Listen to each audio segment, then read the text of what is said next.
All right. So we have quality options. The audio sounds good. My voice sounds good again, I think. Kinda. And we're about to get started. Embark on an adventure of, I don't know, maybe 17.1. I'm not sure yet, but more than likely we will. But first of all, we got to get notifications out. This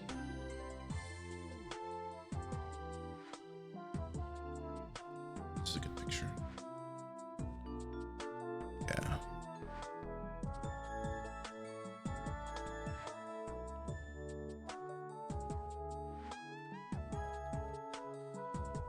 So first of all, we'll get notifications out. We're gonna do the things we don't really do every time. We're gonna just run Sarah's Memory. We're gonna run Ghost Palace. We're gonna run Airship Raid first before we do anything else. We are gonna talk about the stuff that sold over the weekend. I want to take a look at the current market for poison bottles, but more on that once we get there. And what was 84? Thank you very much for this subscription, much appreciated. Here we go. I think it's gonna show up like that.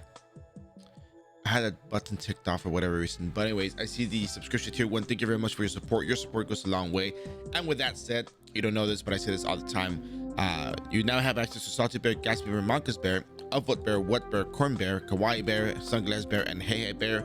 Take these bears with you, use them to your liking, express yourself with them, take good care of them, they'll take good care of you. And of course, thank you for your support. Really, really appreciate that. So enjoy the emotes. And thank you for the supports, as always. So yes, I'm gonna be looking for a bear, but we did sell some stuff over the weekend, so I'm gonna put that on here for the time being, just show what's sold. We're gonna go over that first as well, and let me get the notifications up and running because it's time.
All right, one notification is up and running.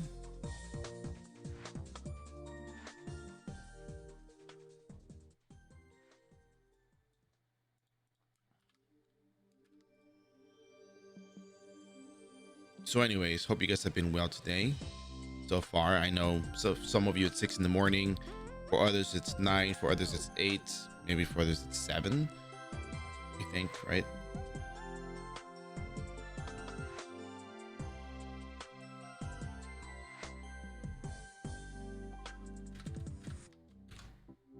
With that said, we are going to be doing a lot of stuff today. I think probably stuff. I do need to get the recordings for all the dresses that I get asked for from the girl in the castle, and I need to get the other quests from the twin and the Twinkle Twinkle Shooting Star. So I need to get those. For those of you who don't know, what I'm trying to do is I'm trying to collect all the daily quests that you get. I saw that card someone gifted me for 19 million. I'm rich. Well, that's good. Just make sure you spend it on what you actually need, not just spend it on equipment, because before level 100 there's not a whole lot of equipment you actually really need. Most of the stuff you need is actually post 100, maybe with the exception of fan card. I think that is probably one of the few things that you might actually need, so be sure to utilize your Zenny accordingly. Yeah, Eden stuff works all the way to 99, and I'll get into that in a second. So as some of you know, what I'm trying to do is I'm trying to get all the daily quests that you get from each episodic content quest, just to have everything be thoroughly done, to have the final guide of all guides in a way. So I'm still working on the structure, I'm still working on how to set it up, but I actually want to make sure that it's that final guide you might actually need for this. It might include the iRO exclusive stuff, but it'll be based off iRO, of course, but at the same time I want it to be general renewal stuff for people who are not in iRO, who may get the episodic content, to look at it and get an idea of what to expect or what to do with it. Even though the content has been around for a while, there are some servers that don't have it as of yet. So yeah, now back to that. Yeah, I mean, level 91 to 99, there's not a whole lot of places you can actually level up at. Like ruins, like Magma Dungeon, Dark Priest, and ruins are kind of the places to go to for, you know, wizards, sages. Well, I mean, for all classes, 91 to 99, but wizards and sages focus more on ruins because they don't have a whole lot of attack percent damage, so they can't really kill Dark Priest effectively. You will need a bit more equipment to do that, or you will need a higher investment to do so, and I'm actually trying to make it as easy as possible for people to level up, so I don't really recommend the other stuff. And Magro Boy 11, thank you very much for the subscription tier 1, much appreciated. With your support goes a long way. And with that said, you get access to Salted Bear, Gatsby Bear, Marcus Bear, Elvo Bear, Wood Bear, Corn Bear, Kawaii Bear, Sunglasses Bear, and Hey Hey Bear. Take these bears with you, use them to your liking, express yourself with them, take good care of them, they'll take good care of you. And with that said, thank you very much for the support, I really appreciate it.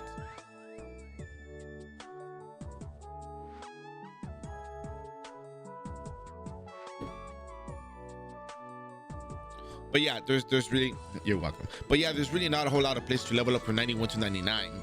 And then when it comes to killing the ruins, you can kill them with 2 Heaven's Drive, I believe, maybe 2 or 3 at most.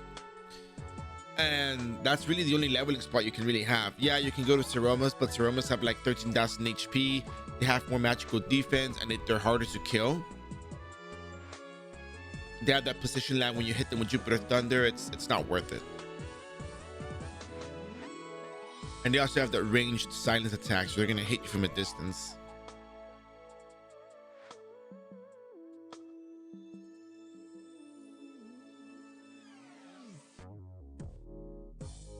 So either way, you know, you're better off at ruins.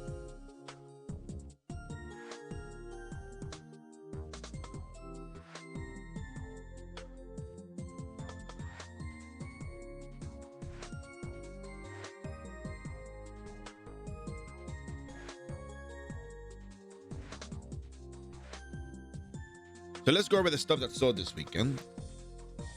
We left our shop with Mermaid's Hearts, those sold, nice. Then somebody bought 1 save certificate. Then someone bought another save certificate. They bought them like 14 minutes apart, maybe a different person. Then someone bought 5. Then someone bought 2. Then someone bought 5. Then someone bought 5. Then someone bought 12 of them, so they're gone. And then somebody bought the Holy Crimson Qatar 2.5 million Zenny. And nobody bought the airship parts. So Crimson Qatar resales at 2.5 million is not bad.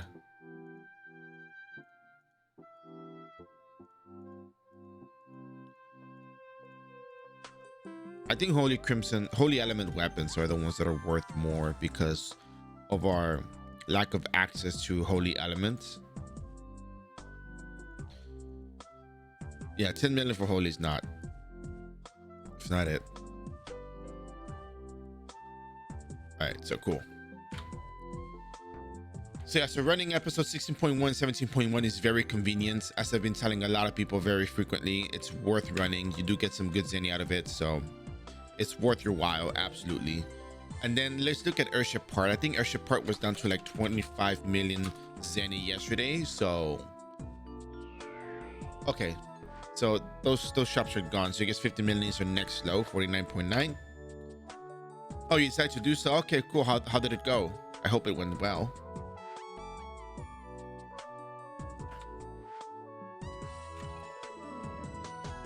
Failure? Why failure? You couldn't do the Biju part, I bet.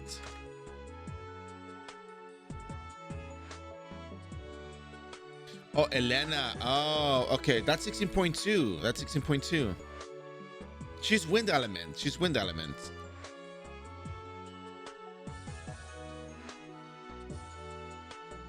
All right, so we are gonna lose our mounts in about an hour. We're gonna lose our butterfly, Beelzebub wing in about 30 minutes. So let's go ahead and let's go into Alberta. Let's go get a quest for our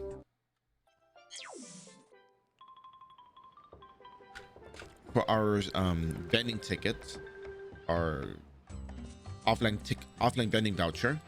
So let's go ahead and do that. All right, department, yeah, expert level, accept. Okay, we got the good one. So we just have to teleport to one spot in Battle 3 and do this. All right, so bear with me on this one. Bear with me on this one. So all you gotta do is teleport into one little spot and just click on it, and that's it. You're done with it. So what you gotta do is, so we have 30 million Zenny at the moment. We are doing relatively well financially, but we're still not gonna buy anything. We don't really need anything other than probably poison bottles and syrups if we buy poison bottles, because poison bottles are expensive in the market. Why? I do not know. I do not know. Oh yeah, we can still do the eating group leveling quests, so we might actually do that right after we finish this thing right here. So did you manage to do any of the scouting missions?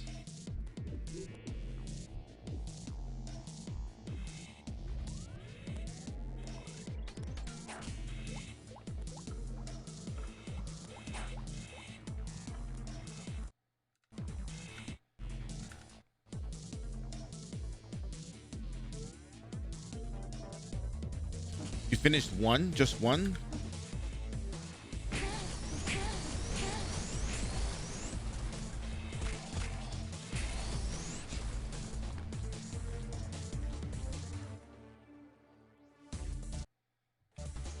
Alright, so we're gonna teleport.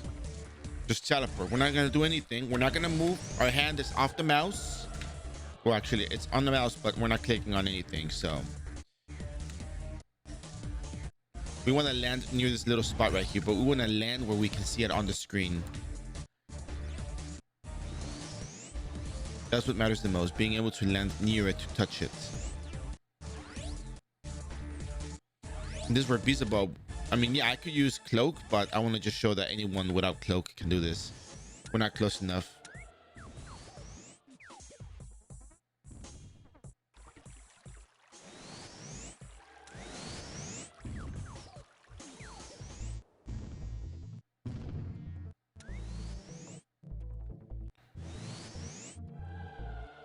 Teleport, teleport, teleport. We're only doing this so we can sell 5 items at a time.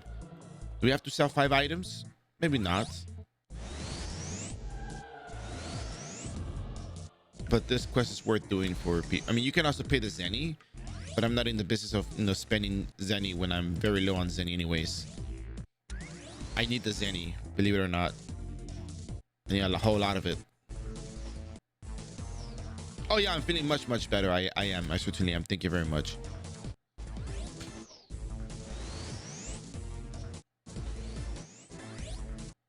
All right, we're gonna land near it soon enough. I know we're gonna land near it.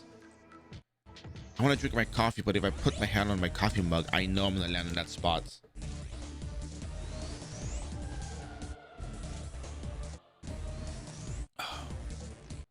Okay, well that's not close enough either.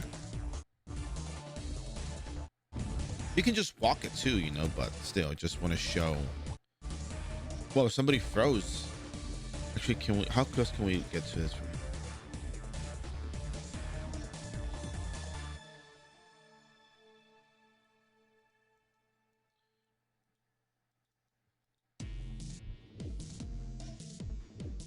Clicked on it. Okay, there we go. We got away with it.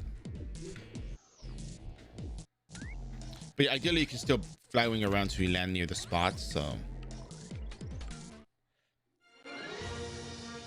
just one was like 40% of the level. Yeah, no, I highly recommend them. I know that you're a super novice. I understand your HP pool is lower. But man, that quest is just, those quests are just really good EXP. You can get to 130 in like maybe 5 hours. Kurgooks.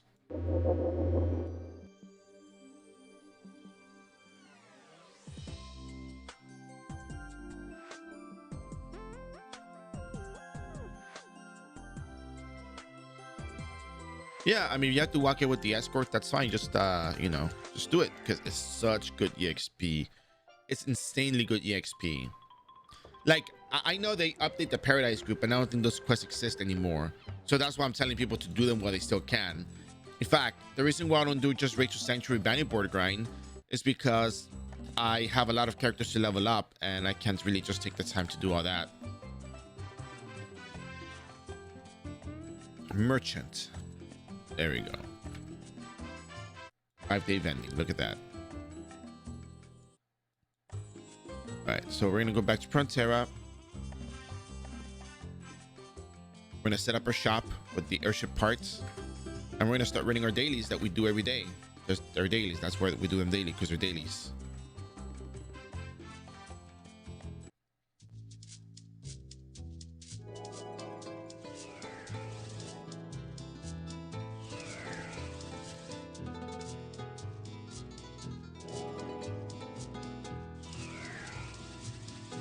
We might actually open up with the Eden Group leveling quest dailies. I think that's probably more well, hourly quest. Probably might want to do that first before anything else. So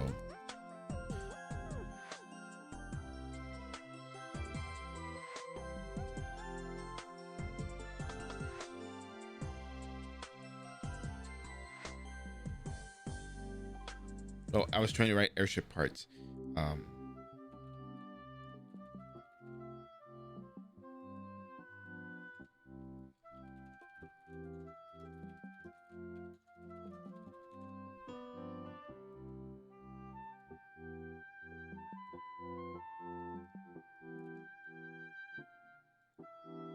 I wonder how much Earth Deleter goes for. Earth Deleter. Deleter. Okay, I'm the cheapest one. That's fine. Airship parts. Here we go. Me? Or Roostwick?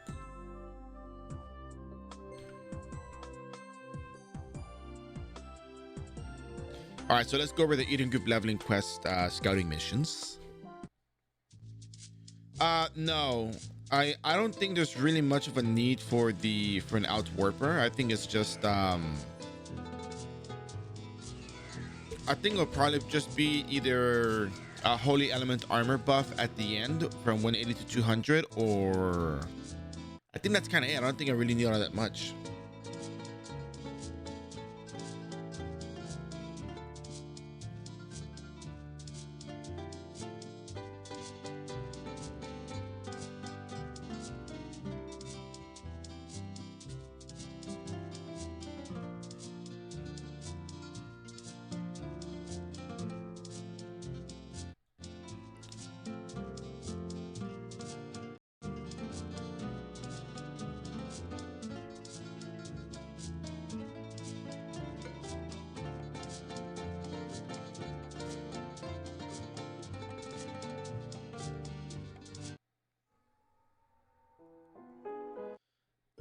It's really not. I don't think I need to make an alt warper or use an alt warper for this. It's really not that many steps. Yeah, you get to the field right away, but still, it's not like.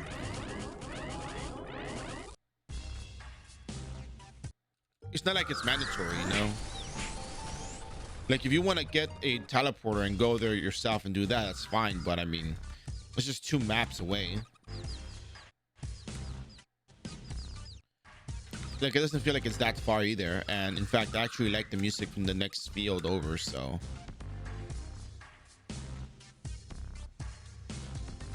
first, I'm walking. Well, I don't stream on the weekends. Monday to Friday, around this time, between 8 to 9 a.m. Eastern Standard Time.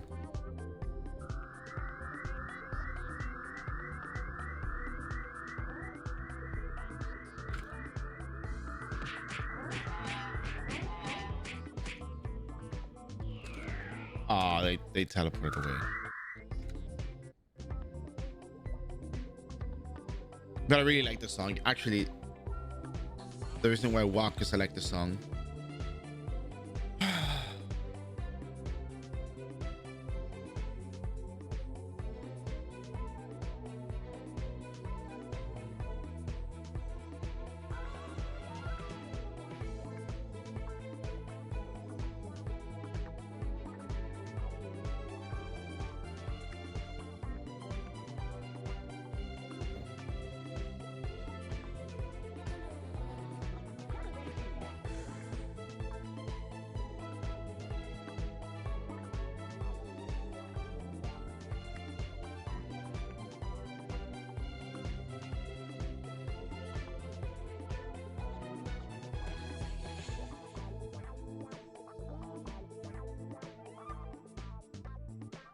Such a good song.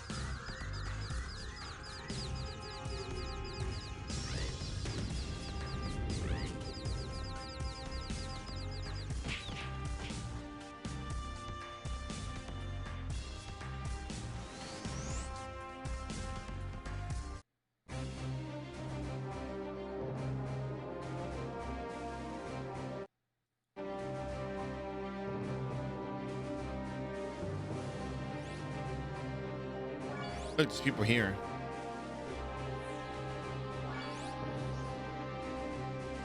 Eighth floor. Here we go. Walk back. Click. Done. Easy. Yeah, just NPC them. Oh, the street drops. No, they're not permanent. They're just from the event for Valentine's Day, but they're still there for whatever reason. So yeah, they'll go away someday. Don't worry.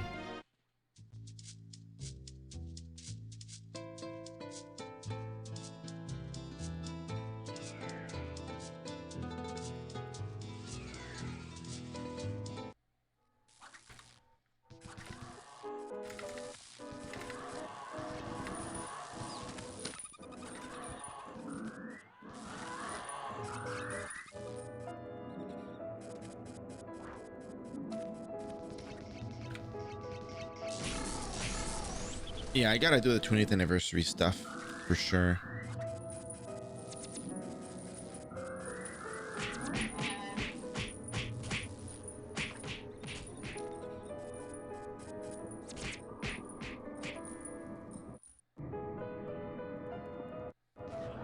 Oh, here we go. Click. Done.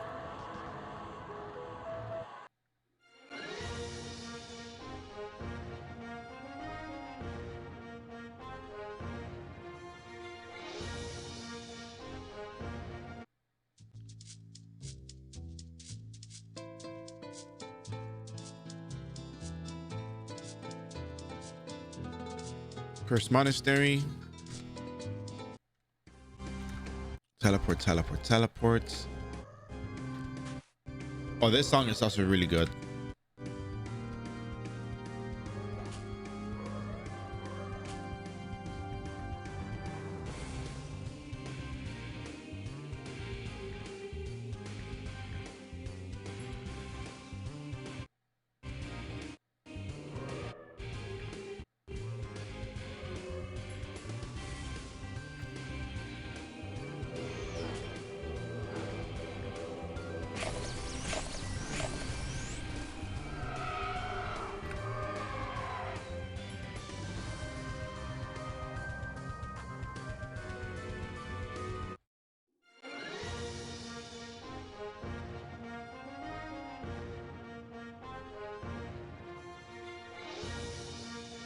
Last but not least, Rachel Sanctuary.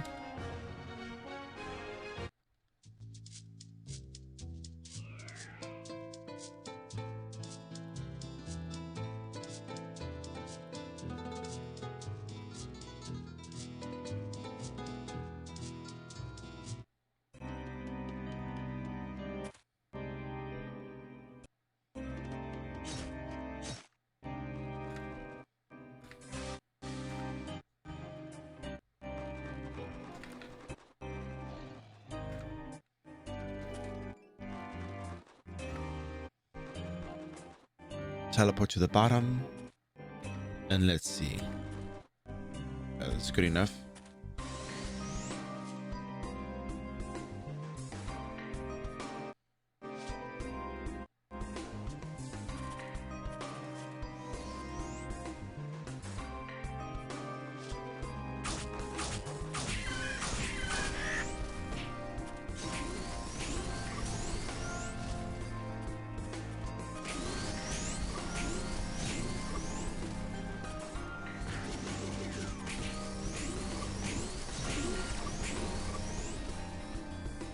And there we go. Done.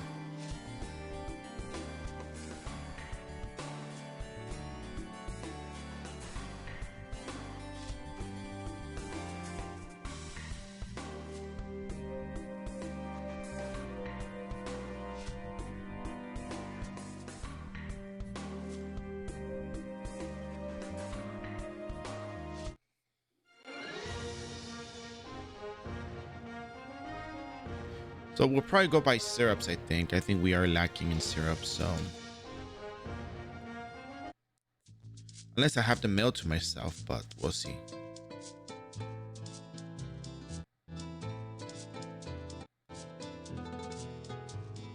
Alright, so I'm gonna talk to iGoo, 4.3% to...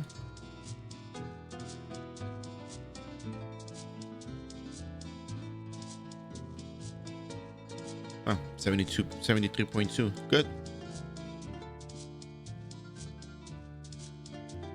Easy enough as it is. All right, so if we have syrups in our inventory, we might be able to just yeah, we should be good.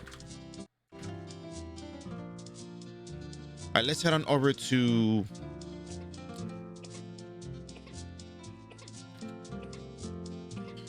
Sarah's memory wouldn't be bad. Airship raid wouldn't be bad as a start, so we can start it earlier tomorrow. Tomorrow is maintenance day, so we're gonna be on earlier tomorrow because of maintenance day. So yeah.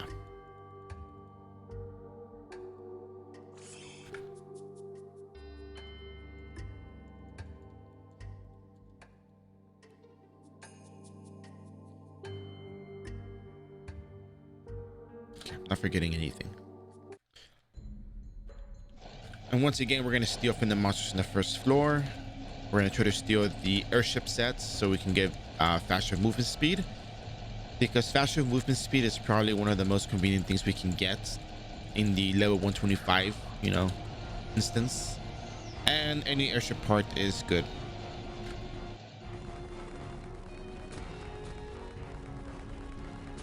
I'm going to stand around and steal for a while.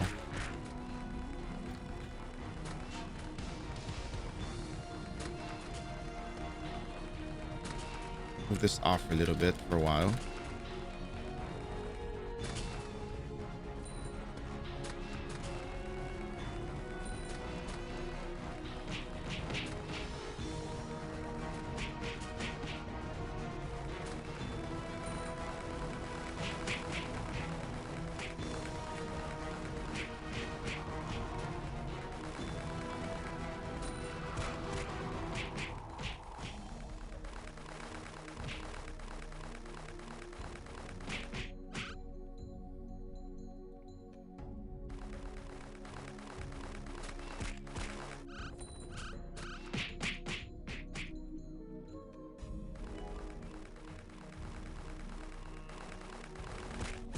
I am in fact a huge fan of the airship raid for that particular purpose, but it seems that airship parts have gone down in pricing as of late, so yeah, I don't know how to feel about that, but hey, you know what, you can still make some zenny out of it.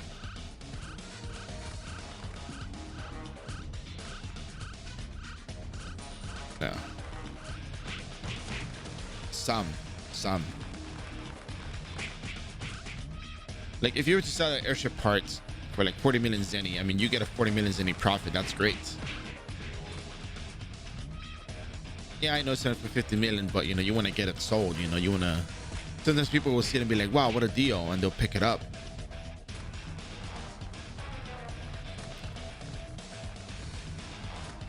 So that's kind of convenient. We got the airship shoes, but we kind of already have them, so.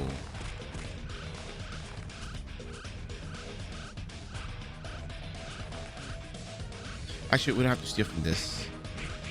Not important.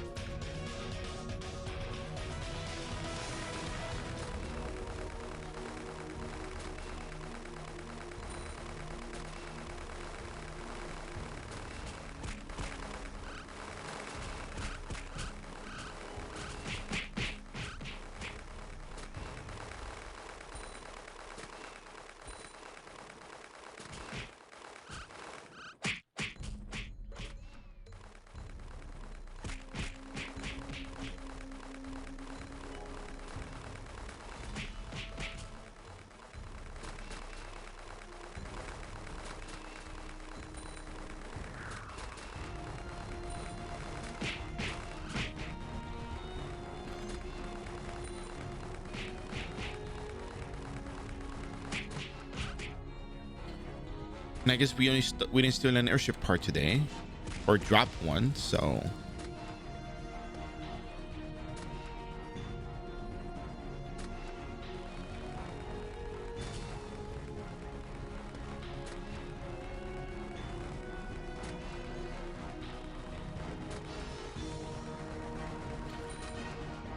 yep.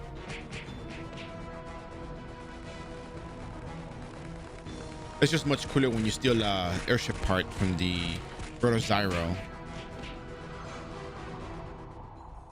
And you're like, wow, I made this much zenny from stealing from the monster once, you know?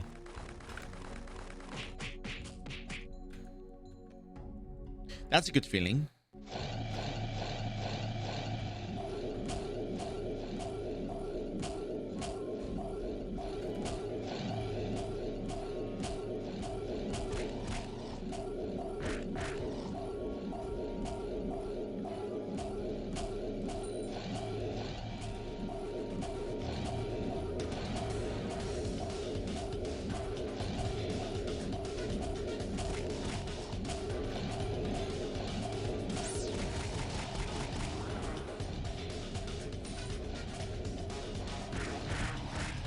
Let me just check one thing.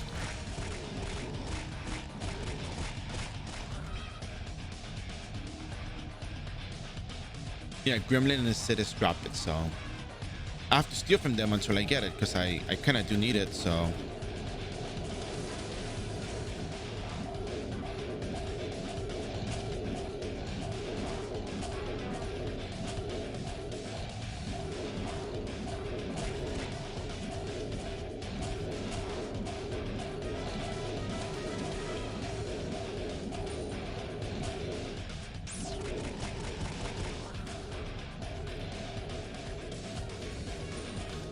Right.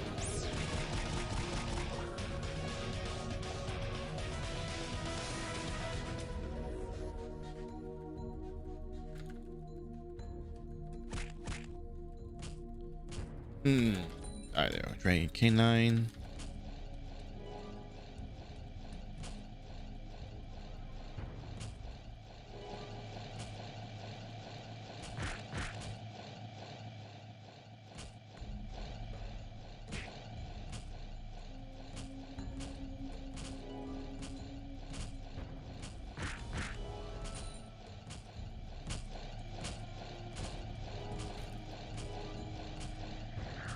So I gotta get rid of these two first.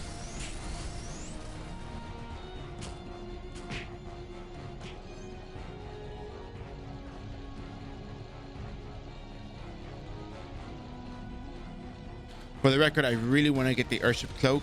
I want to get the airship armor. I don't want to be coming back to this instance for the anything beyond the airship cloak and the Fairlock. Really not interested in all that much because I just want to get the airship set to move fast.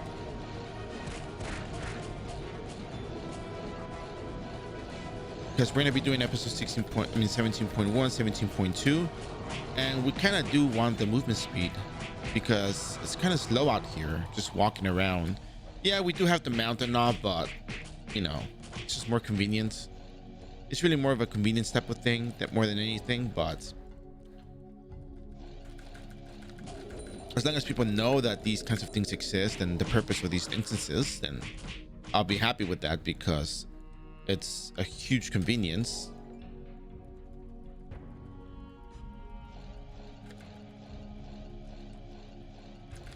And yeah, I know I'll be stealing from Sarah's Memory and Ghost Palace as well, but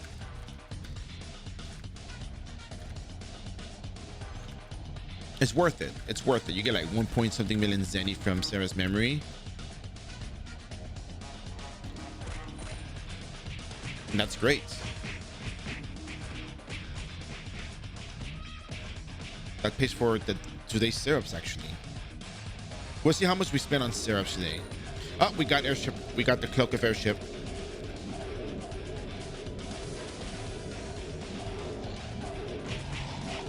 We got another one. Great.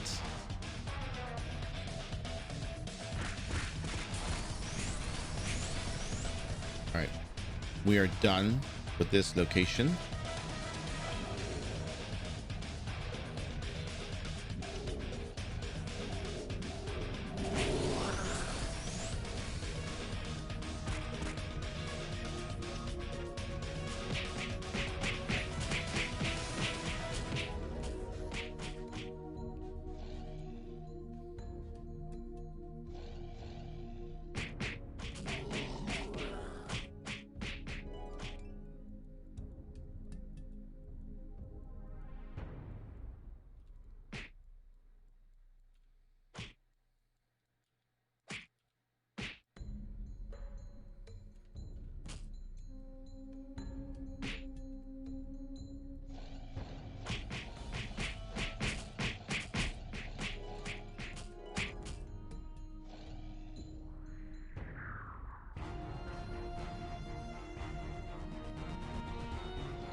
Just sometimes the utility of these items gets overlooked. We gotta get an airship cloak today, and I mean airship armor. We get the airship armor, we're done with this.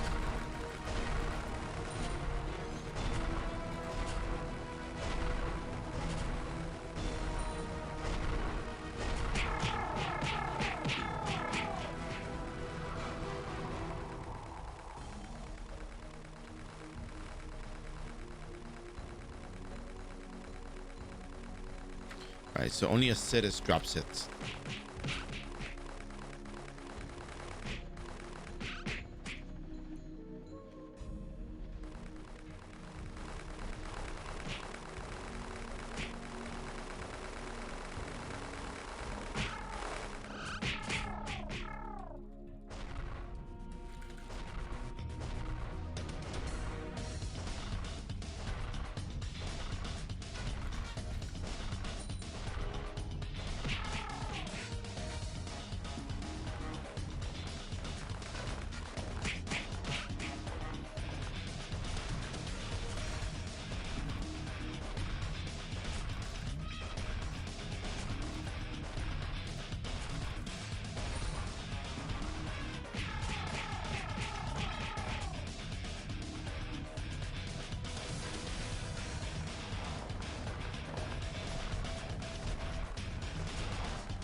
Doing it for the airship armor. I'm doing it for the airship armor. I'm doing it for the airship armor. Gotta be patient.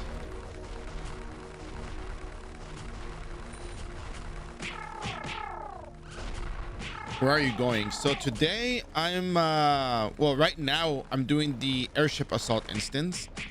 I'm trying to get the airship set. The airship set gives you increased movement speed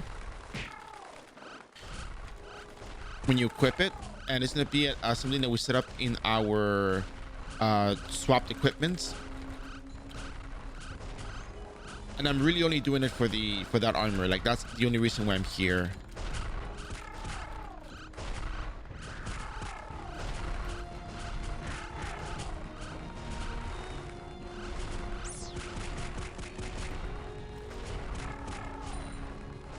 Right, granule,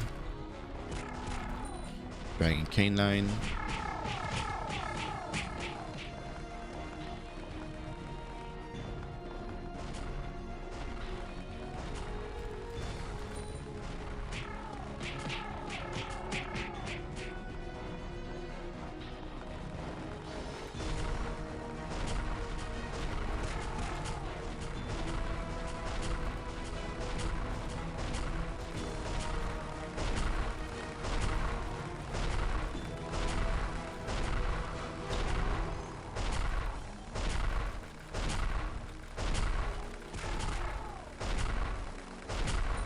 Ah, airship armor. We stole it. We actually stole it. Great. It's crazy. We actually stole all three items today.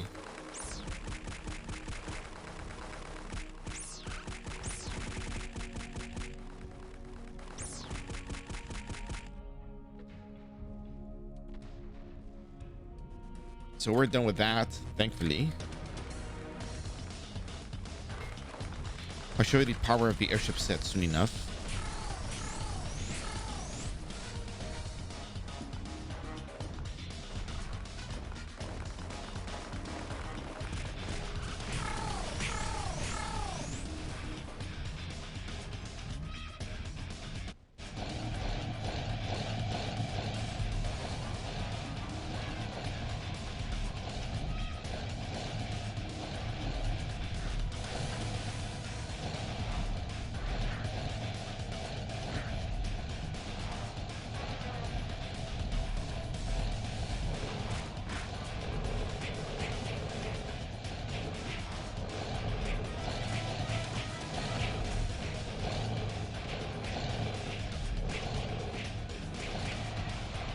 Oh, I forgot to steal from it. Oh well.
All right, 77% to 96.4. Not bad.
We're gonna do Sarah's memory. We're gonna steal from all the monsters in here, and we're gonna try to get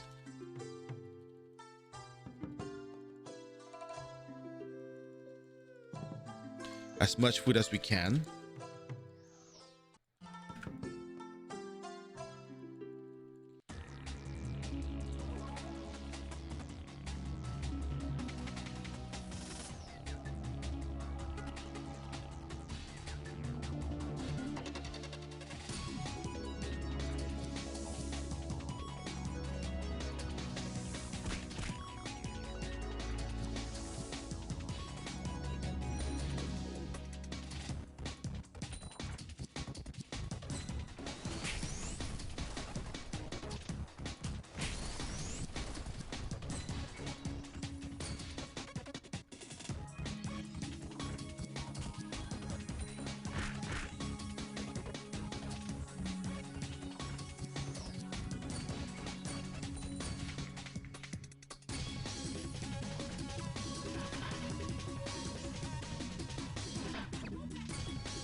Here we go.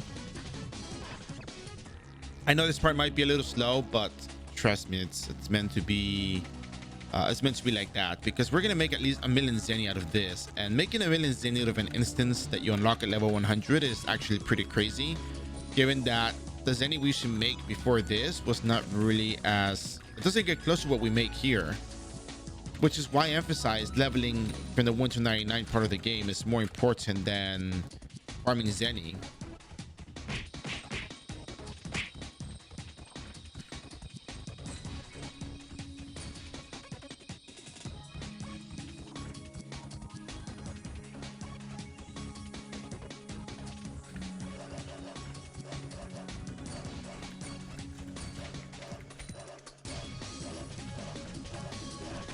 Now, I know the question might come up where we're going to be asking, is this worth the time to run and do? And I think if it's the first time you make a character in iRO, it's absolutely worth it, because whatever zenny you get is going to help you get syrups, and syrups effectively will help you clear more content, level up more, get into the higher level content, make more zenny from the higher level cards, and yeah.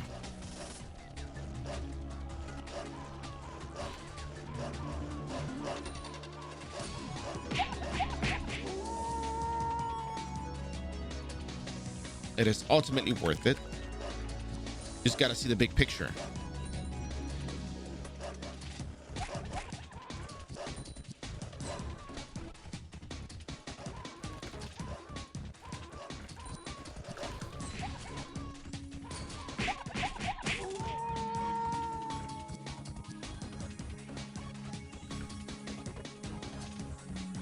And in this case, big picture is really just get more zenny to get more syrups to keep leveling. That's really the big picture. It's not some sort of mystery or some sort of, like, you know, super calculated analytical, you know, type of thing that, you know, I made up. It's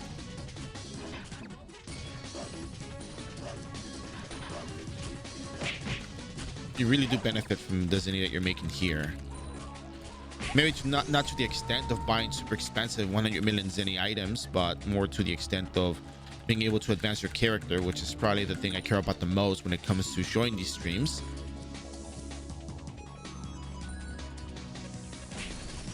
Because markets ultimately change. Markets are always changing, and that's the thing that people need to understand. Something we do here today may not be relevant tomorrow. In some cases, not all cases.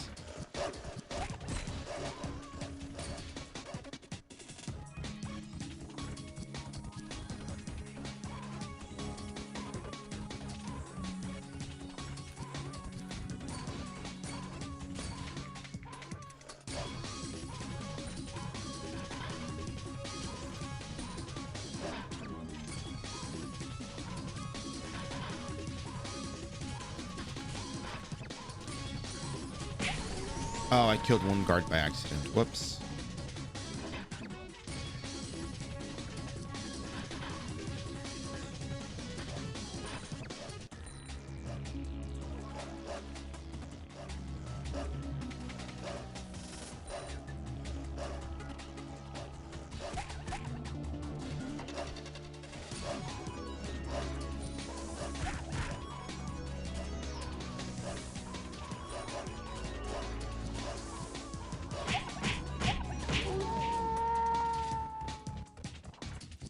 Yeah, I think Guillotine Cross is one of the better classes to start off with.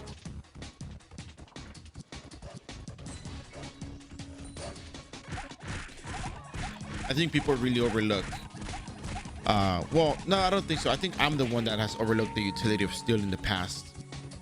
I do use it when I play Assassin, Guillotine Cross, but I don't emphasize how good it is for people to level up their Guillotine Cross with. Well, not level up with, but use in instances and benefit from.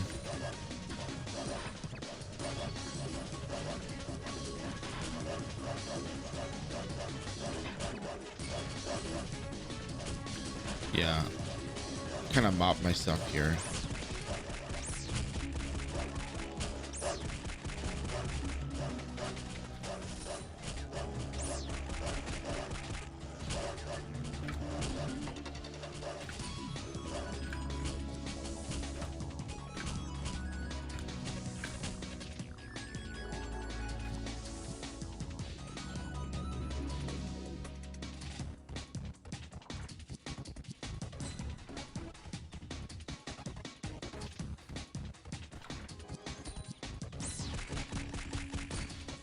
¿Por qué tienes tanto HP?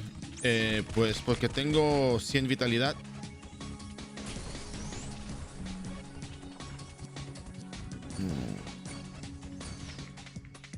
No. No.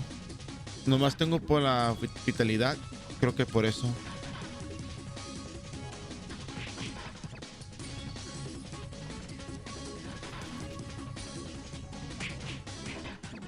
Y porque soy nivel 130.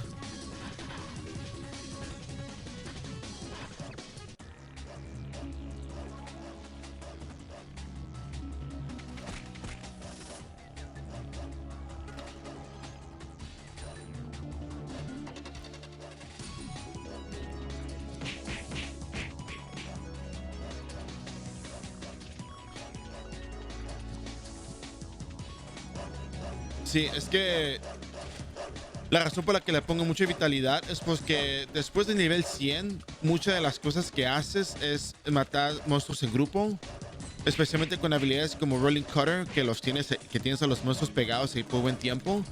Lo más tiempo que dura una batalla, más probable que tomes más daño. Y también es para inmunidad a... ¿Cómo se dice? A stun. Porque si te hacen stun, pues ya te mueres, no puedes hacer nada. No puedes picar ningún botón.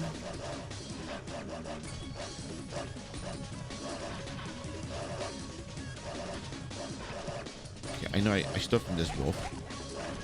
I don't think I stole from this one.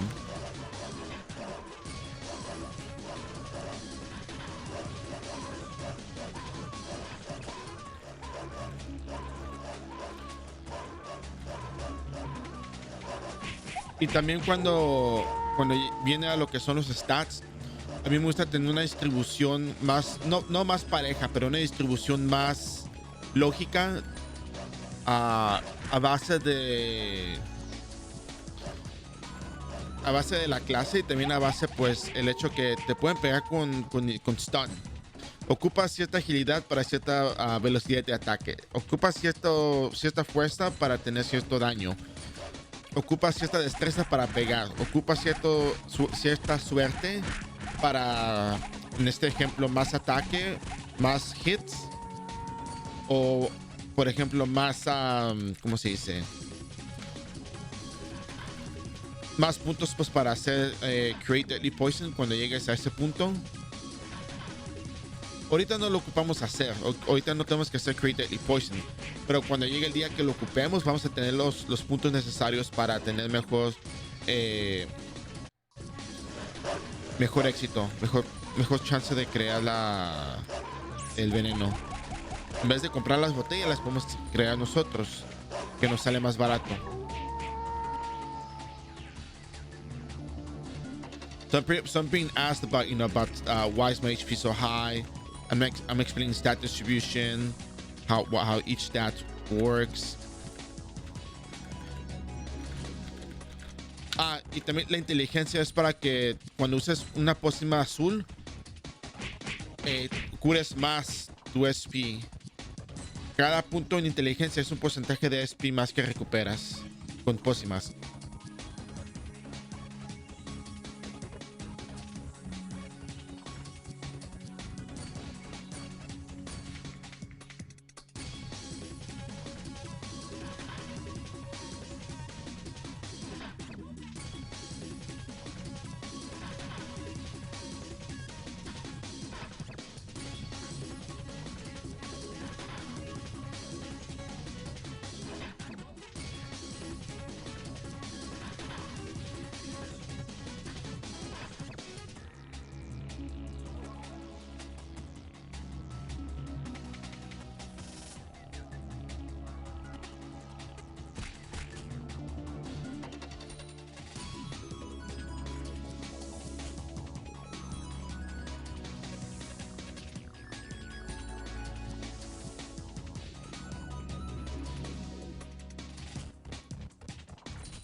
Can't wait to see how much money we make off of this.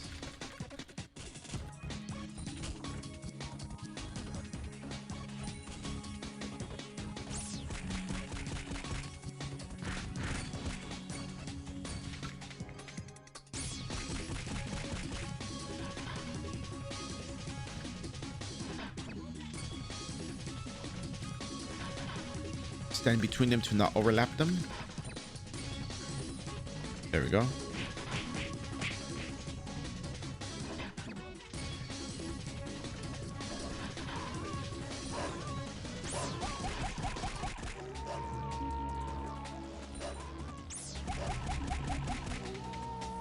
All right, we should probably put some stuff away because we're pretty much overweight to the point of almost 90%.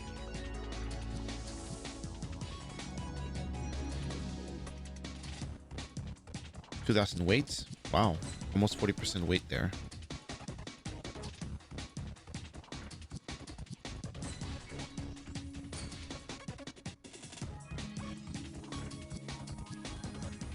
There we go.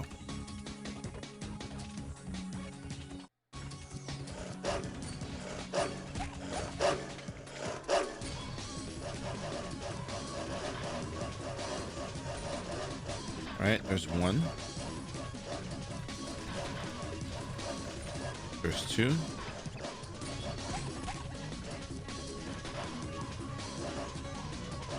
There's three.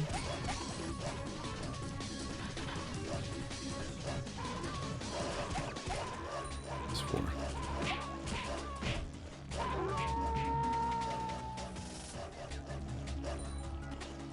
There's one.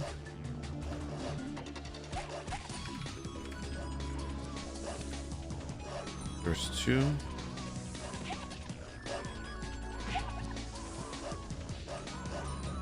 There's three. And four.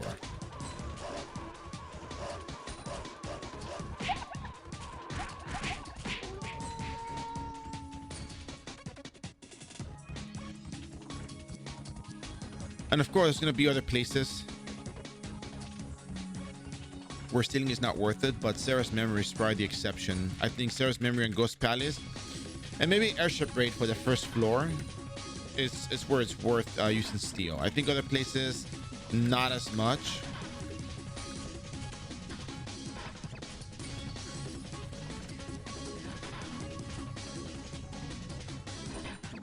But yeah.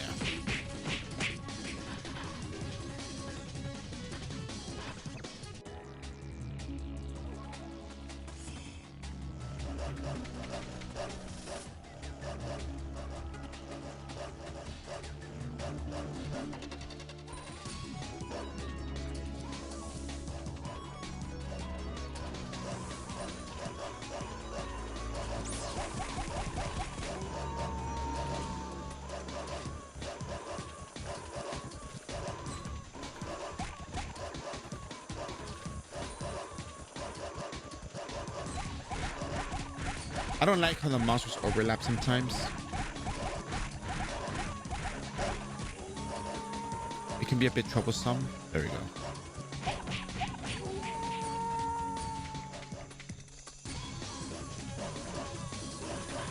turn the camera angle, you steal. You turn the camera angle and you steal. There you go. There you go. Nice and easy.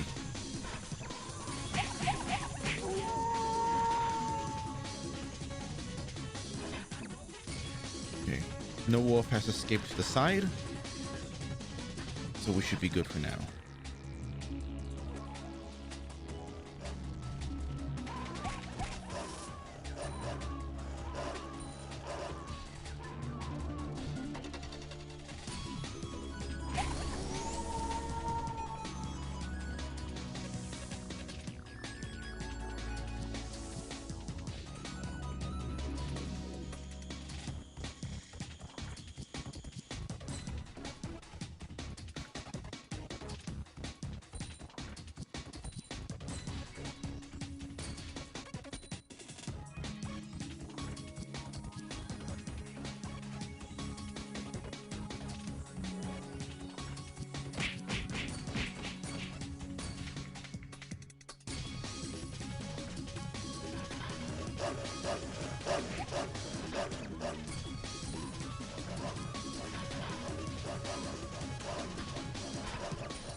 Ah, screw it. Too many wolves at once.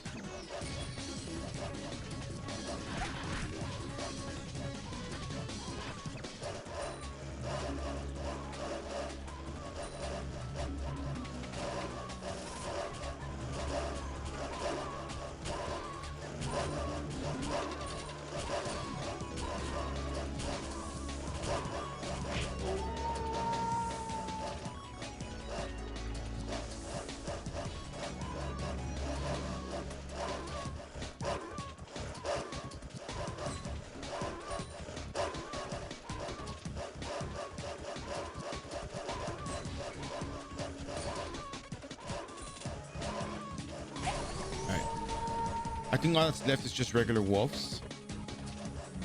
So we'll just take them down one by one. And that'll be fine. Remember, the point of this instance is for us to go nice and slow, get all of the food so we can, because that for us is Zenny. It'll pay for our syrups.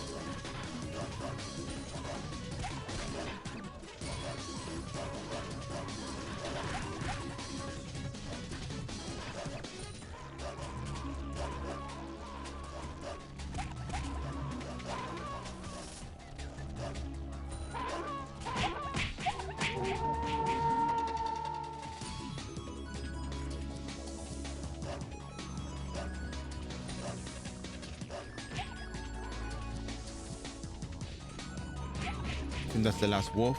Yep, it is. Oh no, our how to let disappeared. How to elite. There we go. How to elite. Yeah, has been deleted from the inventory. Whoop.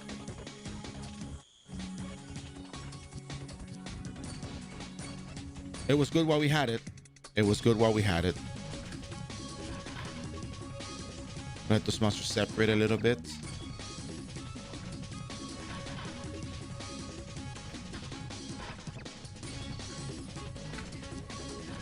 Steal and steal.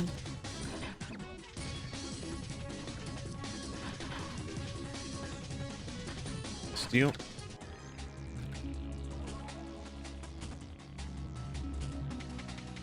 Steal.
Steal from this one, kill it, and steal from the one below it.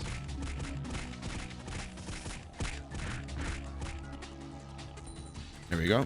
There we go.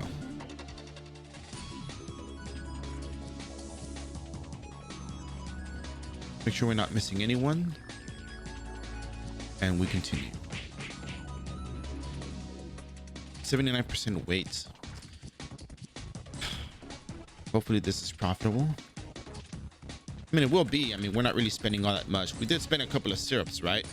But we kind of make it back after like 10. I mean, every steal kind of makes up a couple of syrups, so it's really not that big of a deal. It's fine.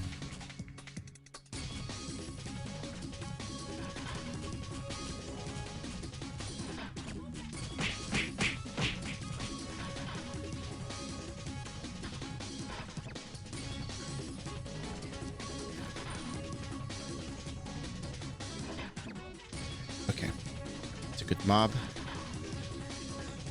I'm gonna go ahead and grab the ones over here, and I know we can do these instances faster, but stealing is probably very, very useful here in this particular situation.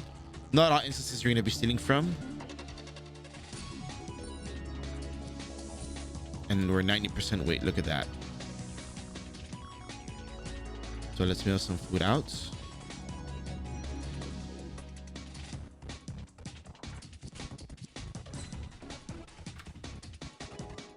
We're done stealing from these.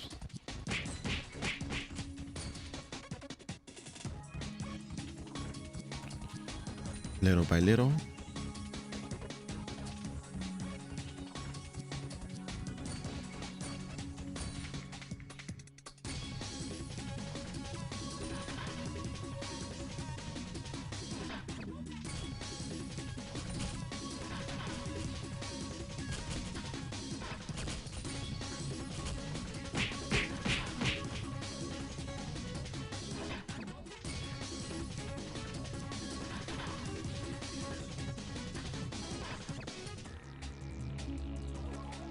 Pull those away.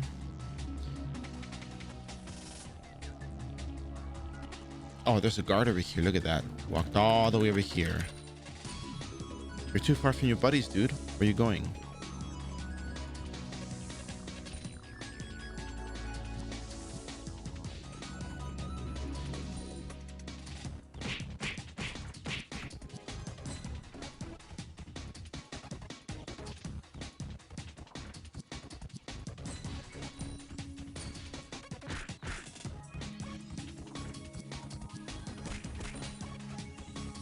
Yeah, 130, and that and I'm taking my time too. Like, I'm not going too fast. I'm taking my time.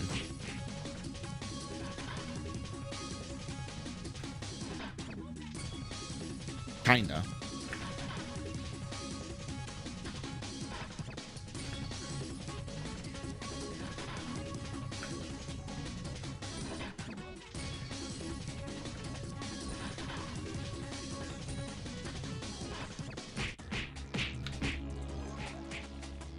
Yeah, I don't play on the weekend buffs too. Yeah, that's the thing. I think for me, it's more about the having the things recorded and showing things in a very nice, easy manner. I did show, I did sell some stuff over the weekend though. I left the Vandon, and I sold the save certificates and the Crimson Qatar. So that netted me a good amount of Zenny.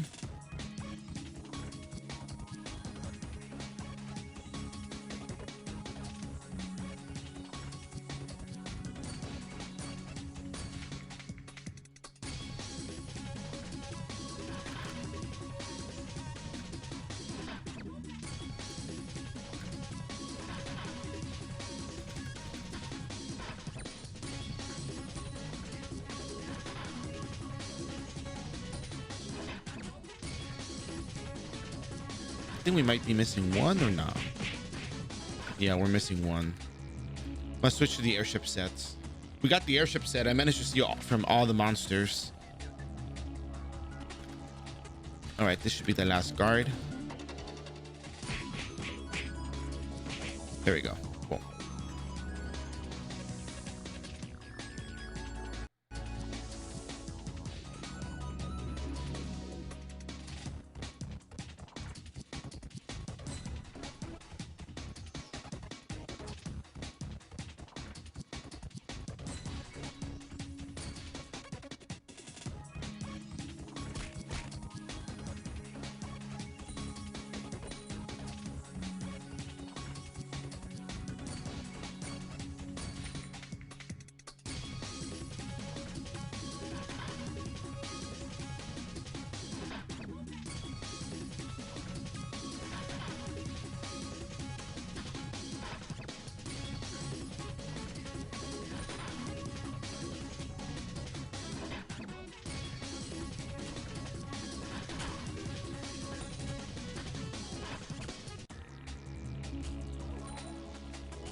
All right, last one, then Dory and Irene. But we're gonna do this. Watch, we're not gonna turn in the quest right away. If we don't level up here, we're not gonna turn in the quest. I'll explain why.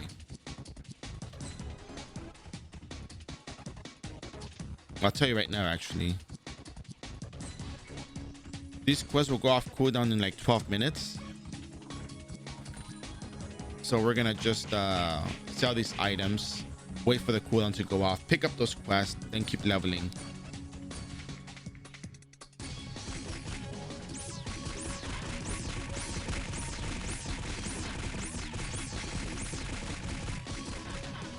Great, we're not gonna level up, so we're gonna go ahead and just not turn in the quest.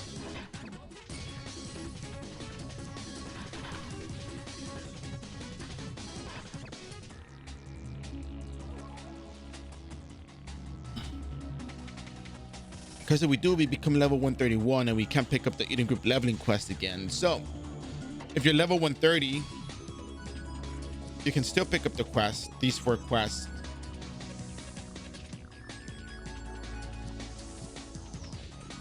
So when I just walk out, be like, all right, it's cool, bro.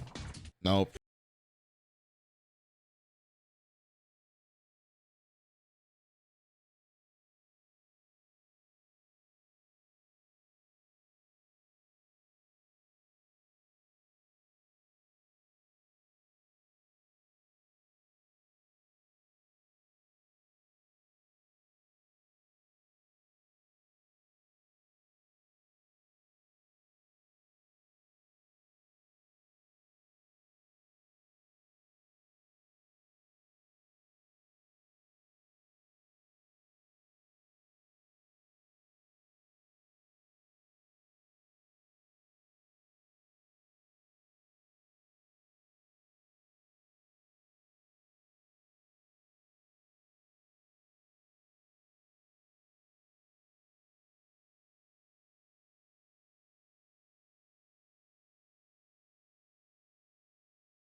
All right, thank you very much for waiting, much appreciated.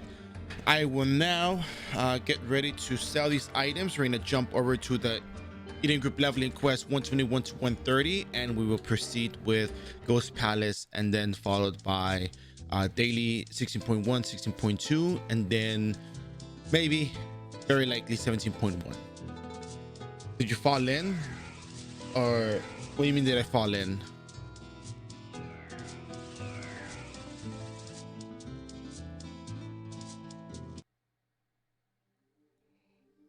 Let's go to Geffen, and we'll see. No, brother, come on. That's no way to say. I had to take a break. Look, if I take a break and I make some coffee and take my time, it's more about the fact that I'm sitting here for multiple hours in a row. Yeah, I know my choice to do this and all that stuff, but I'm saying, like, I would like to take some breaks early in the morning, all that good stuff. And I have to talk consistently, I have to focus consistently, looking from screen to screen, checking emails, all that good stuff. So if I take a while, just just wait. It's just taking a break. All right, let's go get our Biolo. I keep saying geneticist, but it's Biolo. I keep forgetting we have fourth classes here. And I know falling in is like falling into the ball. I've heard that one before, so I know you're. I wasn't sure what you meant. I thought you meant here I failed the instance, but then I read closer and it's like, that's 2 L's. Like, did I fall in? Like, what? Oh, that fell in there now. All is well. All right, so let's go ahead and actually, my Biolo is in Frontera and I don't know why.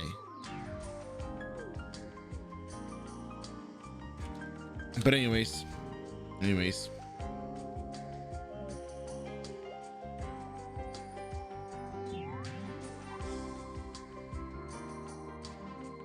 go ahead and sell some stuff. So I don't know if the Paolo can carry all the weight of everything, but we'll see how much it can carry.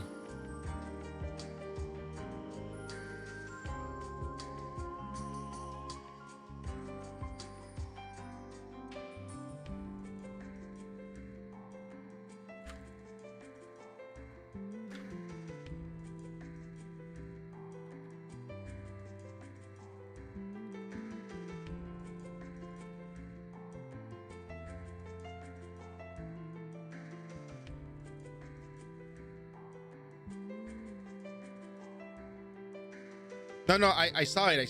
I already saw it. I figured it was a toilet joke. I was just like guys, like I'm taking my time. Like, let me relax a little. It doesn't seem like it, but there's a lot of focus required to do all of these things.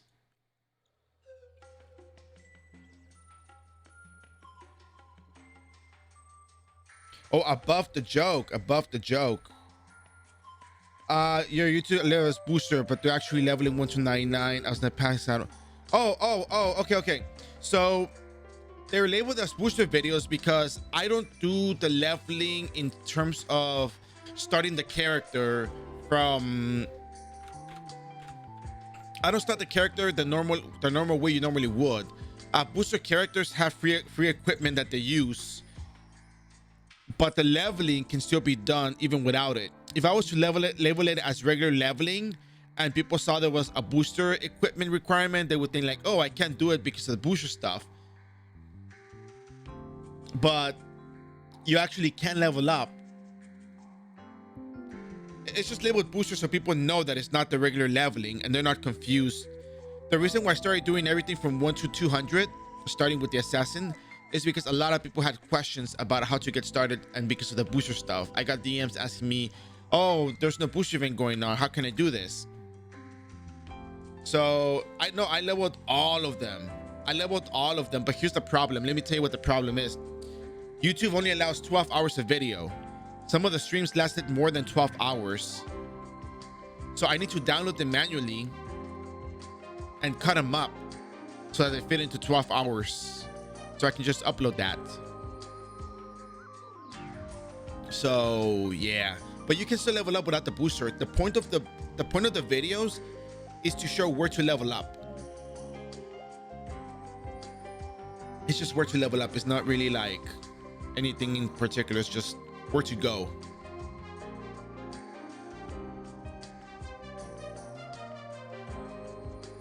But again, if you have questions on where to level, where to go, just ask, and that is fine.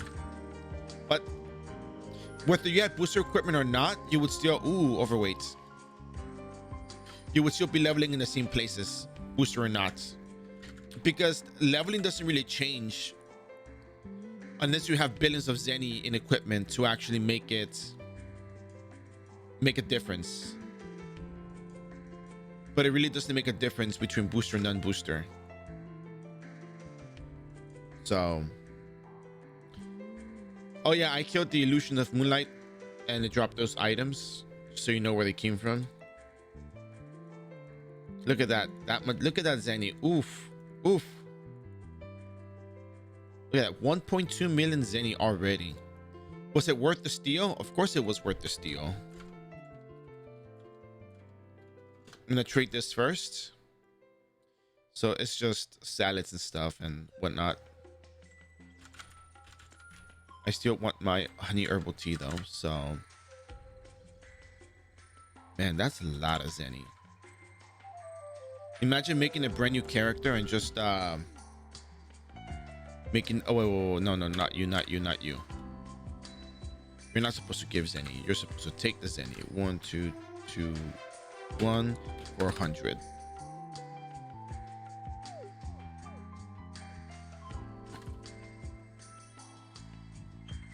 But yeah, you can level up following those guides. They're the same thing. I think I really have to take time and make a video where I explain why the leveling in Ragnarok Online is not going to change anytime soon. I mean, basically with the renewal that we have, with the update that we have, you know, why leveling is kind of the way it is. So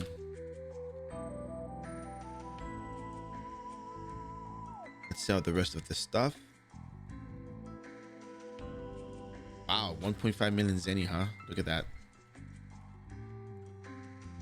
306, 280. 306, 280.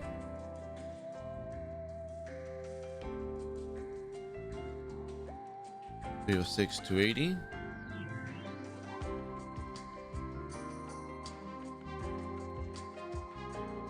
So let's add it up. 122 1400 plus 306 280. We made 1.5 million zenny. Goodness, this is pretty good. We made that much zenny from one run at Sarah's memory. So if you ever wonder if it's worth stealing in there as a guillotine cross, yeah, it's worth it. Absolutely worth it. Get rid of these right here. Delete.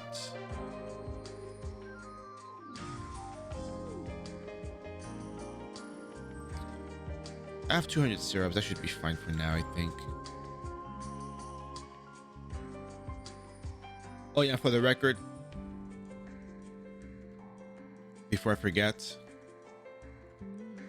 we sold save certificates. We sold all of them. I showed at the start of the stream how they all sold, and the Crimson Guitar as well.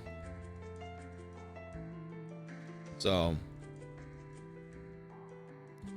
we made a lot of zenny this weekend from selling the. We have enough syrups. From selling the save certificate. So when I say, I know markets change, they always evolve, it's never the same. But what I'm getting at is, when it comes to the market, what I do on stream may or may not still continue to be the same, but understand that market changing is just part of the game and it's not always going to be the same thing. But I try to offer alternatives, and the reason why I try to level up as cheap as possible is for that particular reason, just to make sure that everybody has a chance at, you know, being able to make some zenny one way or another. It's not going to be the most advanced technique in the world. Oh, this one expires tomorrow. It's not going to be the most advanced technique in the world, but it'll certainly be helpful for anyone watching the videos. So that said, let's go ahead and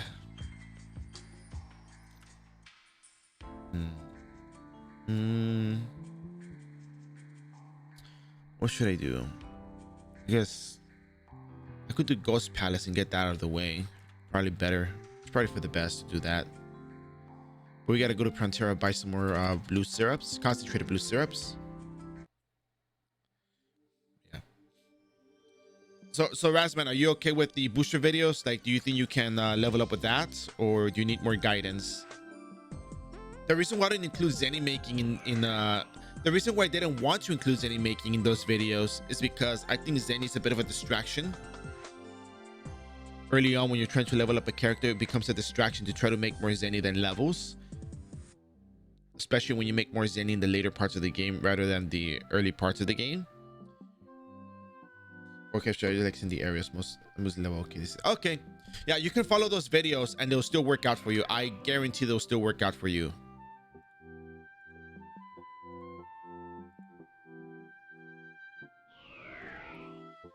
I'm gonna open something real quick and it may make a sound. So just, if you hear me talking in the background, that's just a video.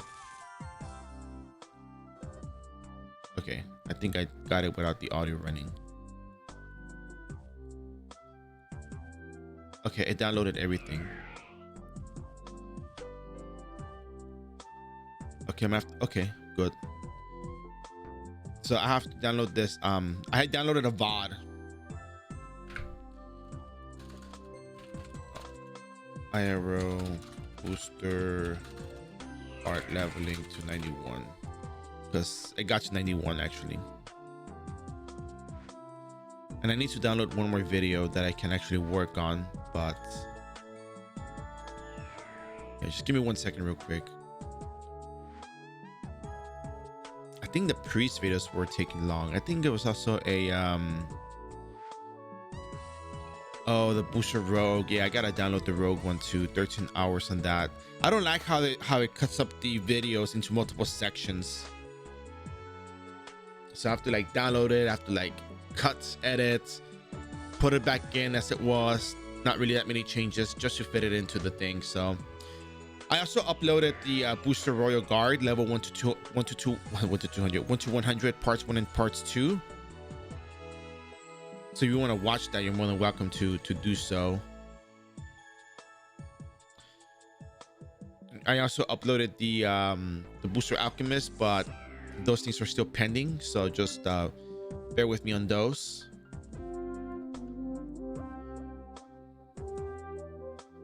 Yeah. All right, let me go ahead and get the syrups. Let's go to Ghost Palace. Let's make the best of this.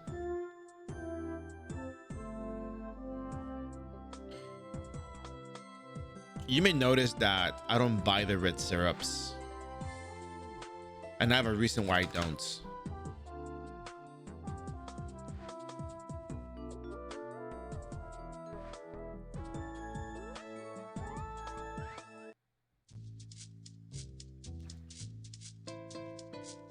They're too expensive.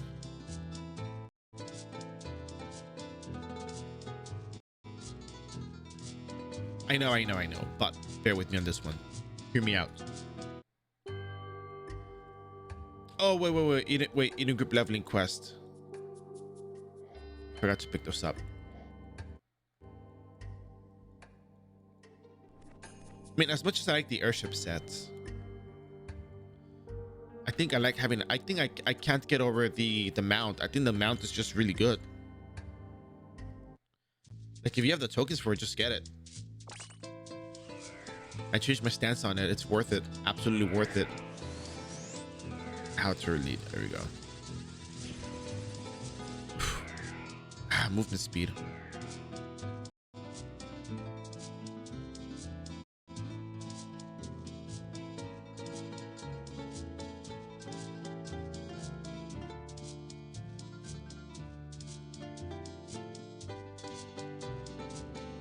And if you're level 130, you can still pick up these quests.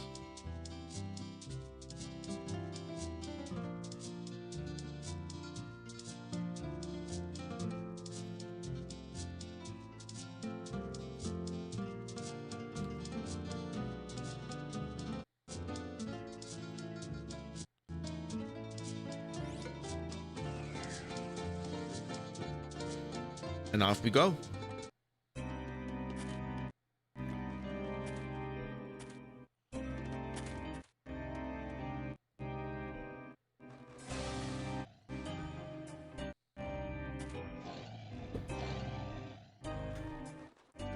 There we go.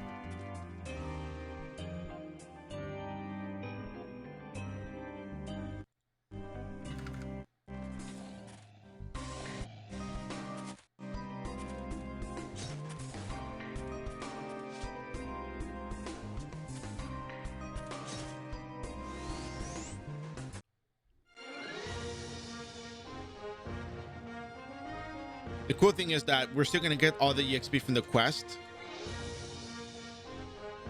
So it makes it worth running at level 130. Don't forget, we also have Illusion of Frozen unlocked. So we can also go do that.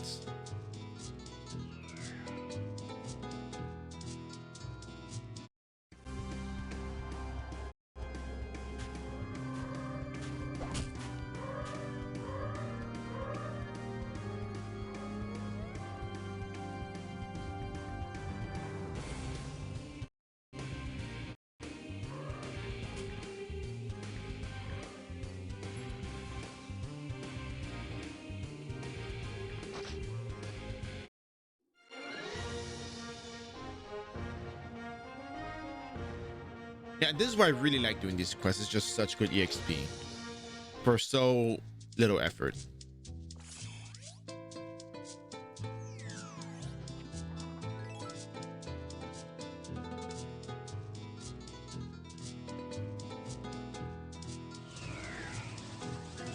I'm gonna do Abyss Lake first.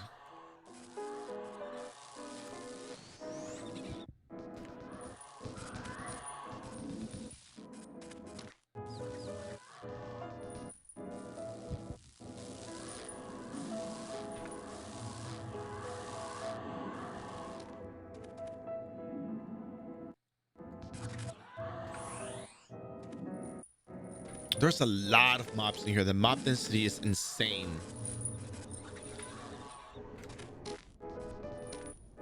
All right, let's see.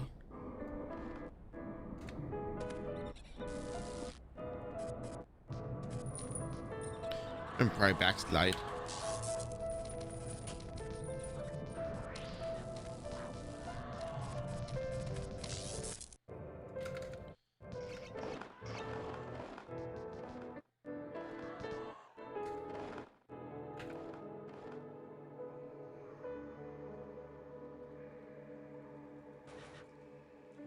Done. And the last one is Thanatos Tower.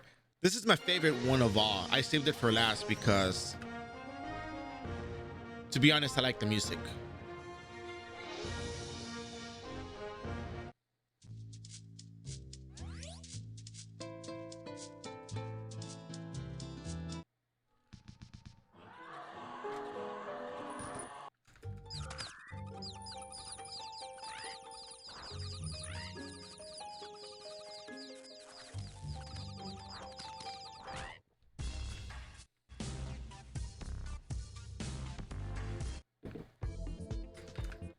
This is where I like the music.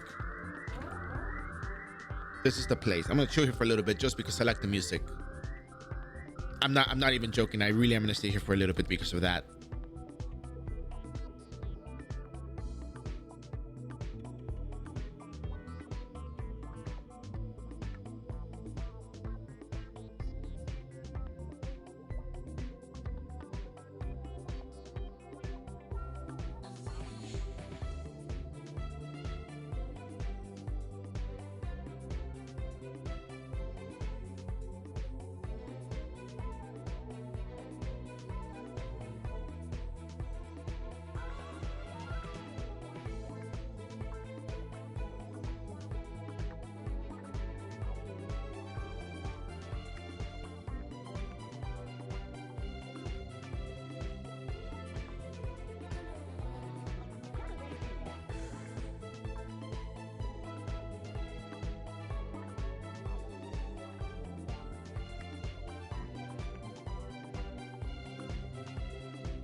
By the way, is the video good for you guys?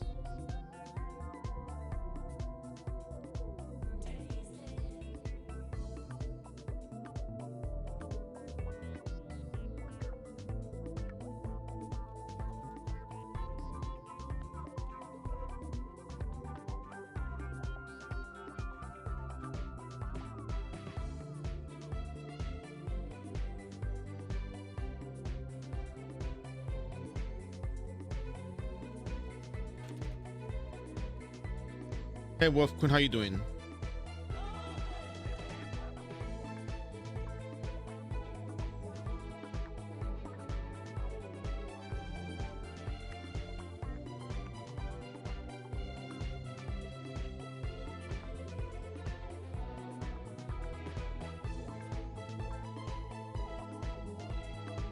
Okay, yeah, because I know I said I was gonna chill for the music. I'm just looking at my Twitch dashboard, and it shows the bit rate in red, and I was like, why is it in red? It's always green. So it just made me want to ask, because I'm looking at the I'm downloading some of the old highlights that are over 12 hours, at least 2 of them, to work on after the stream to upload on YouTube. But like, I'm just gonna cut it up and make it fit into the 12-hour range. But yeah, so I just wanted to make sure it was okay. Didn't have to like stop it or anything. All right, we're done with this place. Let's get out of here. Now the next place has really good music. If you guys don't know, Thanatos Tower, or Thanatos Tower, however you want to call it, got an elevator. They installed an elevator. Goodness, after all these years, right? So in this elevator, you can go up to the 8th floor. You can go up to the 12th floor, actually. It's like really not a problem.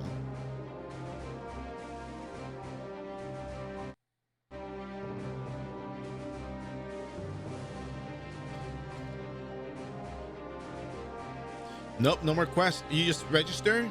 I mean, you can still do the quest, right? But you can go all the way to 12th floor. But you have to be level 180.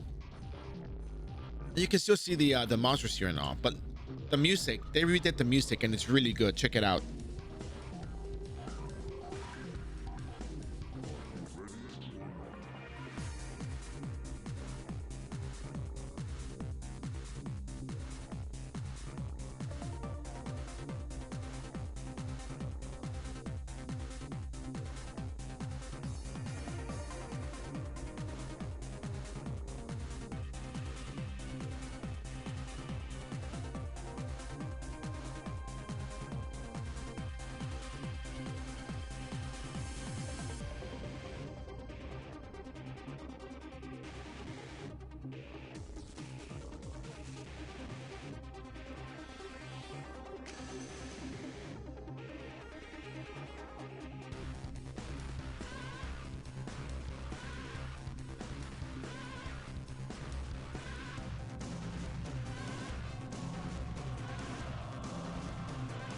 Literally chilling because the song is really good.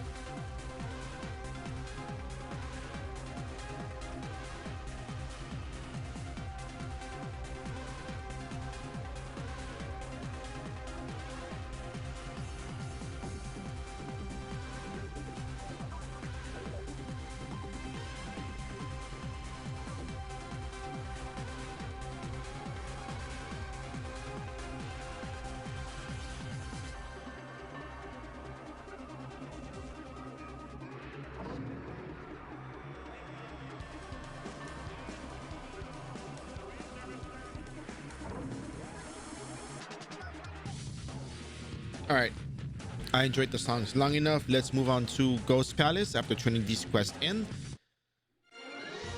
Such good EXP, man. Telling you.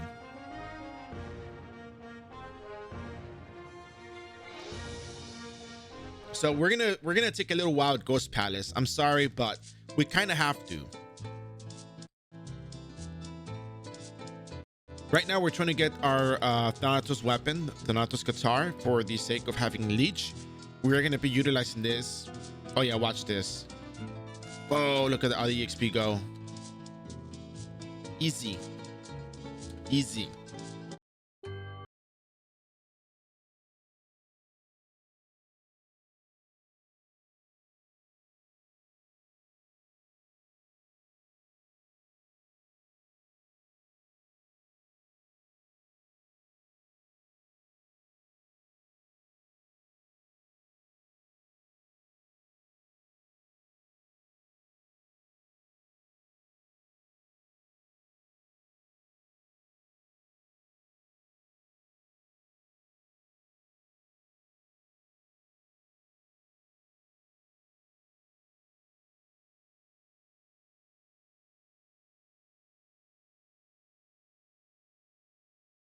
Trick that you might want to be aware of.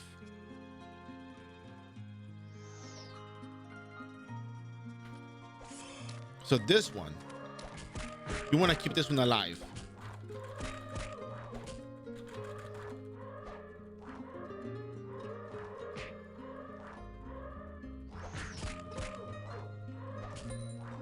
Specifically that one. Why? You'll see.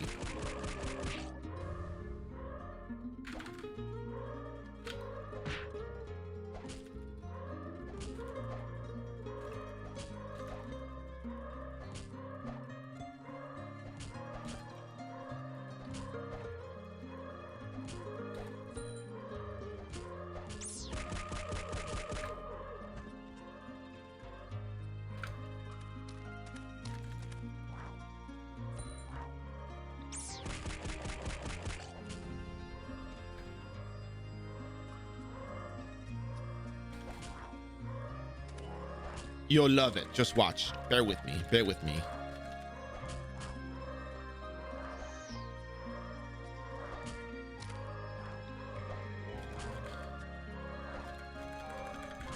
You only enter this instance once a day. The shards drop at a low chance, so it's worth stealing from them. No matter how long it takes, it's worth it. Absolutely worth it. All right, watch. So now there's gonna be another set of monster that spawned, right? Let's steal from this one, since the monsters are kind of overlapped.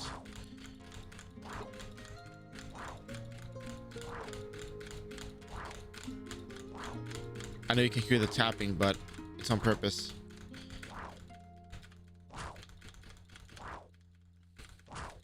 I can't even steal from him. I'm not even stealing. There we go. Now I'm stealing. Now cross impact, the one on top. Now they're not overlapped anymore, so we can steal from this one. There we go. Easy. All right.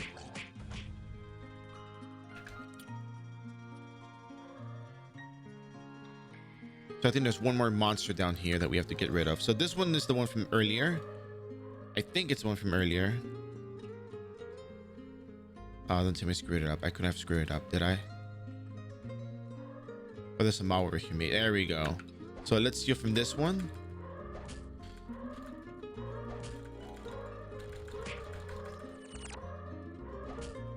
Oh. And I purposely didn't bring green potions.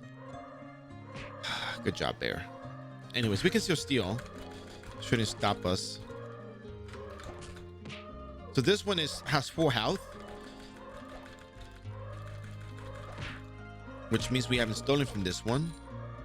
But watch what happens. Oh, wait. I shouldn't defeat it here. I think the portal opens up this way, right?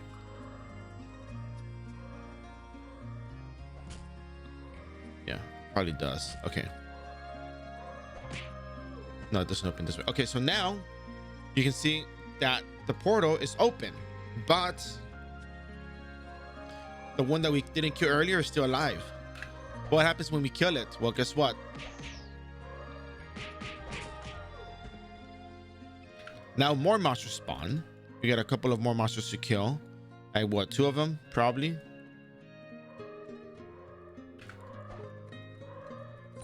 It's not the greatest thing in the world, but hey, you can probably get a few extra shards from that, right?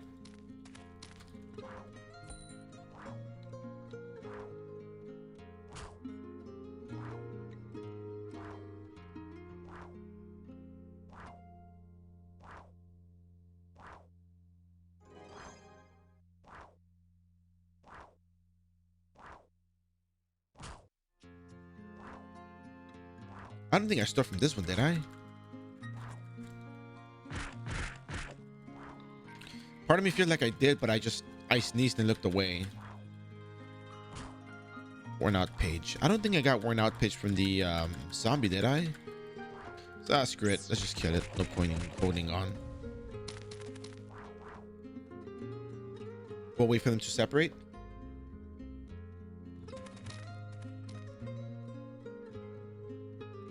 Stand in between them.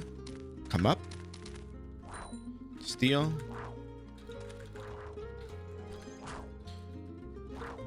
Steal. So 5 extra mobs, you know. Can't guarantee it's 5 extra shards because there's a chance they don't drop them. But hey, at least you get to steal and kill 5 more.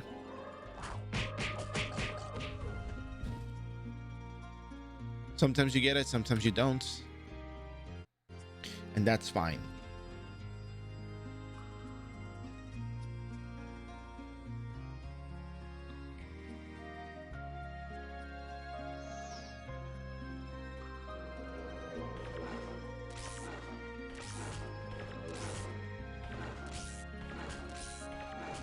So we got to make sure we kill them off by one or steal them.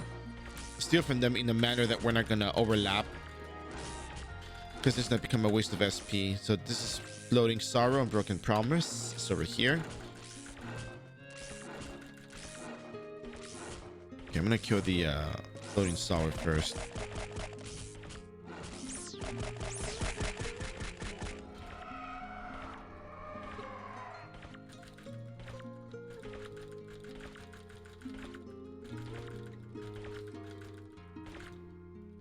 All this effort, we're not getting anything out of it.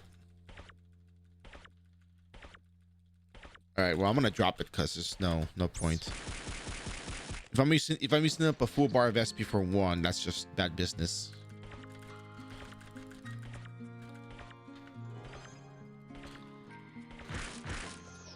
Maybe they're really difficult to steal from. There we go.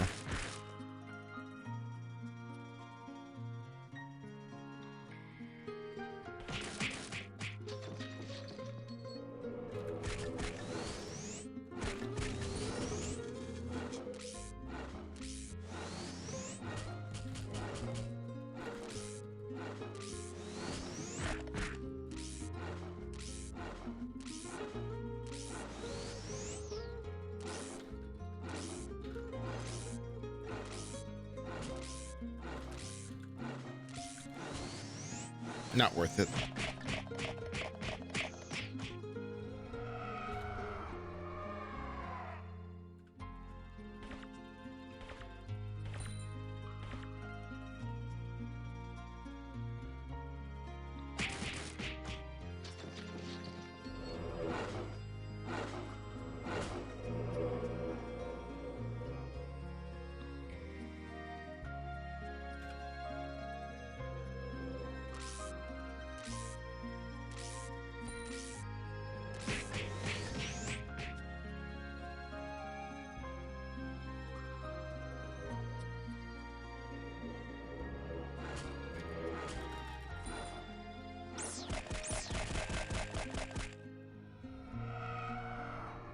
Where's the other ghost?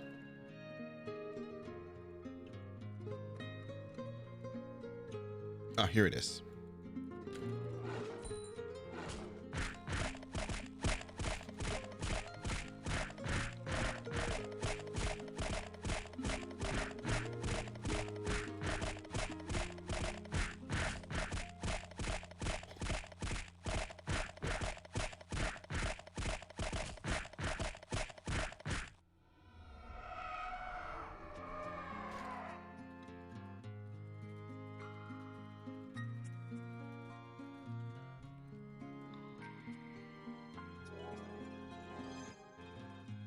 All right, this is where it gets interesting.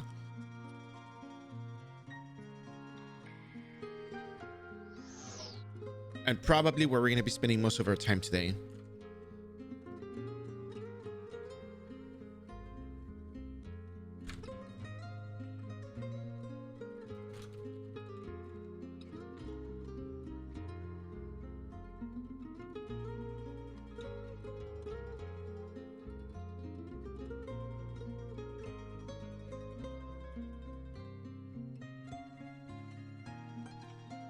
All right, so again, we're going to be taking our time.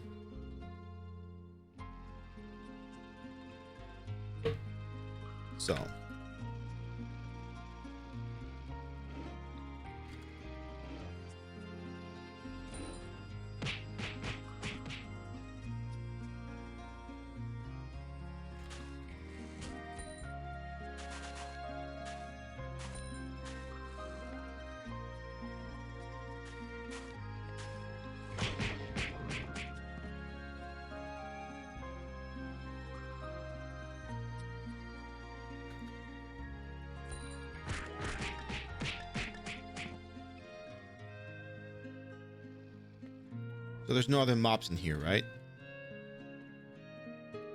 All right, cool. So we're gonna kill this one. We're gonna keep our distance.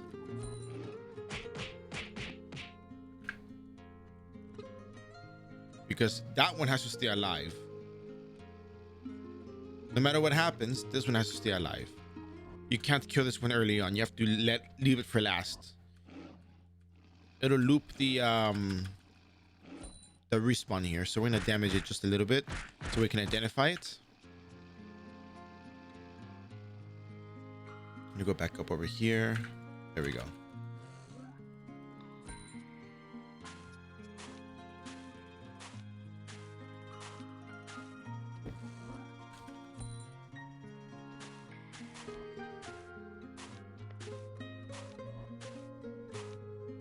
All right, cool. So kill these. Now monsters to the next floor. Cool. So when you kill this one over here, that we left over here, it's gonna reset the not gonna reset, it's gonna loop the spawns. So you're gonna be fighting a whole nother set of monsters again. So we're currently at 116 shards. Let's see how far we can make it, one step at a time. So this one is a new monster. Cool.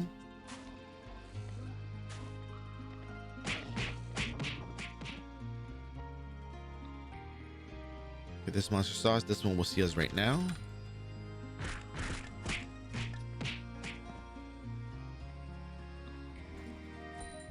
Okay, this one. This one.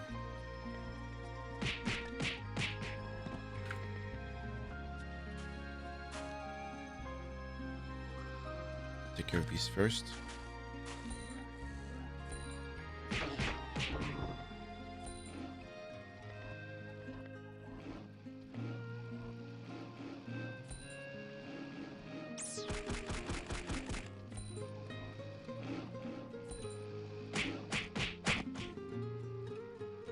Quite a few shards now, huh? Look at that. Just look at that.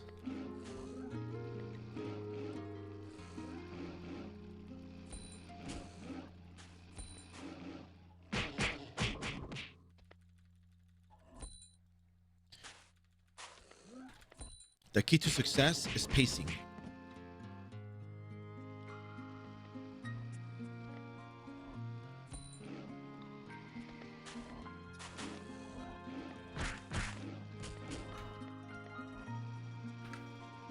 It's too many at once.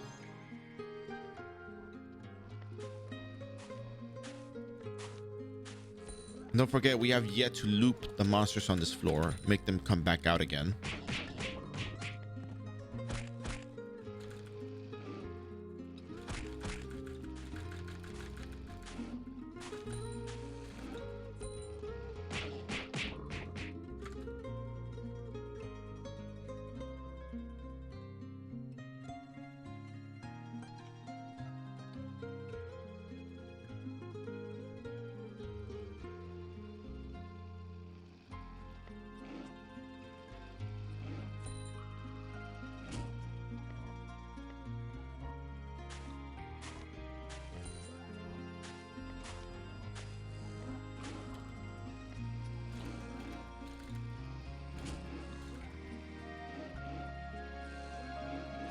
Okay, I think I had stolen from this one already.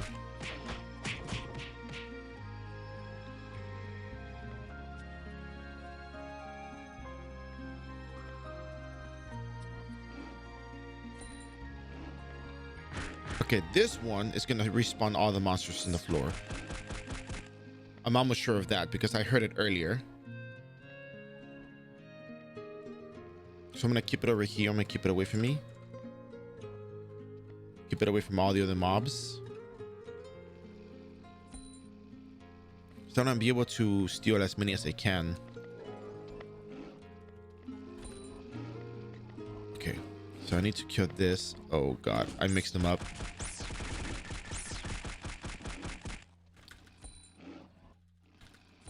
Okay, I got him.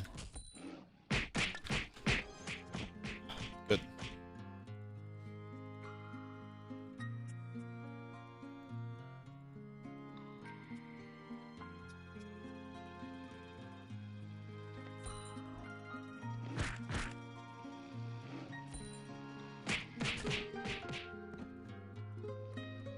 $131.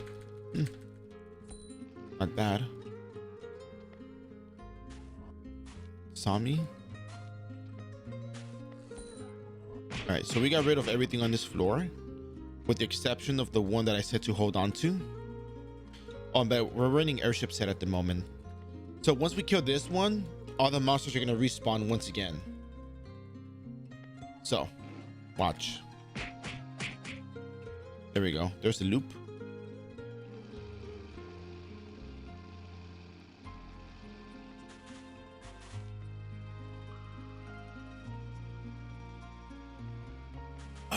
Right.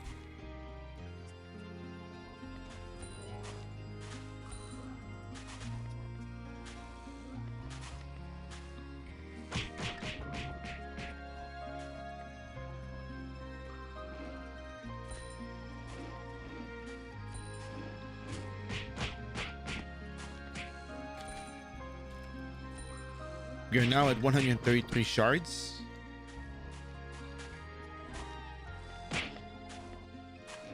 Oh, actually, I don't want them mixed up, so I'll just separate them.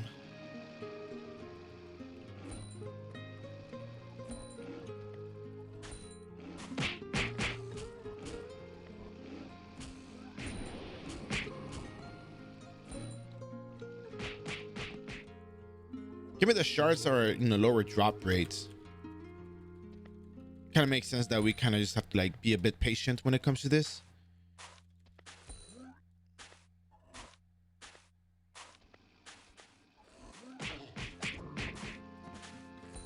At this rate, it'll take us one more day to get the Thanatos Qatar, and I think that'll help us with our leveling significantly.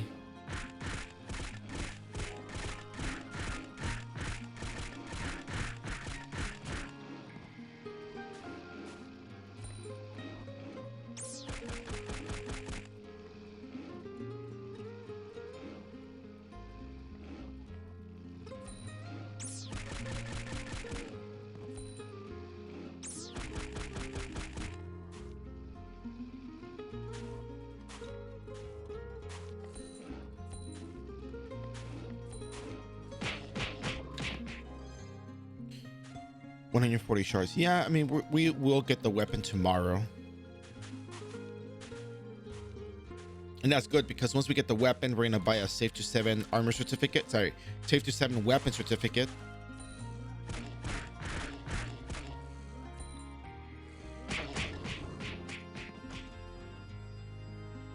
Make it +7, and that's it. Perhaps with elemental converters, it'll become our best weapon.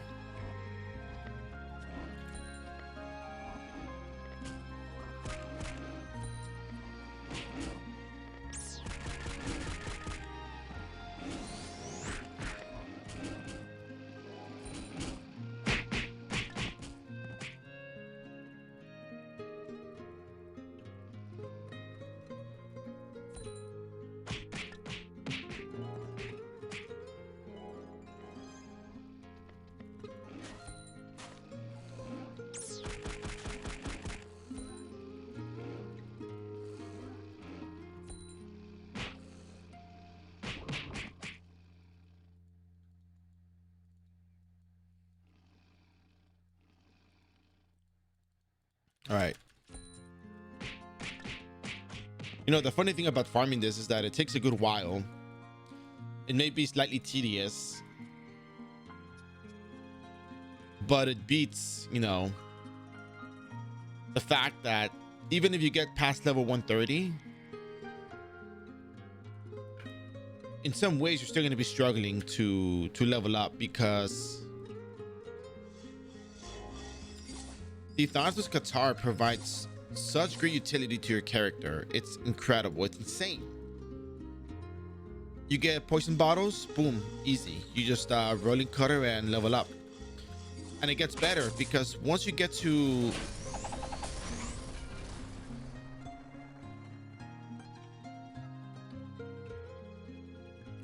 Phase from Nest hard mode, oh, you're gonna be farming that like crazy. Like you're just gonna farm that like there's no tomorrow. So watch, we're gonna take this over here. We're gonna let it sit here.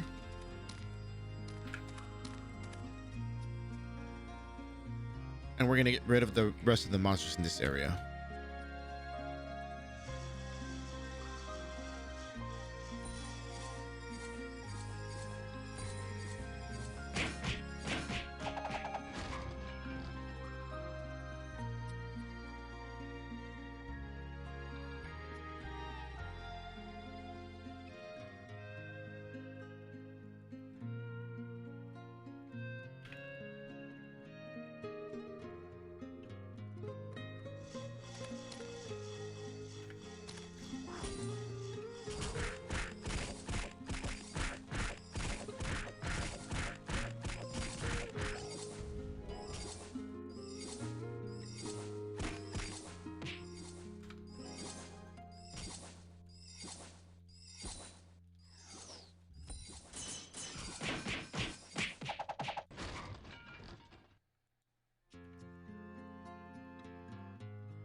What are we missing here? Ah, here you go. This one.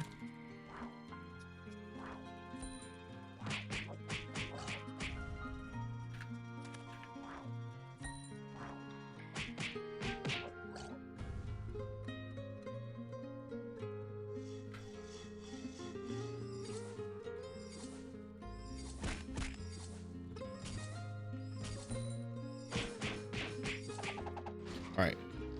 Now, they all came out, but this one's still alive. So you know what that means. We're going to loop this.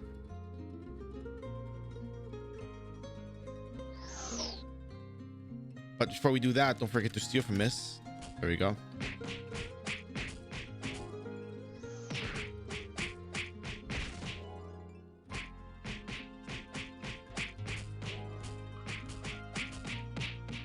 right. And then you could fight, what, like one more monster here? But wait, it gets better than that. Oh, the fifth floor is open. Cool. But then there's a monster that's still here. So what happens if we kill this monster? Well, guess what? It loops.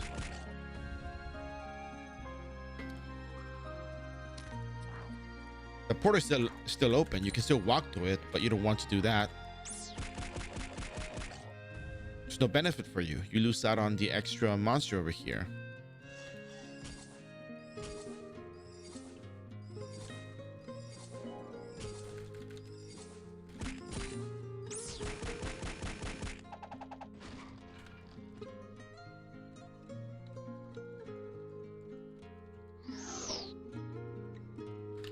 Once again, you steal from this thing.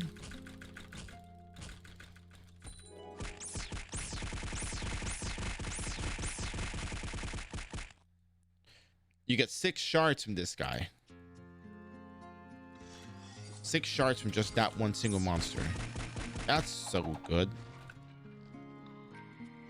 So good. I mean, why would you not be doing this?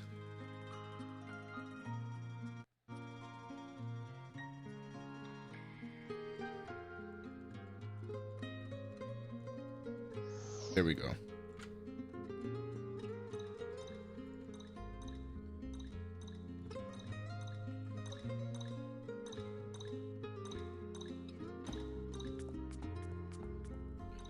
All right.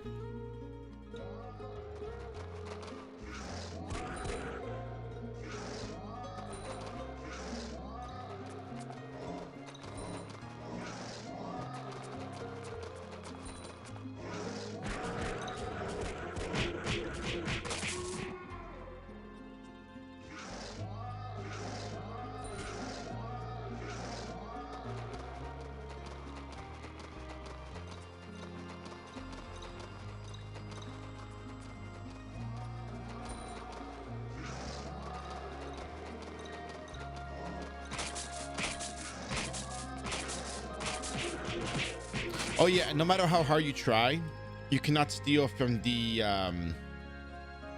monster that spawns once you defeat all of these monsters.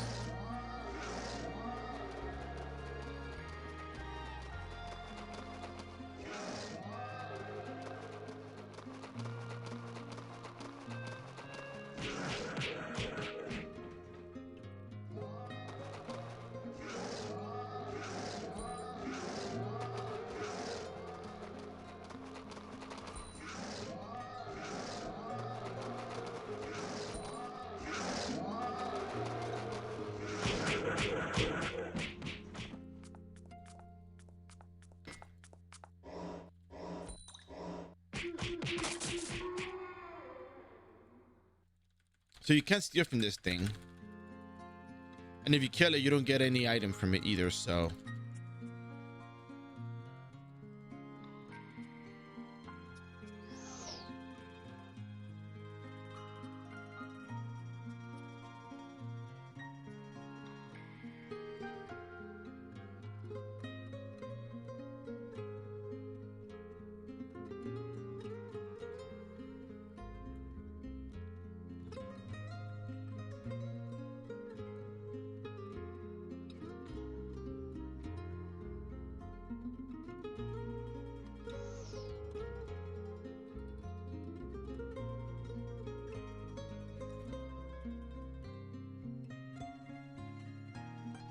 We don't have enough shards, but tomorrow we will. So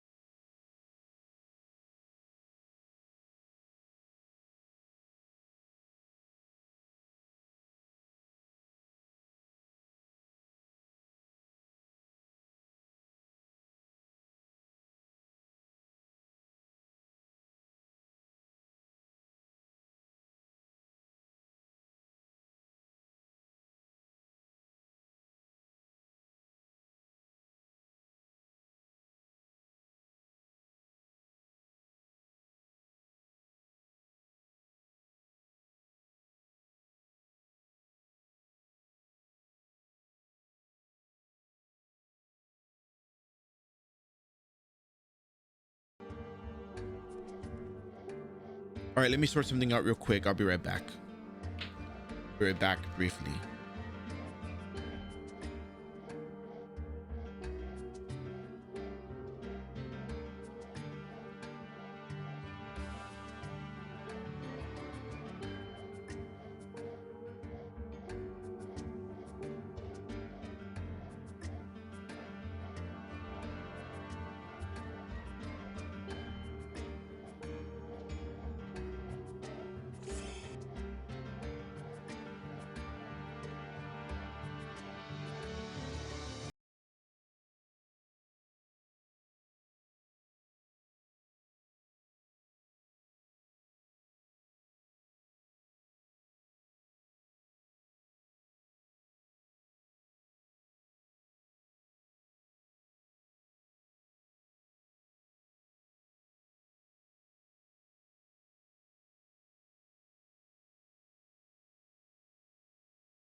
So I have to go to Frontera, go do that, do our dailies.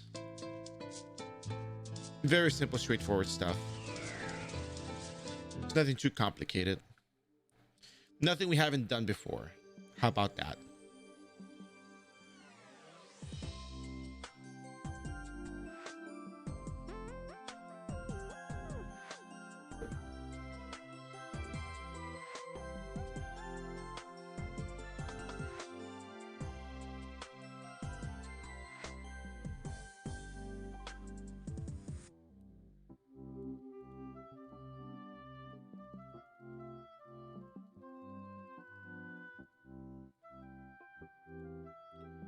I think I will get rid of the eating group equipment. I think I'm done with it. It's taking up too much space at this point. Absolutely not worth having.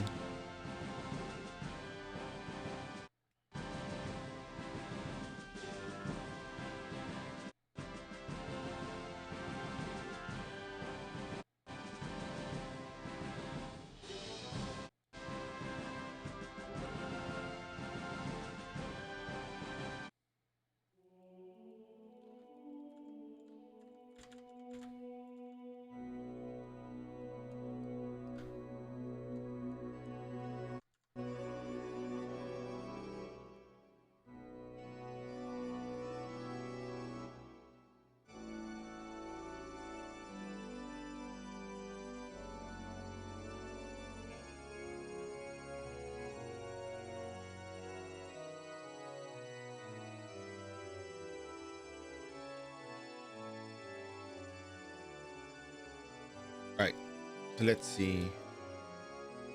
We got this. We got the dress quest. We got the dailies for the kitchen. Should be fine, right?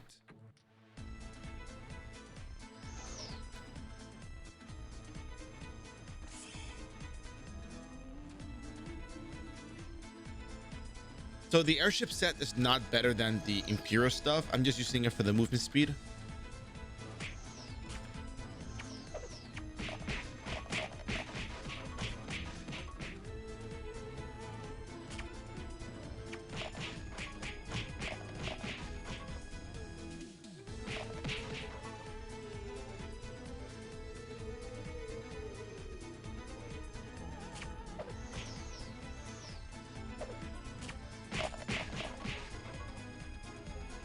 Oh, goodness.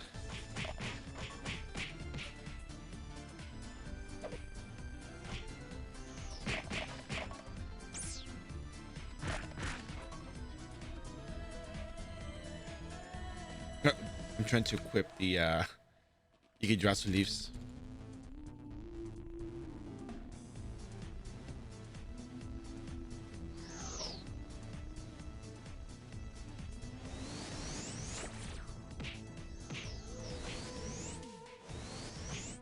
Ah.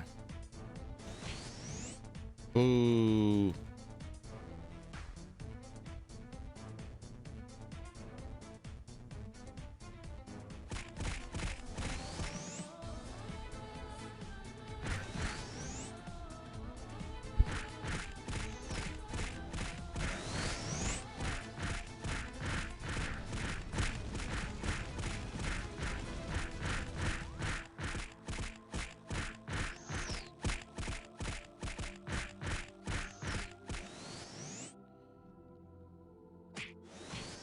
Wow. I can't believe it. It actually used stone skin the moment I was gonna get the resurrection off. That's pretty lame.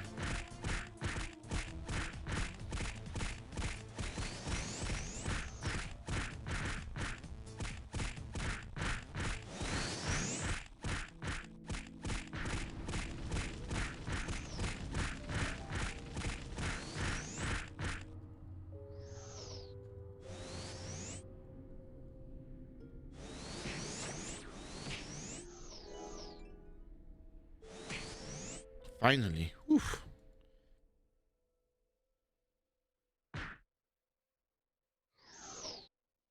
So at this point, I kind of expect you to be able to kill Biju now.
Cut the line of sight. No problem.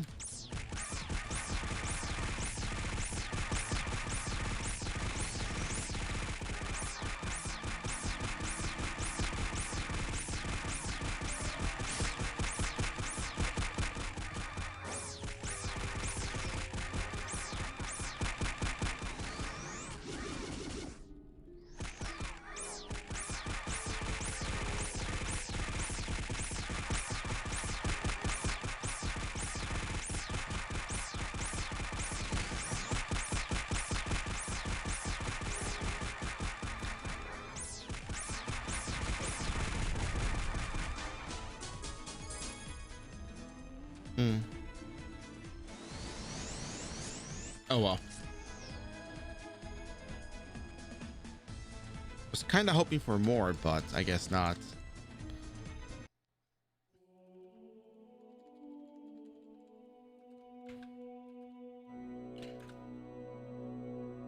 At level 140, we get access to more quests, so this is where it gets really, really good.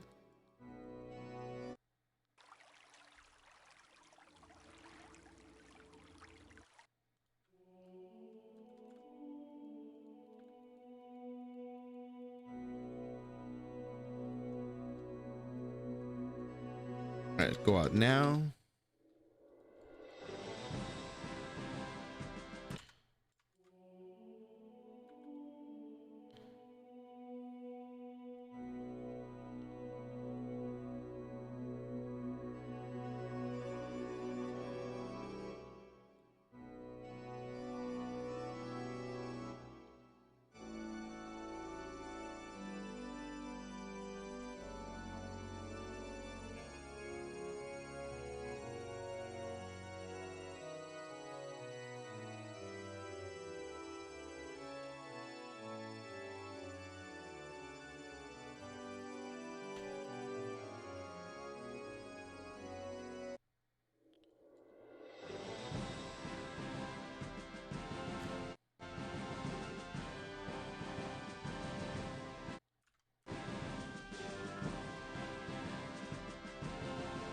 So before we go pick up our EXP, we're gonna go we're gonna go do the kitchen dailies.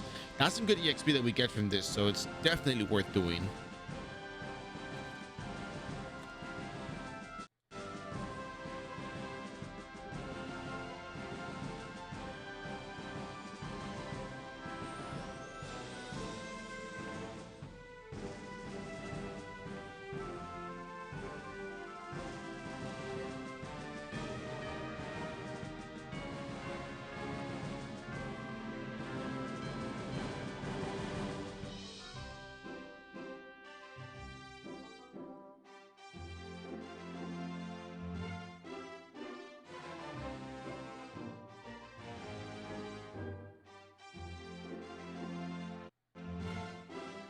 Refreshing butter sauce.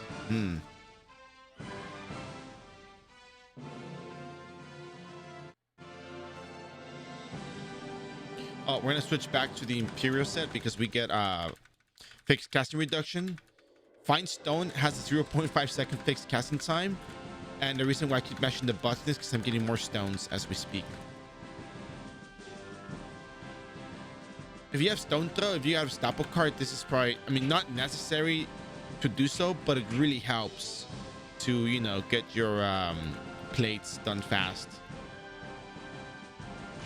I think it's faster than regular attacks too. There's less of a delay. There's no animation there.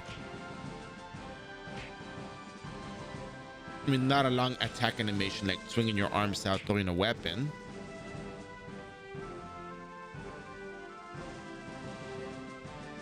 So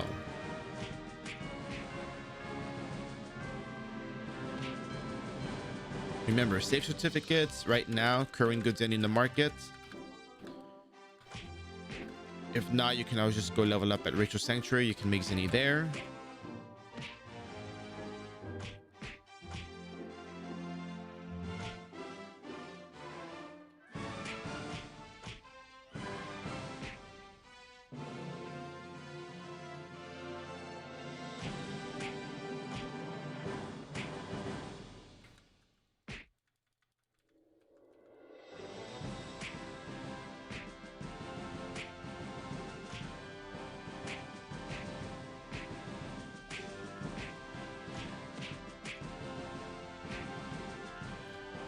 Wow, this whole time when you got one dish, I broke like 7 plates and you got like only one dish. Wow.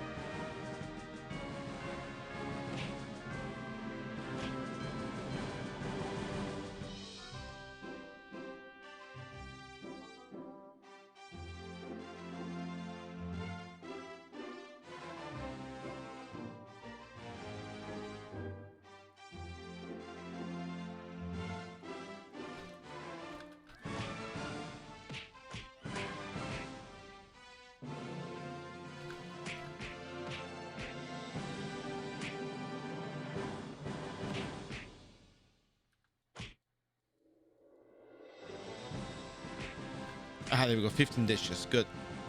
Switch back. We also have Illusion of Moonlight to do as well.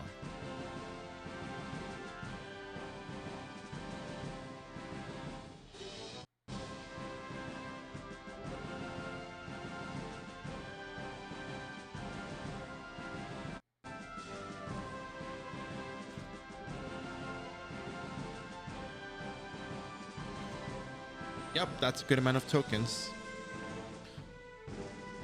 You can also go do the Medusa quest if you want to get 4 extra tokens, but it's not mandatory.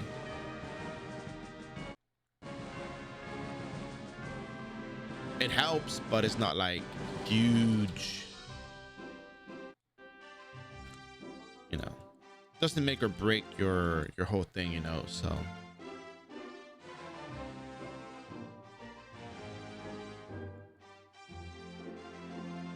All right, so just in case I get the quest that I'm missing, I'm gonna remove this real quick.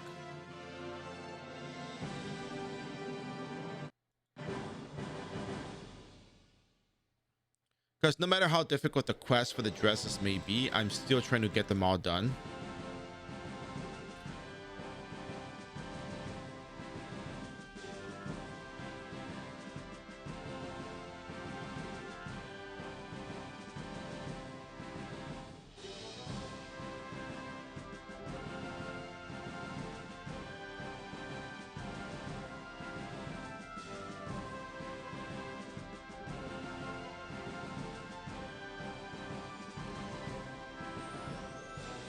So if you're wondering what I'm doing or why I'm doing it, and thank goodness, the first quest on the list.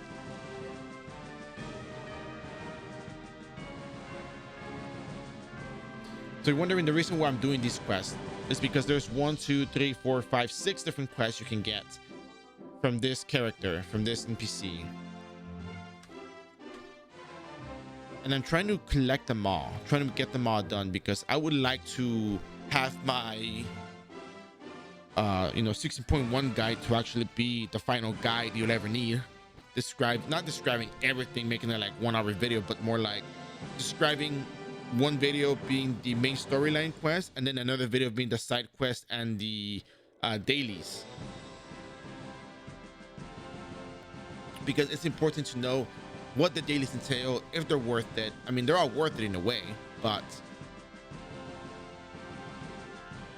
you know what I mean. It's more about, hey, you know what? This is all the information you need to know about this. Not like leaving no stone unturned. It's not like that. Because remember, the tutorial, the Creature Academy, has way too much information, has way too many NPCs, and it's really not all that worth it, to be honest with you. There's just a lot of stuff that is just not exactly useful, I think. I mean, they give you an explanation of how certain things work, but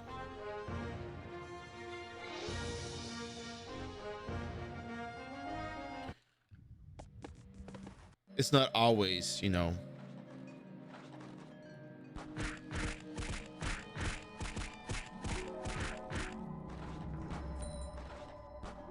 the greatest, if I may. I think I left the burning hair on the floor. Yep. All right.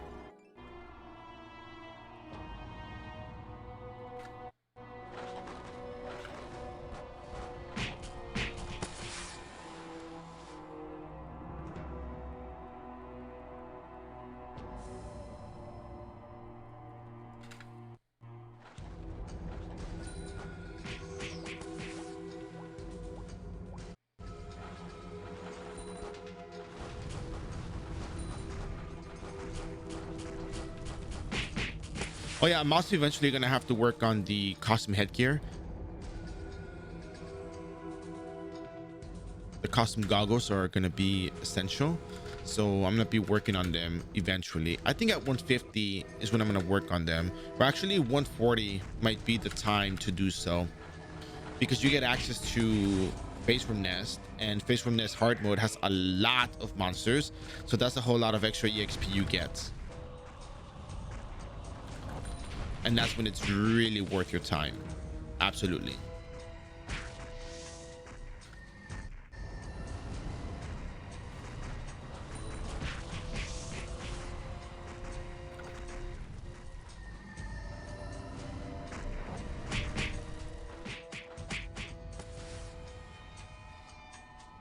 But in the meantime, just gonna have to wait.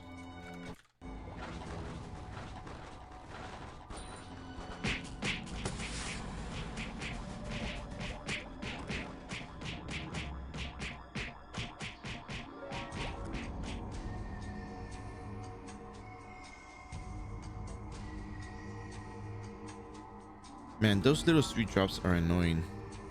Kinda.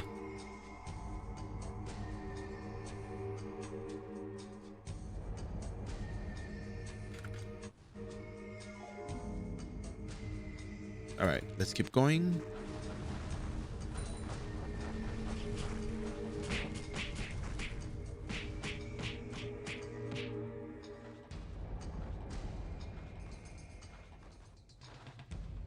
By the way, doing the Medusa quest is optional. I'll tell you right now, the EXP that you get is going to be better from doing other stuff like the other, Illusion Dungeon stuff, which we have access to Illusion of Vampire and Illusion of Frozen. So Illusion of Frozen is actually the one we want to do. That one provides the most EXP out of the vast majority of quests that we can do. So yeah, it's worth your while. It's worth your time. Absolutely. Not all Illusion Dungeons are as easy as the other ones, but it's worth going because you at least have a chance of dropping a valuable item.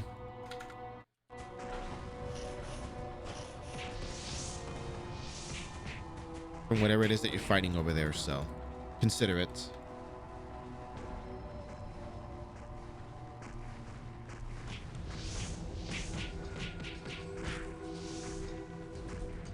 Magma dungeon loot is not bad either.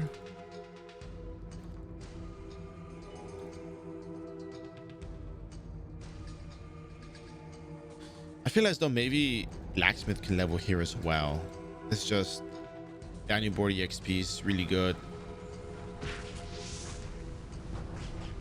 In general, bounty boards are good just because they give you the monster EXP times 150. But raw EXP isn't bad either. It's just, you know. Yeah, we do have fourth jobs here. Yeah.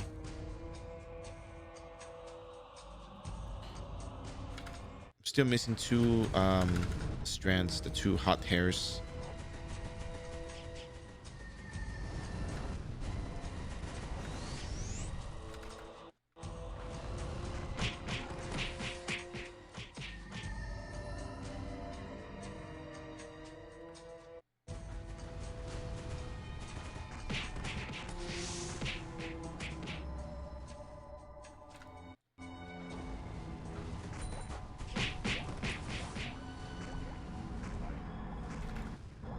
Yes, you need to be level 200, of course. Yes, correct.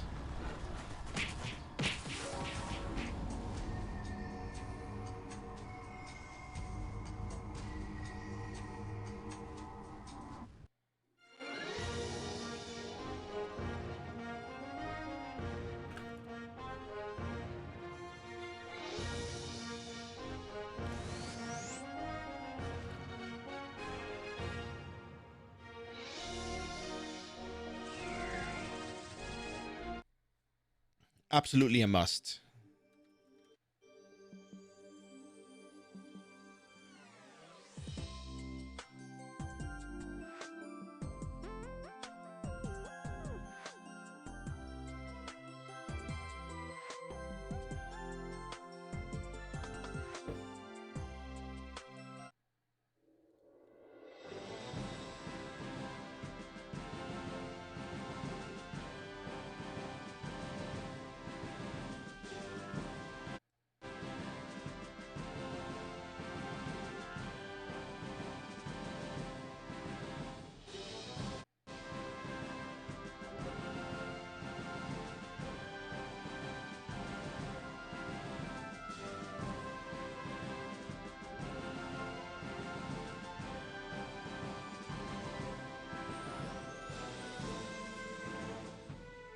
All right, we got what we needed. We can put the chats back on.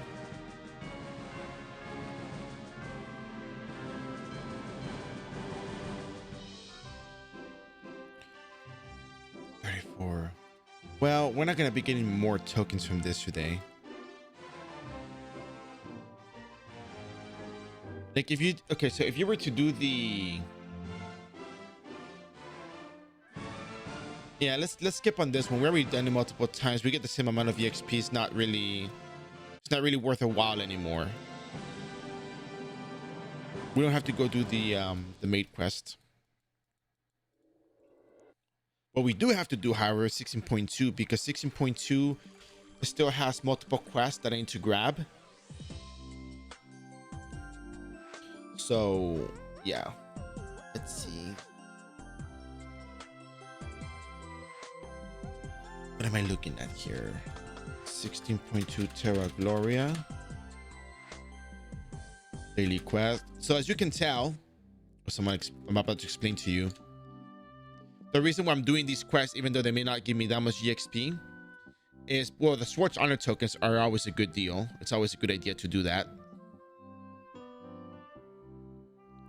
And then the other thing is that there's some quests that have multiple options. Like, for example, Twinkle Twinkle Shooting Star asks you to hunt obsidians or waste stoves or, you know, whatever. There's 3 options. And then the Helping the Twins has 1, 2, 3, 4 different options. So I'm trying to get all the options. So when I talk about the daily quest for Terra Gloria, I have the option to cover all of the quests that are on there. The one thing that's throwing me off at the moment is that there's a side quest called Enable Teleportation in Schwartz that is not available. The NPC is not there. So yeah, that's the one thing I'm trying to figure out. Trying to make sure I get all the information on that. Maybe the NPC teleport, maybe, I mean, maybe they succeeded and they're just not there anymore.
All right, let's see. We got the 2 quests here.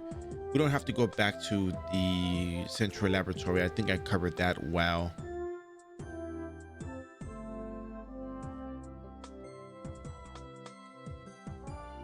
Okay, so let's go back to Juno.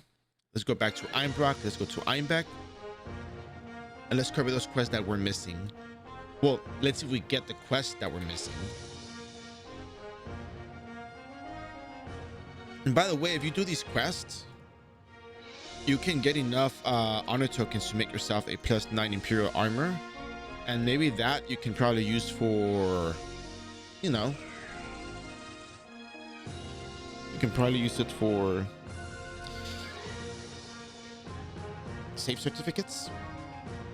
Or you could probably make yourself a +9 to put a evil druid card in it to use rolling cutter at phase worms.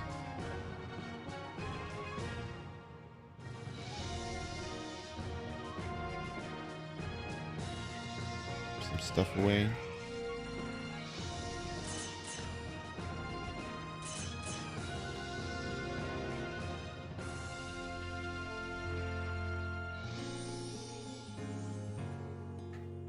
Yeah.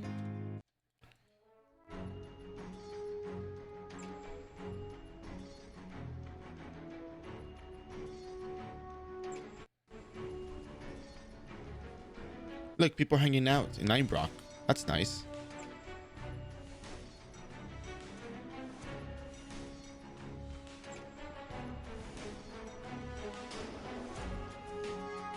Oh, and by the way, I'm still working on the YouTube channel. I've been adding some videos from before. I added Royal Guard leveling, you know, novice to swordman, whatever. Novice to swordman to crusader.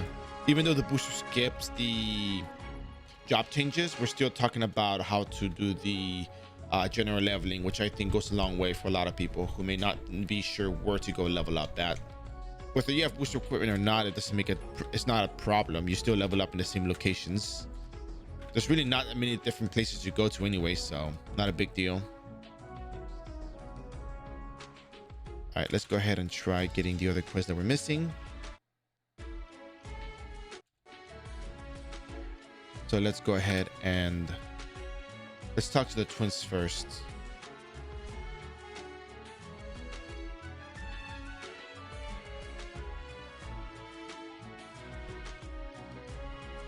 I did Pitman the area already. What a bummer. What a bummer.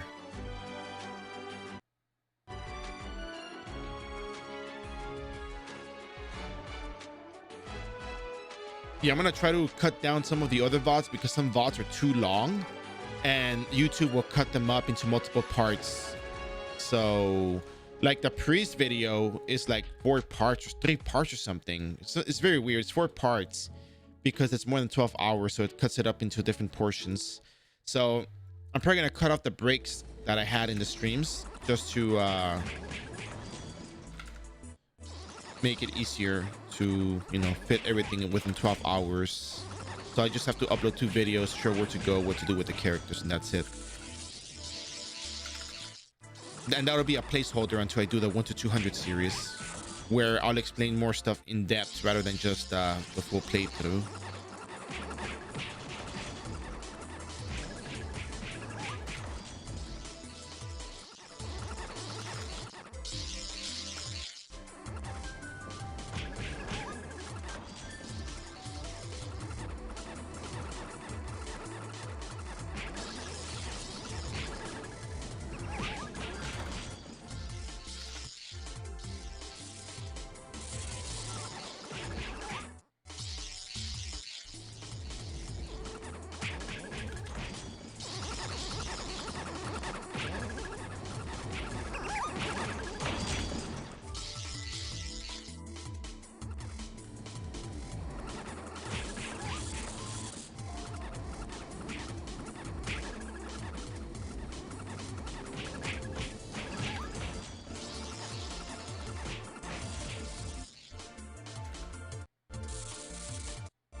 Wish I gotten the other quest. Now I have to do this again tomorrow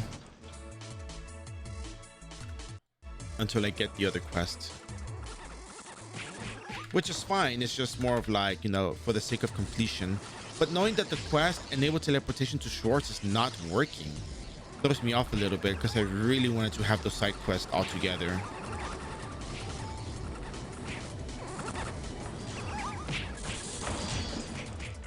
But oh well.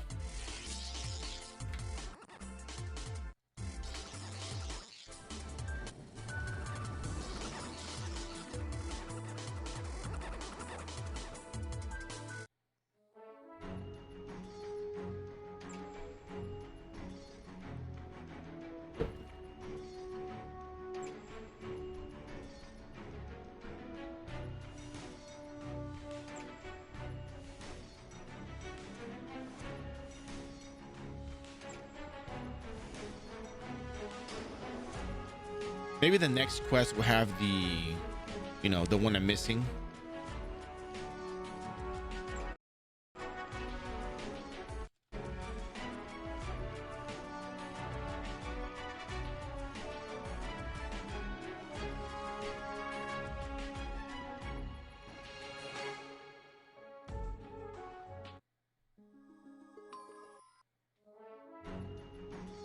Funny how I have to, you know, Guillotine cross in this account.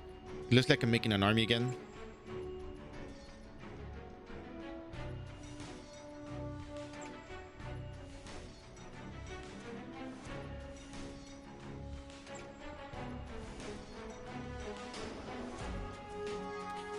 I feel I did this one already.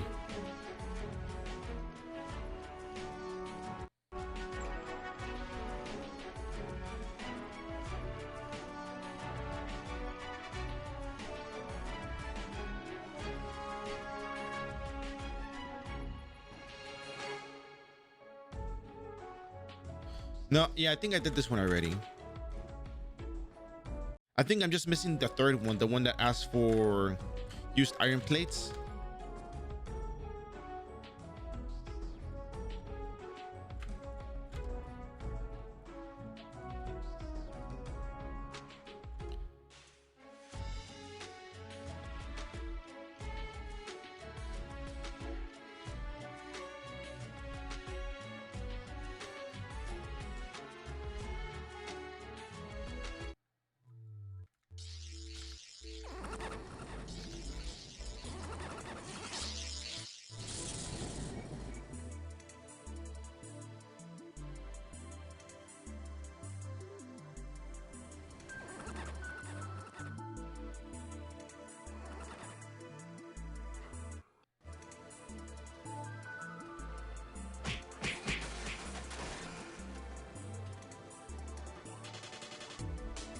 I think I've burned trees in my storage from running the other thing, magma. So I No, I don't think they drop burn trees. I think I'm getting it wrong in that case.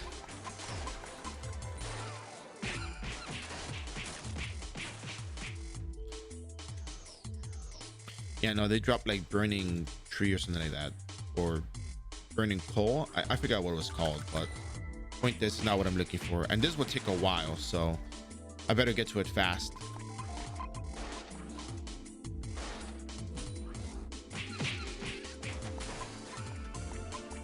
I think it's likely that we might end up buying some poison bottles, but they're really overpriced in the market. Like 110,000 zenny for a poison bottle.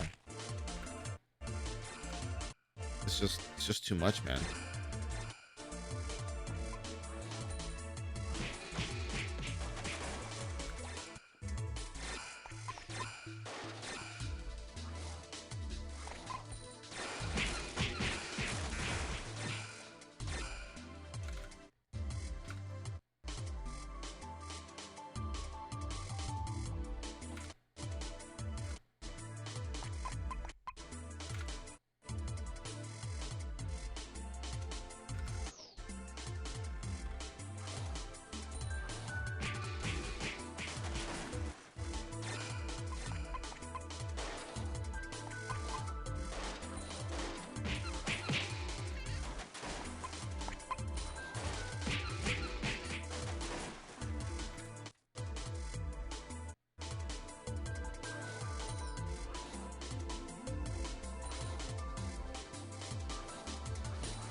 And once again, here with the waste stoves,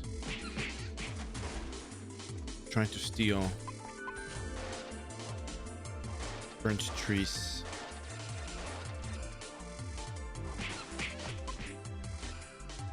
Why?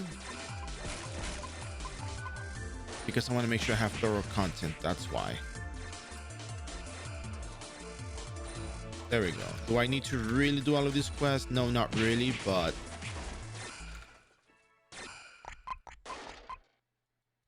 I just want to make sure that people know all the quests you can get from this thing.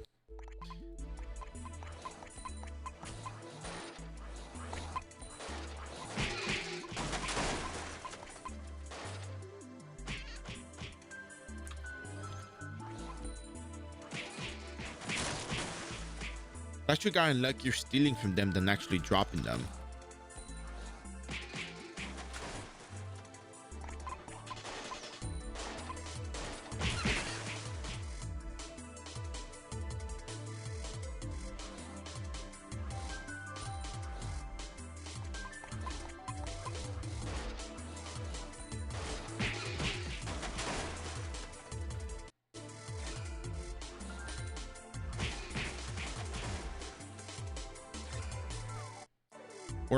Worry not. We are going to be doing 17.1.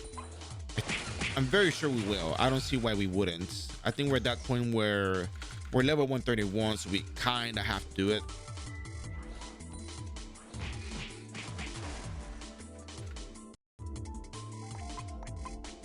Because honestly, there's really not a whole lot more that we can do. We got to keep advancing. Yeah, we can level up at Rachel Sanctuary. We can just keep rolling Cutter the whole day to 140. But episodic content is crucial, and here's why. From my understanding, the 17.1 armor is pretty decent. It gets the job done for us.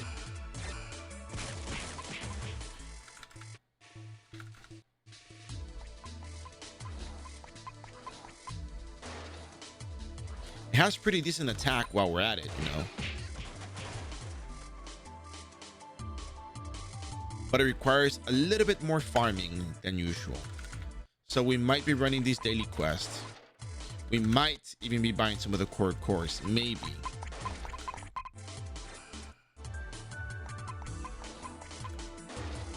Not a sure thing, but maybe.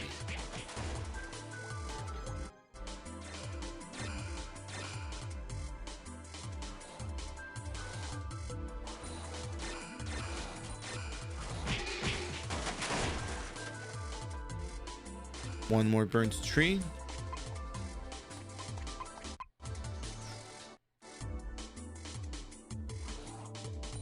There we go. We're done.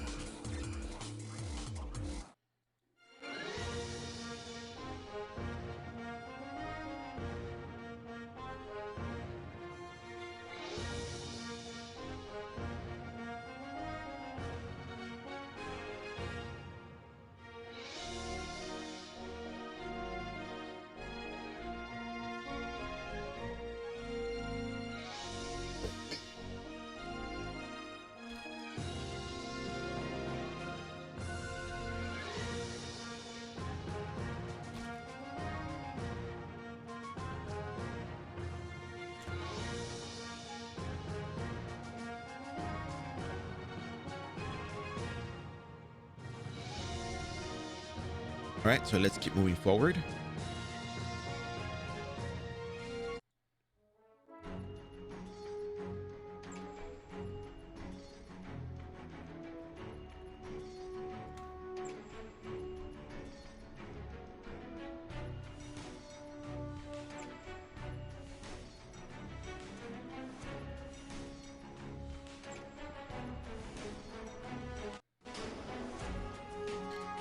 Yeah, I just walked back instead of leaving the dungeon.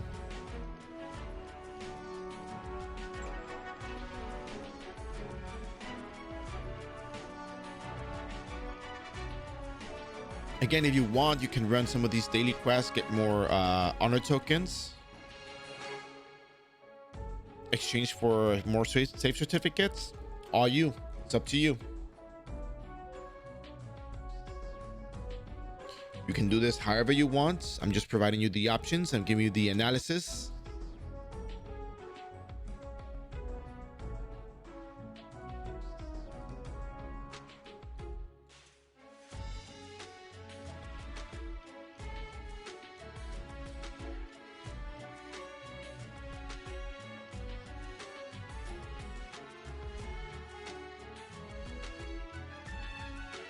I can get myself another 3 tokens. Let me just do that.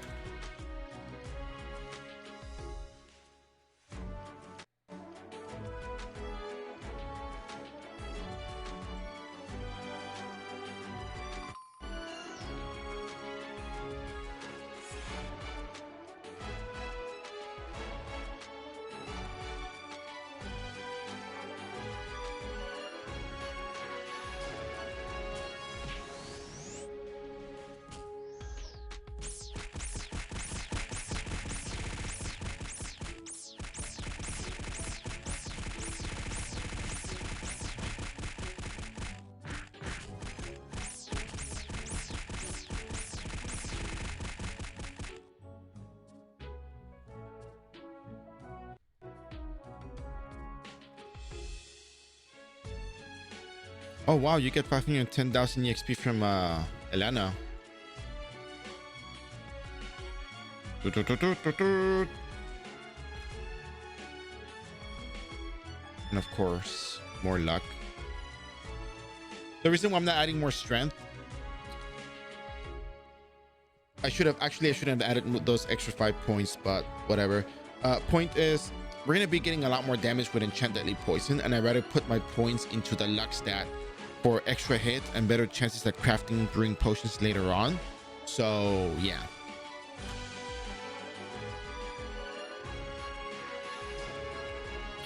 All right, so let's see. So we did Twinkle Twinkle Shooting Star. We don't have the honey herbal tea with us, so it's whatever. We already have the recordings for giving to charity. Giving charity to charity. We already did the Heart Hunter instance. We talked about what happens if you fail it. You can't come back in.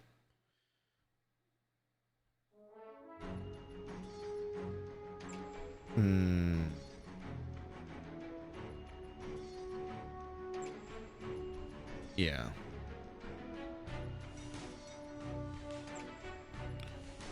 All right, so that said,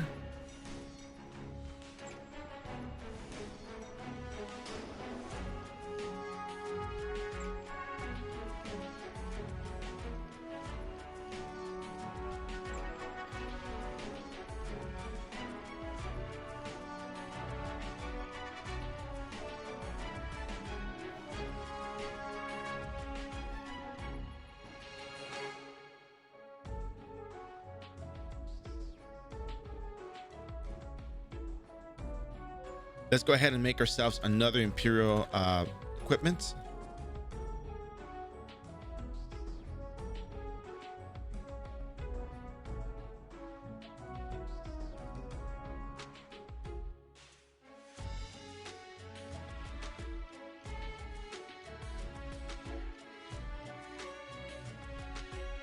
Let's go ahead, upgrade those boots. And we're gonna start doing episode 17.1 in a bit. I'm just gonna go check the supplies that I might need, and we're gonna see how we're gonna proceed with this one, because not sure entirely 100% what I'm doing here with this one. So we're gonna just talk about what the quest will entail, where we're going, that kind of stuff. We have Imperial attack boots, so we can just trade those in.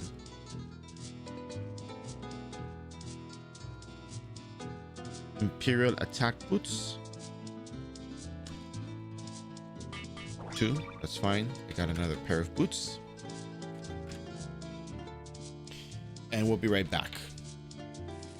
I'm gonna take a super quick break, and we're gonna continue with supplies and general discussion of 17.1. BRB.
All right, I have returned. ¿Qué server es? Disculpa, estaba AFK. El servidor es...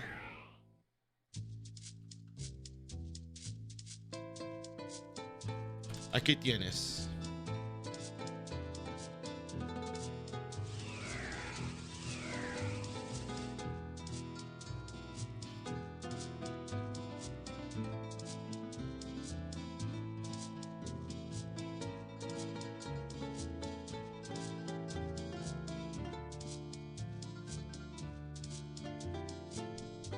De nada. Es el servidor oficial, entonces... Sí. Okay, so we're gonna talk about episode 17.1 because I think episode 17.1 is one of those that it isn't too difficult to really do, but it's just tedious to a lot of people. So if you want to just follow along, let's talk about what this entails. So long story short, there's a couple of sections. There's the starting the quest, there's the Rudis investigation, then there's the Regensturm location, then there's investigating Breckenbear, and then that's where you start going into the other location. What is that place called again? Core.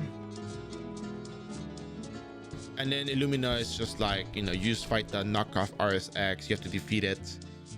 Now we're gonna be doing something very different here. We're actually gonna die in different locations of this, which is, I'm not sure how good of an idea this is, but I need to think about it for a bit because it's actually kind of it might actually make episode 17.1 last longer than it really has to. But I don't know if you can go back in if you die. That's the thing. No one has ever told us what happened if you die. So I'm going to purposely die. Strafa! Let me turn that on real quick. Strafa coming in with a tier 1 sub. Thank you very much for your support. Your support goes a long way. And with that said, you know what I'm gonna tell you, but I'll say it again anyways. You now get access to Salted Bear, Gatsby Bear, Monkus Bear, Upvote Bear, What Bear, Corn Bear, Kawaii Bear, Sunglass Bear, and Hehe Bear. Take their space with you, use them to your liking, express yourself with them, take good care of them, they'll take good care of you. And as always, thank you for your support. I really appreciate that. So we're gonna continue. So thank you. So yeah, so the thing here is that, does anybody in the audience know what happens if you die in Regensturm? Like, does anybody know if you can actually go back in? Does anybody know? Have you actually tried it? Have you actually said, you know what? I'm gonna die today in the instance just to see what happens. Like, I'm just gonna go in, I'm gonna lose that monster and see if I can come back in. Has anybody tried that?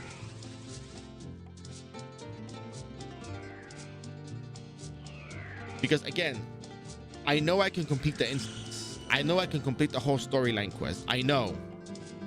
But I just want to make sure that we know that this is for the purpose of science or whatever it is that people say as an excuse these days, right?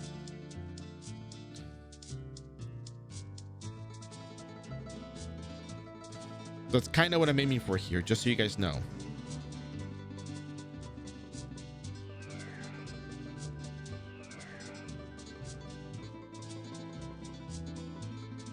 Nobody knows. Nobody has died in Regensturm.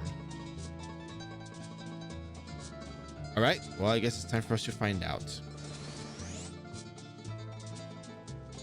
So ideally, when you run this content,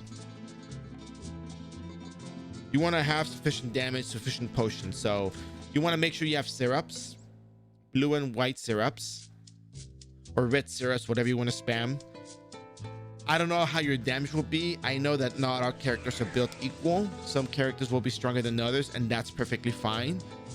But I just want to make sure that people understand that you gotta be well supplied when you go into these instances.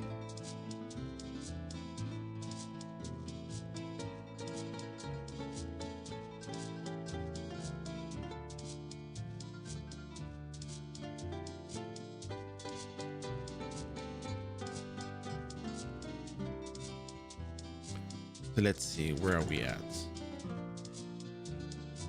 I'm gonna have to make sure I know that this VOD is gonna be edited in a certain way. Okay. So the reason why I'm taking a while to start this up is because I just make sure that I can at least, you know, cut up the footage in the way that it should be.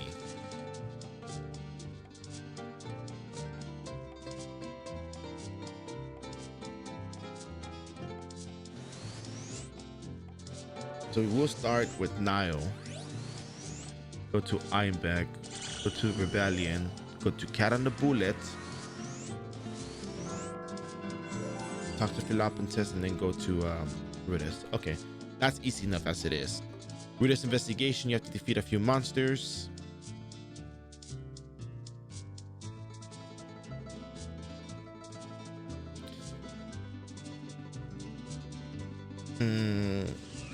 I think I can cover the farming the items for episode 17.2, make a note of it here, and that should be fine. So I can do that, go back to task, finish that up.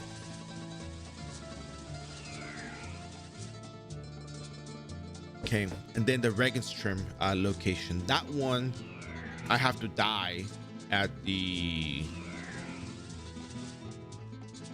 After going into the instance, really. Oh, actually, no, it says right here, the instance can be created, entered, destroyed as many times until the final boss is defeated. Okay, so that is on there. That's good. That's good. We're still going to do it on here anyways.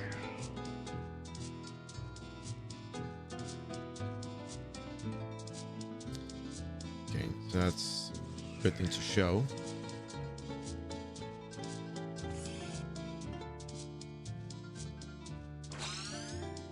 And then...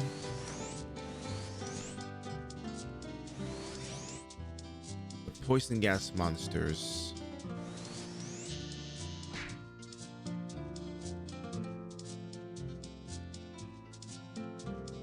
They're poison element. They're shadow element, so that's fine. Go to the fourth room.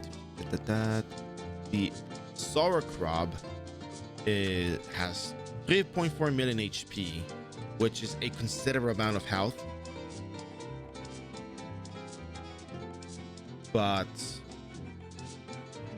you can always go back in.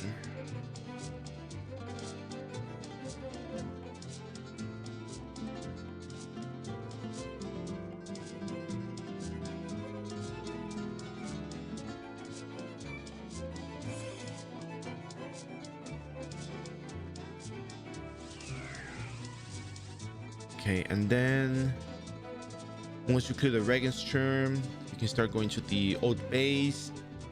Now, the one part that I'm not sure about, the one part I do want to find out is the capturing the Lumina. It's part of the storyline quest, and you have to defeat this knockoff RSX. You fight a weakened version of it, but I don't know what happens if you die there. Now, that's the one I want to find out what happens if you die at. So yeah, I think we can complete all of 17.1 today and have it recorded. I think it'll work out. I can't see this going wrong in any way, shape, or form. So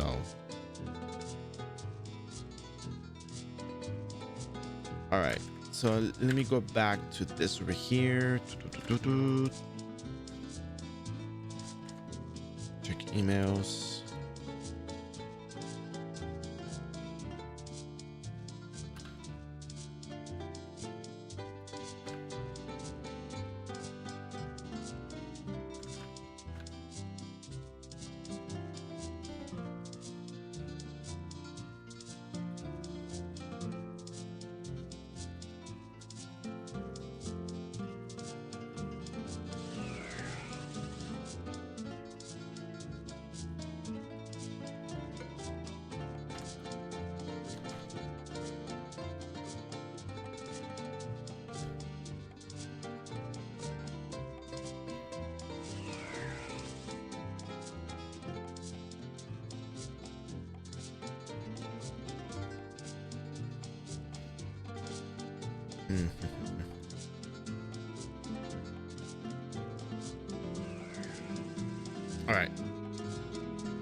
So the reason why you get new poison research is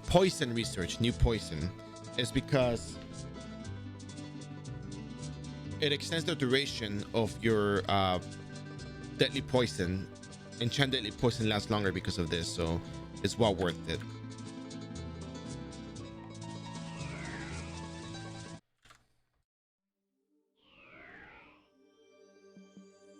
So I don't like doing this. Well, kinda, maybe, I don't know, but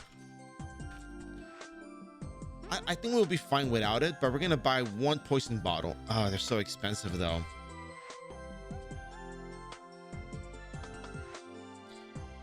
I think we can do it without. I'm very sure we can do it with just the Crimson Guitar. Oh, the Holy Crimson Guitar. I'm almost sure of it.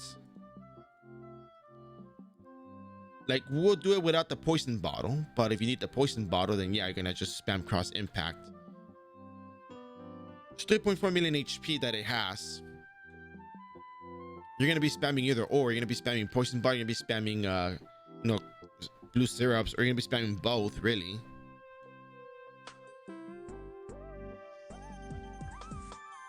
I guess we can show the damage.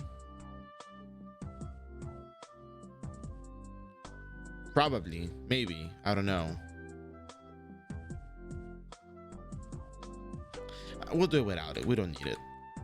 We don't need it. Bare minimum, bare minimum. All right, so here goes. We're gonna start off on episode 17.1.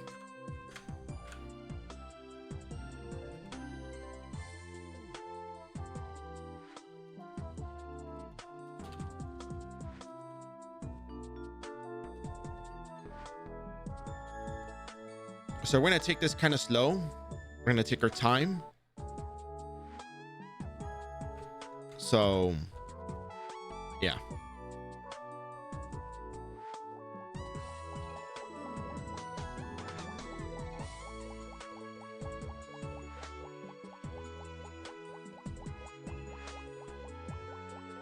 So for episode 17.1, es gratis, ¿qué es gratis?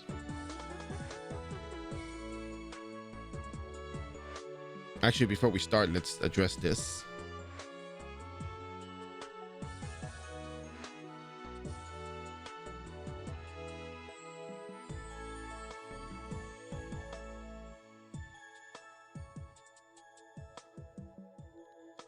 El juego.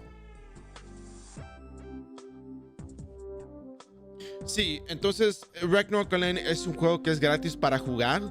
Pero como muchos juegos ahora en día que son gratis, tienen microtransacciones. Lo que yo hago en estos directos es demuestro cómo puedes subir nivel sin tener que pagar dinero. Porque mucha gente dice que todo es pagas para ganar. Pero a la misma vez puedes subir nivel sin pagar.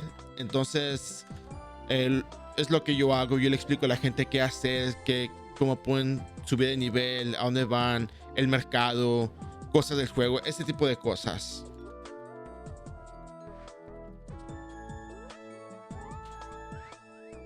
Aquí está la información. Se baja de un sitio que se llama Warp Portal.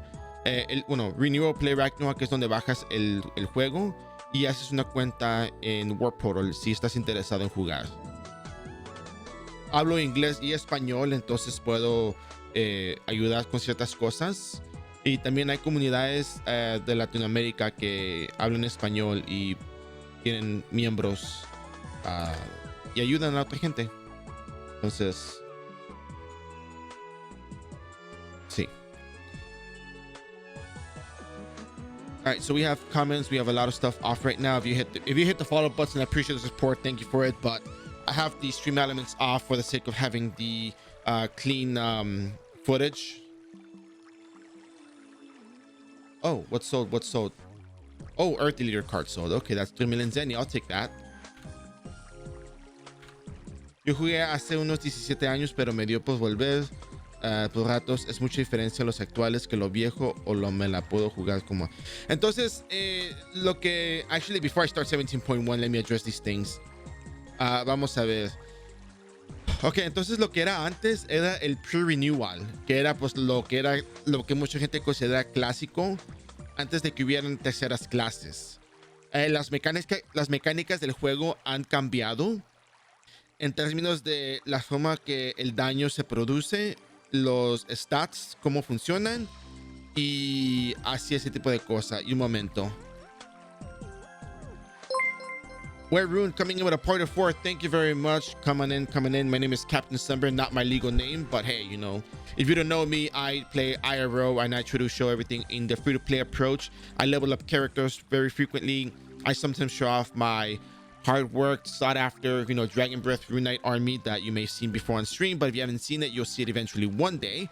But yeah, so I pretty much do everything free-to-play style. If you have any questions pertaining to Ragnarok Online, iRO, how to play, how to get started, or the free-to-play approach, this is the place. So thank you very much, Webrun, for the raid. Much appreciated. How are you guys doing? Tsupoteki, how you doing? Hello again. So yes, I'm addressing something in Spanish. Somebody asked about, you know, how long ago, how they played the game long time ago, if it's the same as before, but yeah. Ahora sí, Byron GM, lo que te decía, el juego cambió en términos de las mecánicas, agregaron más contenido, pero también a la misma vez, pues lo que sabías del juego antes no funciona igual como antes. Pero eso no significa que el juego cambió drásticamente al punto que ya no es divertido. Nomás se trata de adaptarse a las nuevas mecánicas y adaptarse a el nuevo contenido y la nueva forma de jugar. Sí, pues normalmente no mencionamos servidores privados, están las reglas, pero nomás como no está el chat puesto, está bien. Pero sí, como te decía, no, lo que si jugabas Renewal, lo que eran mecánicas nuevas, que no creo que era lo que era antes, 17 años, sí. No hay problema, nomás te lo menciono para eso. Como te decía, sí.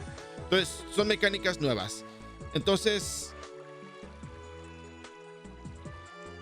tienes que adaptarte a algo nuevo, simple y sencillamente.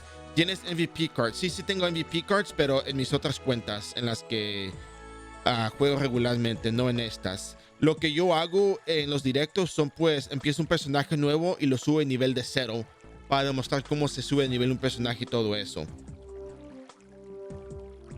Entonces esta cuenta no tiene MVP cards, pero mis otras cuentas sí tienen.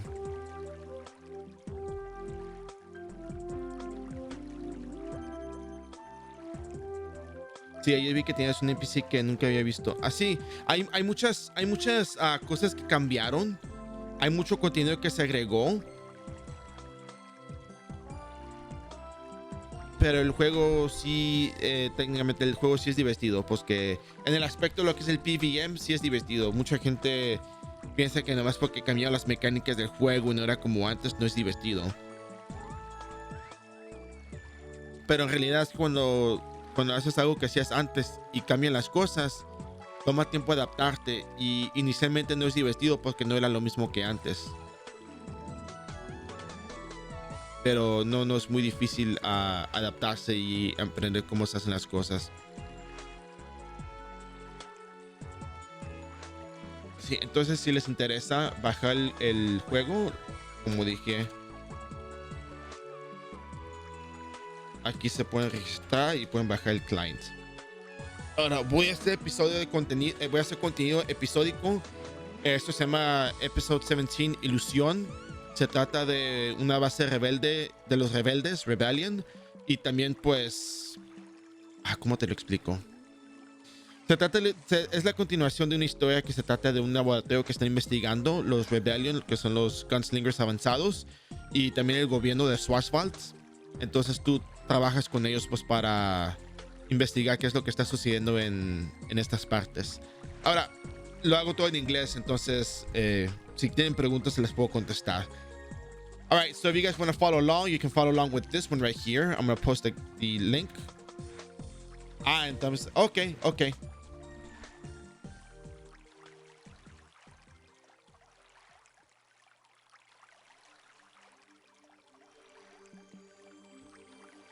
All right, so we're going to start off here. We're going to go to the... Hay warper solo Cafra. Hay un warper en el grupo Eden, pero nomás te lleva a ciertos lugares. Es mejor aprender cómo funcionan los Cafras. Simple y sencillamente, los Cafras de frontera te pueden llevar a cualquier ciudad de Rune Midgards, hay un NPC que te lleva a Juno y de Juno el Cafra te lleva a cualquier ciudad de allá norte. Y si te vas al grupo Eden, hay un NPC aquí que te lleva a... Te cobra 25,000 Zenny por reservar una teletransportación, pero la puedes usar múltiples veces sin ningún coste adicional. Entonces, Glass Time, Jupiter's, Biolabs, Vialan Island, Pyramid, Payon Dungeon, Antel, Prontero Covert, Abyss Lake, Curse Monastery, Ice Dungeon, Rachel Sanctuary, Dos Volcano, Masu Dungeon, Beach Dungeon, Bash for Stars, Scaraba Dungeon, Orc Dungeon, and Dragon's Nest, que es la Hazaña Dungeon, un calabozo nuevo, and Munir Dead Pits, que es las coal mines. So yes. Alright, I'm gonna get started now.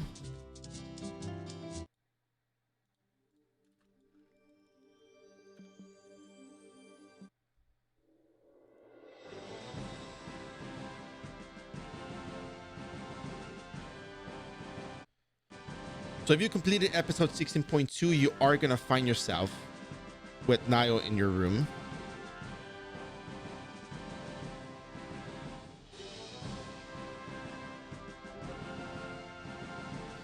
And now we go to Einbeck.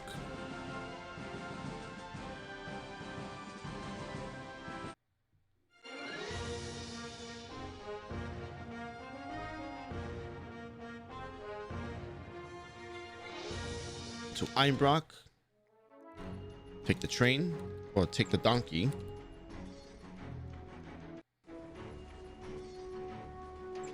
Go to the train station.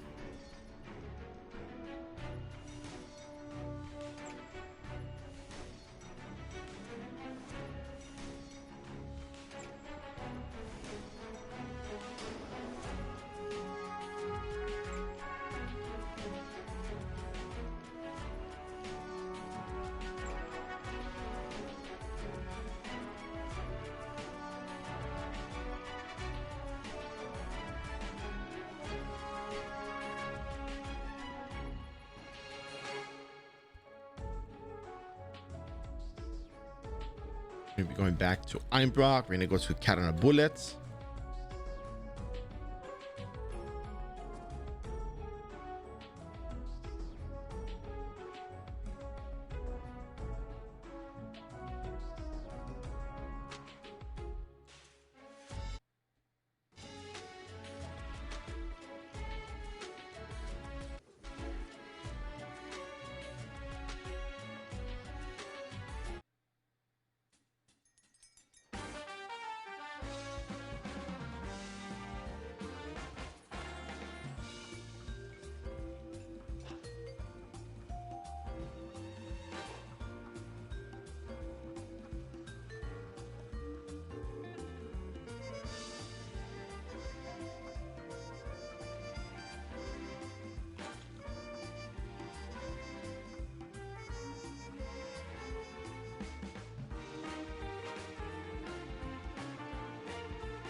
Getting to Rudis is not very difficult. It's just a lot of walking, but it's fine.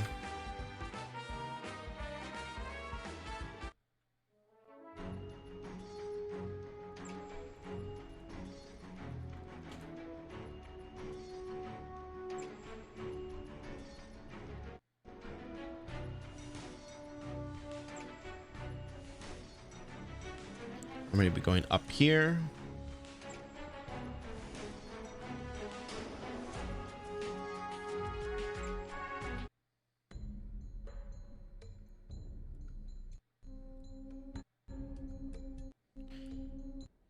We're going to use the fly wing just because it makes your life a little easier.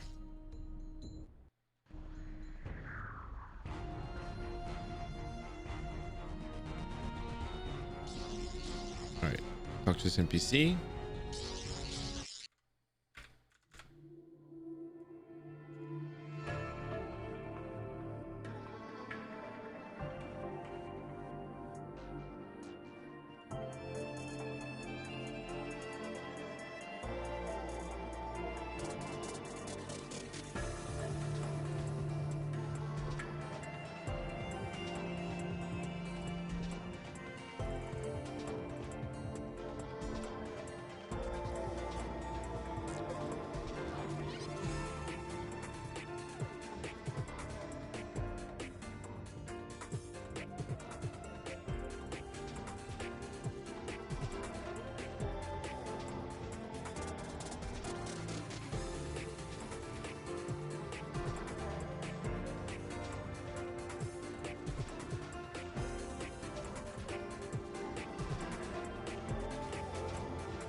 All right, so at this point, you're gonna farm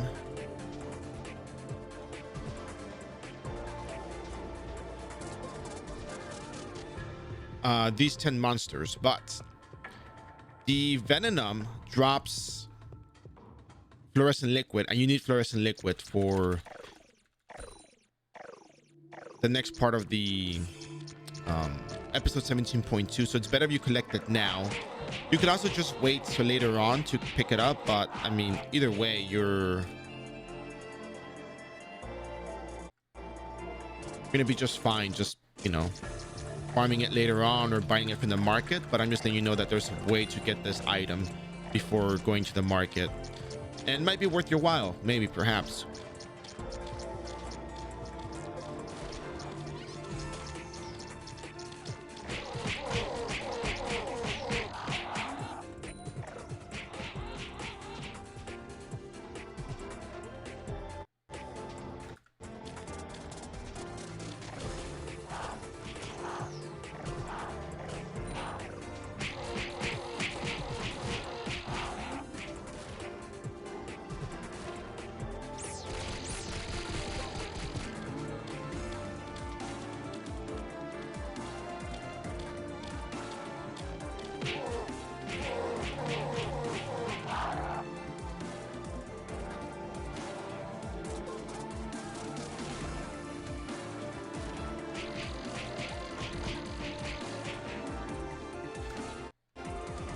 So we're looking mainly for venoms because the drop rate is kind of low. There we go, fluorescent liquid. We stole 1, 9 more to go. You're gonna need them for the episode 17.2 entrance quest anyway, so might as well start working on those. The other place you get them easily is Face Room Nest, but Face Room Nest is unlocked at level 140. So it's probably better for you to just get them now and start episode 17.2. There's a lot of goodies you want to pick up in 17.2, mainly EXP quests, dailies. They provide good amount of EXP, and they may actually be helping you level up faster than a lot of other quests in the game or other maps. Especially when you don't have so much equipment, it's well worth, you know, knowing that there's quests you can probably do daily, little by little, you know. Because one of the things that happens is a lot of people don't pace themselves, and we want to try to get to level 200 really, really fast. Or we're doing multiple characters. I've done that before, and it kind of leads to a bit of burnout when there's not a whole lot of leveling options and you're grinding the same thing over and over and over again. And it's fine. It's perfectly fine to grind. It's fine if you want to do it, if you have the time. Just remember that, you know, there's other locations, there's other maps, and you know, you got tomorrow. You can come back and do dailies and get more EXP. And once you're strong enough, you're gonna be running instances, and you're gonna be doing, practically, you're pretty much leveling up to just do the same thing over and over again. So your call, but just know that, you know, you don't have to rush it so, you know, so much. The better you pace yourself is the more you pace yourself, the better it is, in my opinion.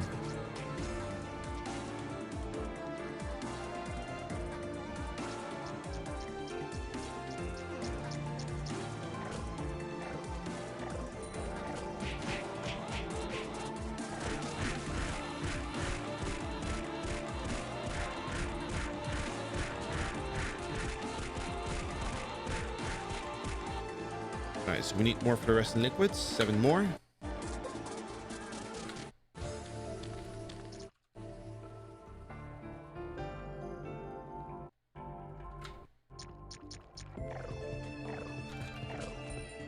Another fluorescent liquid.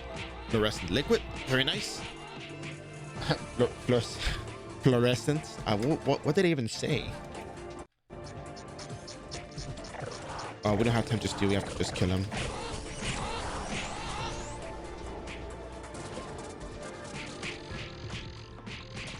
Two more Dolores, and we'll be done with this quest.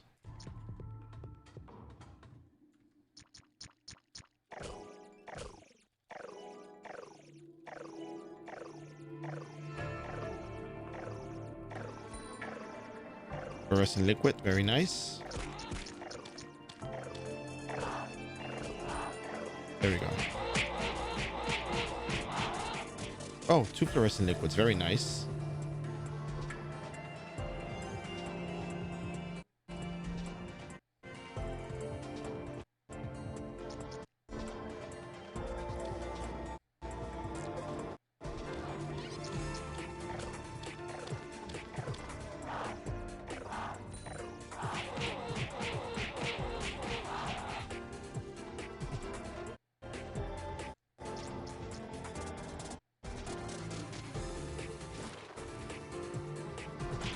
I need one more Dolor, but I want to make sure I get the 10 fluorescent liquids.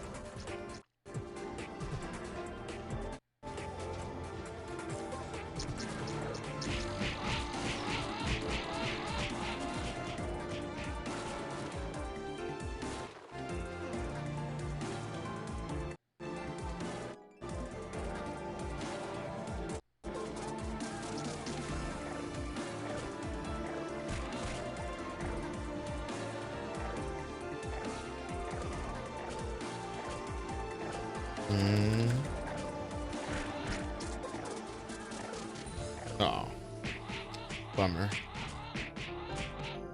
Ooh, core. Look at that. Very nice.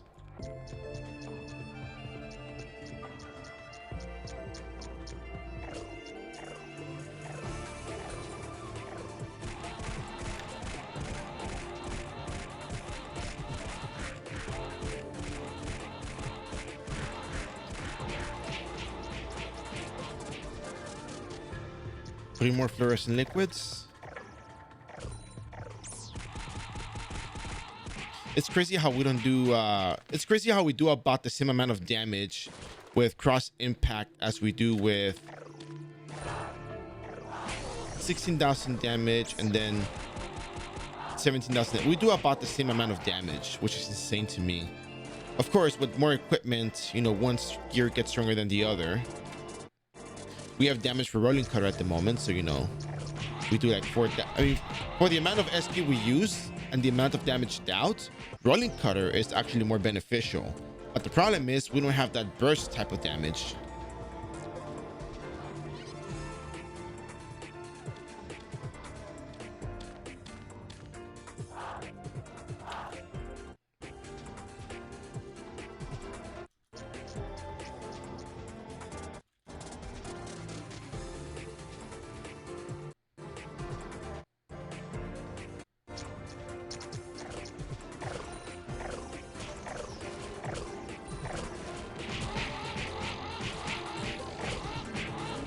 Wow, that's a lot of damage. Especially with critical wound on. That hurts.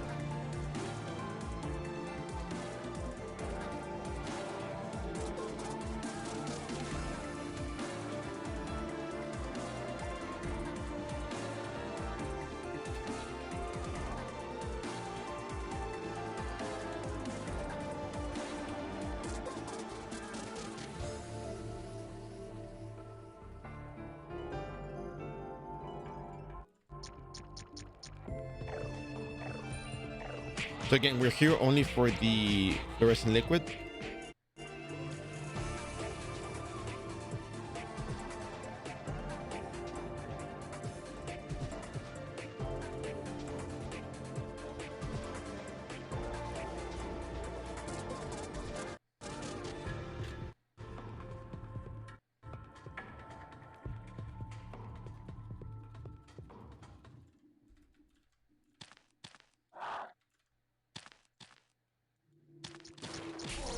At the very least, Meteor Salt provides us with burst damage, which I think is very useful. Depending on the situation, burst damage is a lot better than the, you know, good damage over time with SP cost and whatnot. So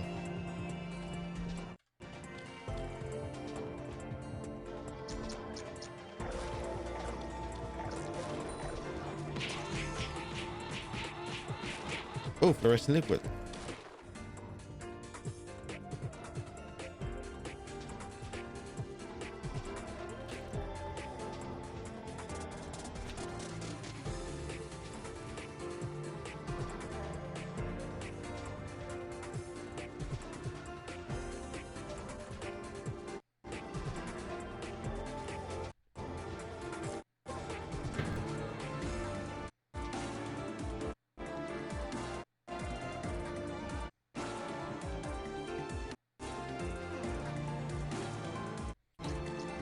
So keep in mind we're done with the quest, but I just want to make sure that I collect all the fluorescent liquids. so I don't have to come back to this place for a while. And then that way, when I do the video editing, I just like, you know, make a comment of the fluorescent liquids and then move onwards with the next part.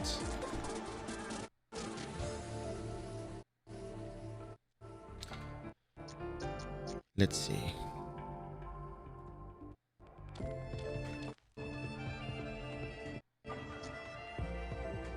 And then right here.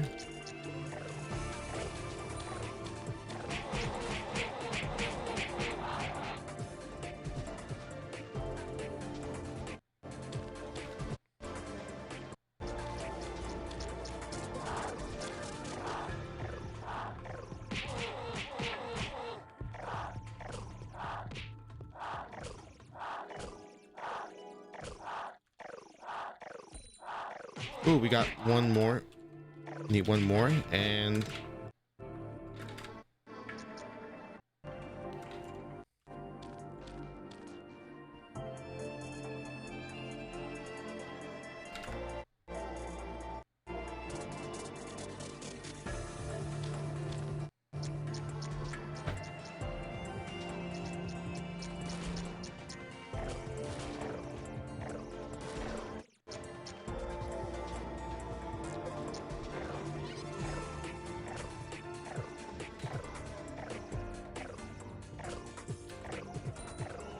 just one more of these fluorescent liquids and we can go.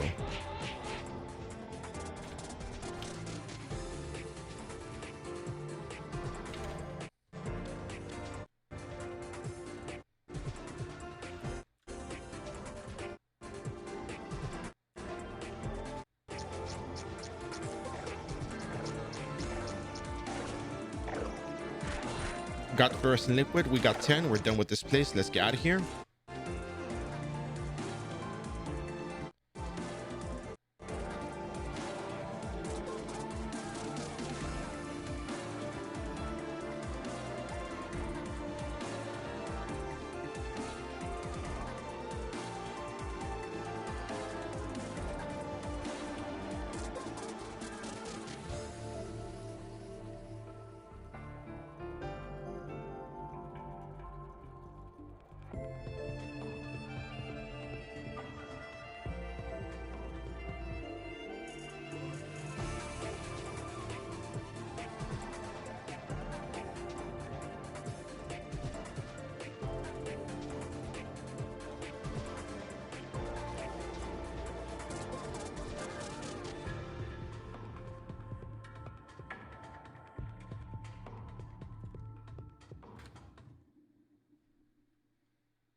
We get a good amount of EXP for this, and we have to go back.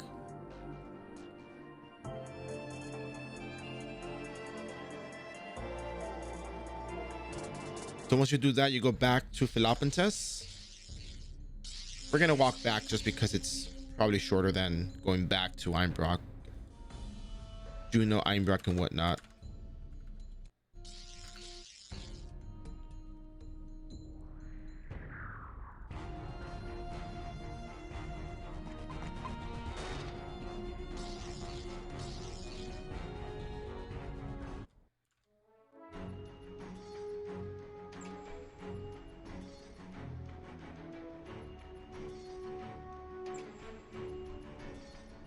Yeah, so this is mainly just to do the episode 17.1, have the footage, have the coverage for it. So we'll probably do this just this one time on this character. I think Guillotine Cross will be the one to record the instances, not the instances, the episodic content, and then after that we're gonna just have regular chat and everything. So yeah.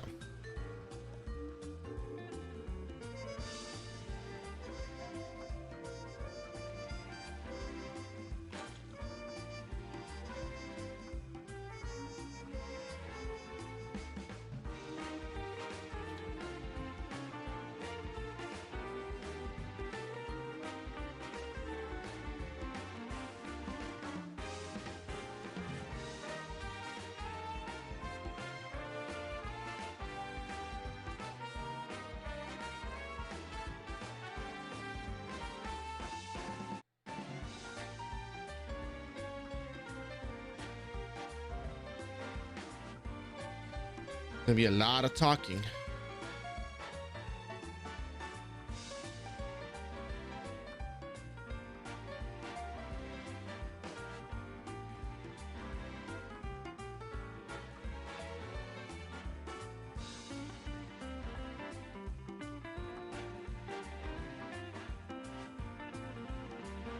All right.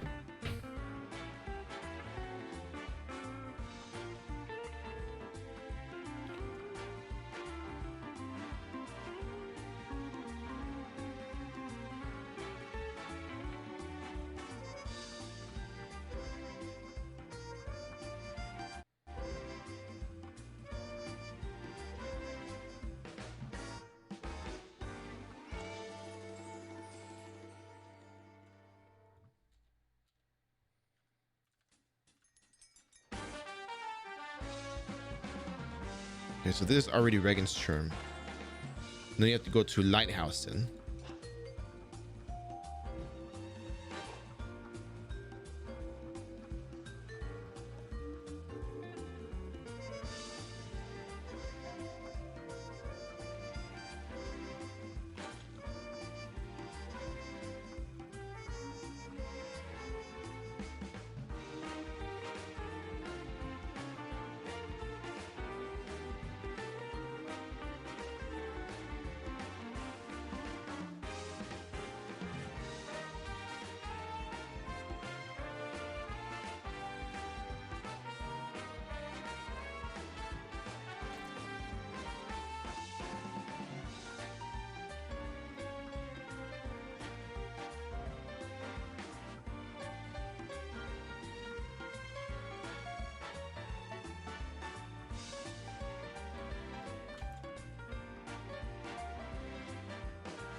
All right, so let's go to Lighthousen.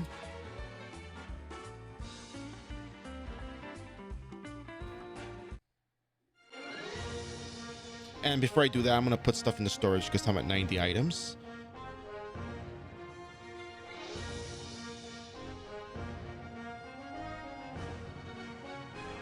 We don't want to have too many items. It's not convenient.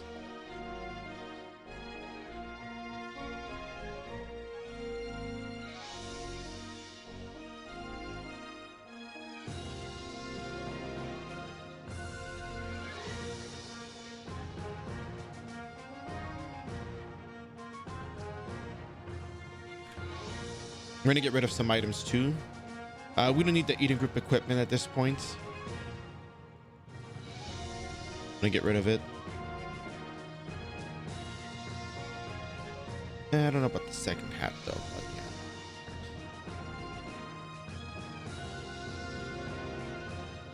We don't need the Noblesse attack ring. We don't need anymore. So we're gonna leave it at that.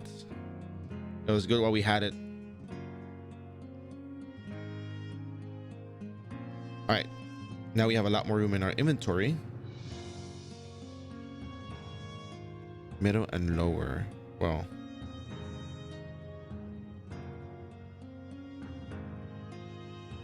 sure, why not? I kind of don't like it though, but it's one agi though.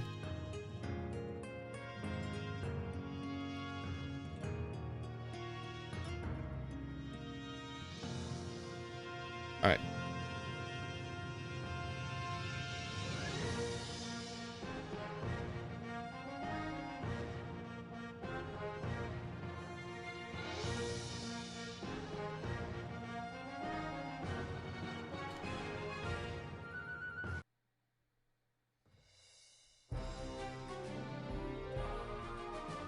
So now we're going to be going over to Regan's term.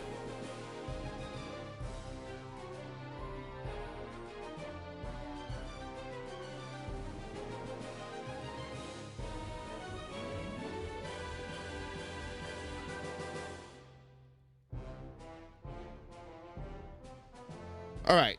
So according to the wiki,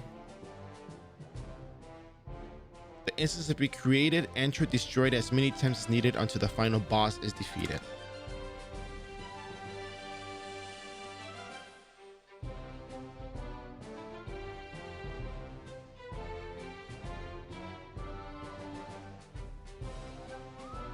No, I have not actually. I only do official, to be honest with you, because I find it a lot more fun. There's more, I don't know how to explain this.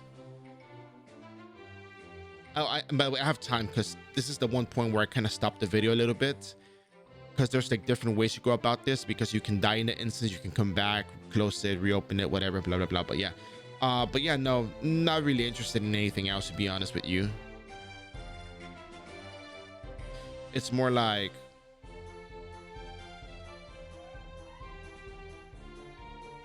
well, for me it's not fun. I mean, it's not my cup of tea. Like I tell people, not your cup of tea, you don't have to drink it. And then the other thing is, oh yeah, right, I was actually going to go there with my next response. Seeing the way, okay, so I wanted to stream a long time ago. When it first started to be a thing, I was interested in it. I also wanted to do entertainment when I was younger.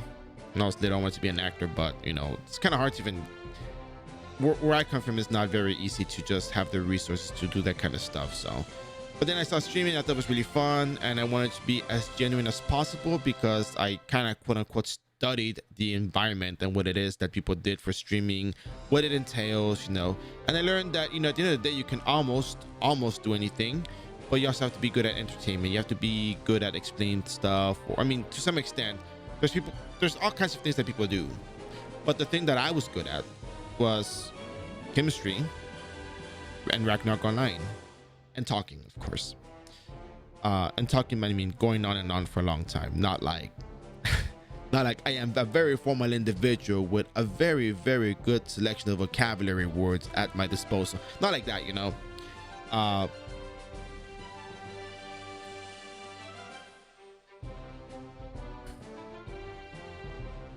However, seeing that Ragnarok Online was something that I was really interested in, something that I really enjoyed, I thought I would do the entertainment with iRO. Then I saw that there was whatchamacallit, how would I say this, you know, I saw that there were mobile games coming out at the time that I wanted to start streaming for iRO. And I realized, oh, if I jump back over here, there's going to be a lot of people that are going to be jumping back into the game from seeing the mobile titles, people that played iRO a long time ago, and they might find interest in that. And yeah, sure enough, there's a lot of people that came from mobile that found the PC version, that asked me about the PC version because they played mobile. There's a lot of returning players as well. I've met a lot of people that came back to the game after more than 10 years worth of time. They came back to play iRO.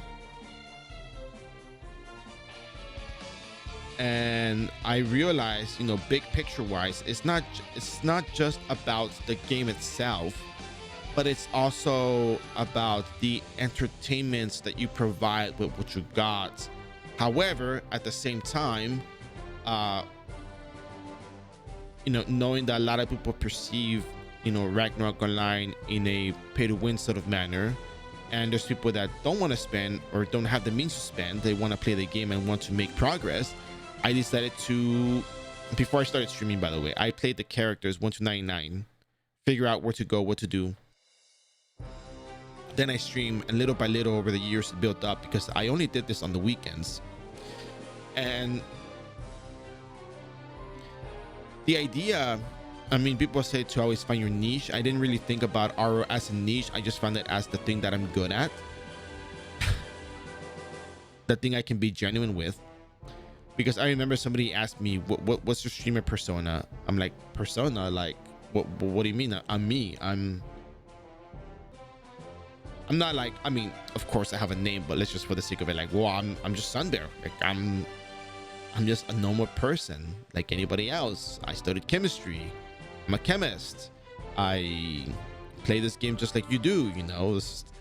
And I ever since then, I mean, even before then, I always wanted to be genuine. I didn't want to put up an act. I didn't want to pretend to be, you know, someone I wasn't. So that was kind of what tied into the whole aspect of streaming. And yeah, this still ties into why I play low res, because it's well, not low res, why I play official, because seeing the scope of the entirety of what iRO is and the entertainment you can provide and filling the niche, but then going beyond that and providing entertainment in a way that, you know, that is unique to you, because each individual provides entertainment their own way. Everybody has their own setup for the stream. My setup is more of a educational / informational type of thing. I don't always play with viewers. I have had that before in the past. I've done it sometimes, every so often, but it's not like a thing that I continuously do. I remember somebody asked me if I did giveaways and I said no, and they left. I'm like, okay, so I don't just do giveaways just like giveaways to attract people. Like, I don't like that, because it's not what I perceive the stream to be as, you know. It's not like, how do I say it? It's just, I would like people to watch the stream and enjoy the stream for what it is, not because I give out stuff, you know. Right. I mean, I see it works for a lot of people though. Like, let me make it clear.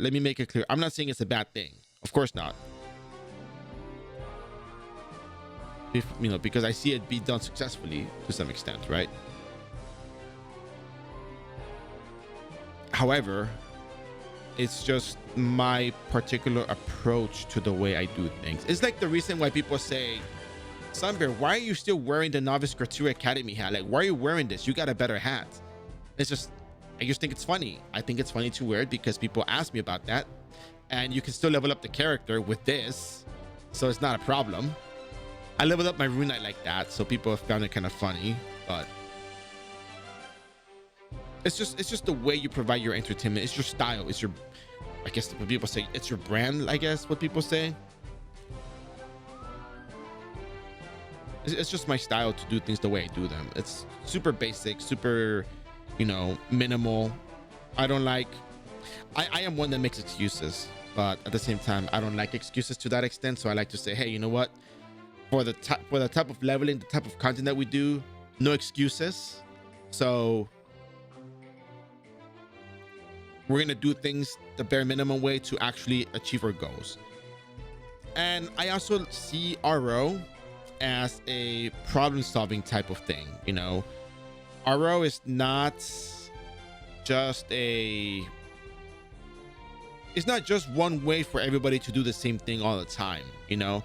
Like, yeah, episodic content is universal, but leveling locations are not universal to all classes, because all classes have different abilities. They all have different pros and cons. They all have different percent skill attack damage modifiers for their abilities, like Focus Arrow Strike, Rolling Cutter, Meteor Assault, Cross Impact are pretty good ones. Bowling Bash, Aura Blade, Wind Cutter are also really good ones.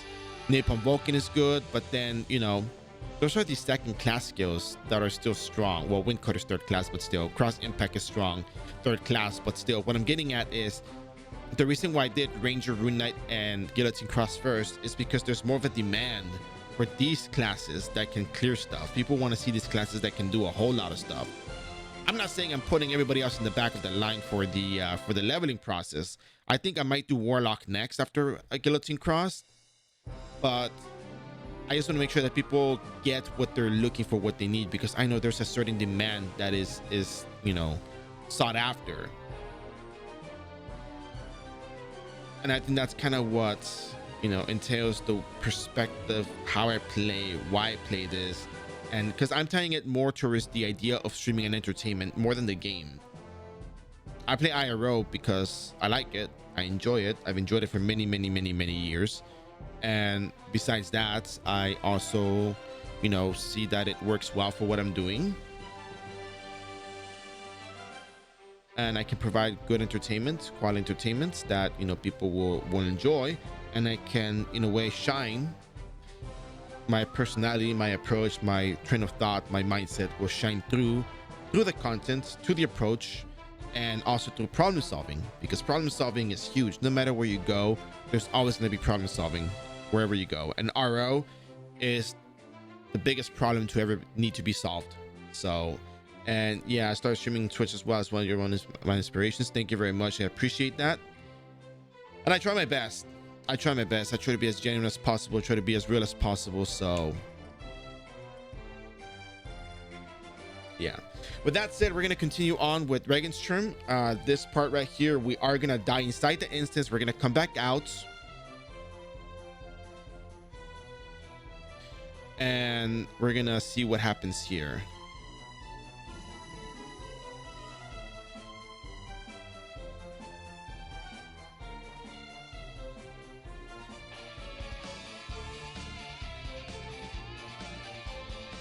All right, so Regenstrom, this is pretty much an instanced dungeon. Well, it's an instance, really, not a dungeon, it's an instance. So what we're gonna do is we're gonna start it up. We're gonna go in, but we're gonna die in there.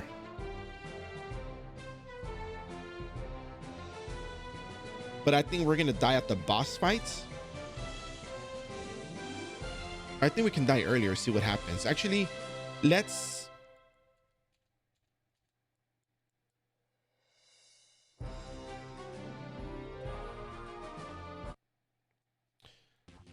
clear the mobs at the entrance first, and then see what happens if we die, you know. So we're gonna see these monsters here. Okay, we're gonna defeat them. We're gonna go into the kitchen and die.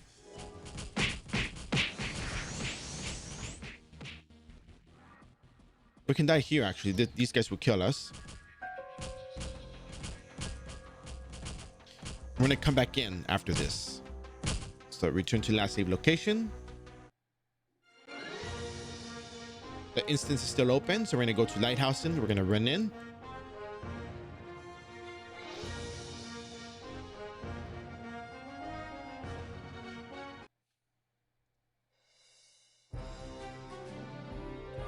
Run all the way up, and we're gonna see how far into the instance this is. It picks up where we left off. I'm pretty sure of that. There's no question about that.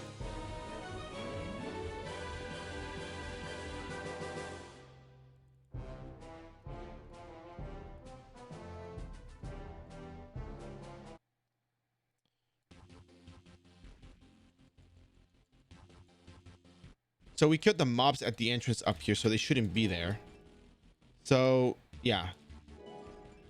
So a lot of the mobs that we killed are not here anymore, so that's good.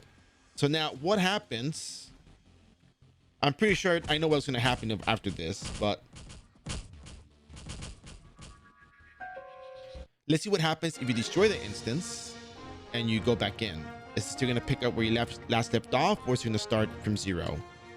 And again, I probably know the answer to this, but it's more about showing it to the people who are going to watch the video down the road.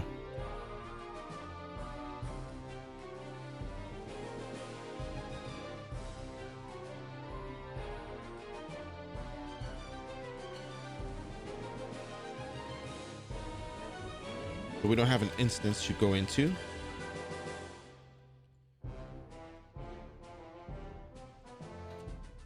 Remember, we defeated the monsters in the middle of the entrance, middle front.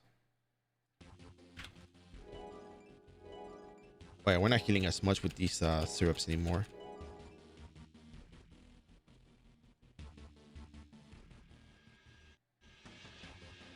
So yeah, so it resets. So if you destroy the instance and come back in, it resets. So don't expect the whole thing to still be there.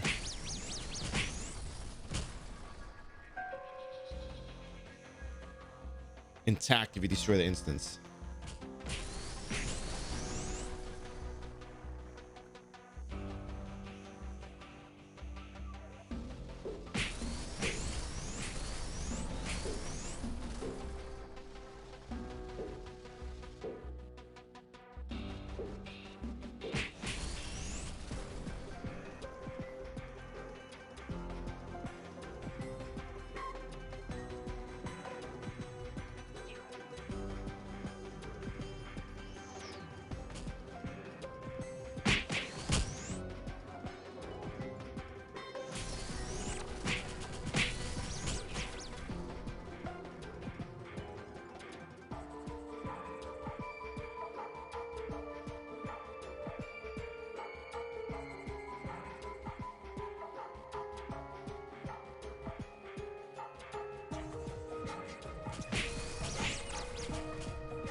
All right, so now we're gonna move into the lecture room.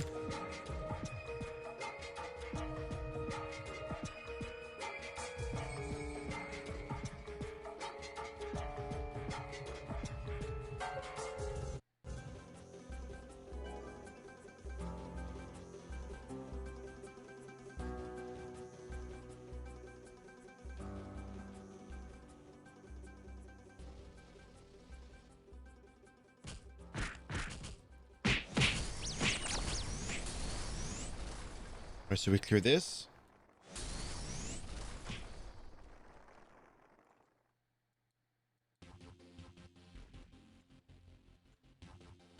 I'm gonna go clear the other side.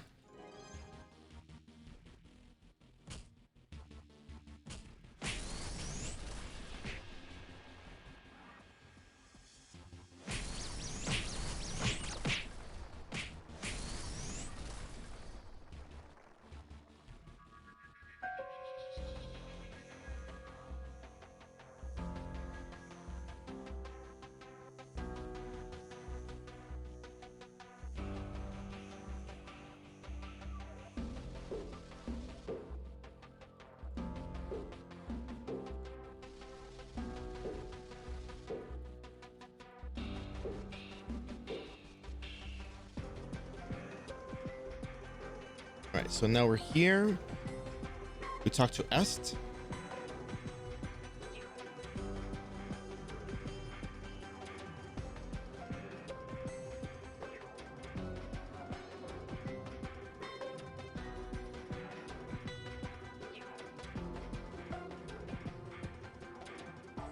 If I'm not mistaken, once you talk to her, you have to select the access controller 0315.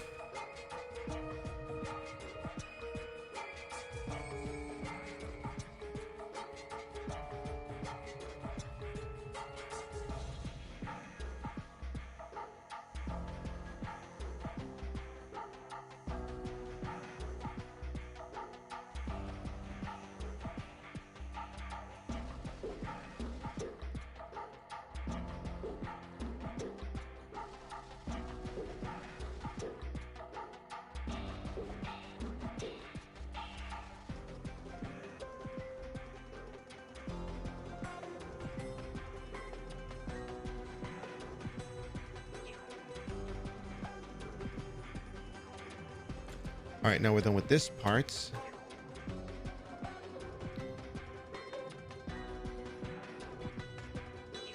Go over here. We're gonna go back outside.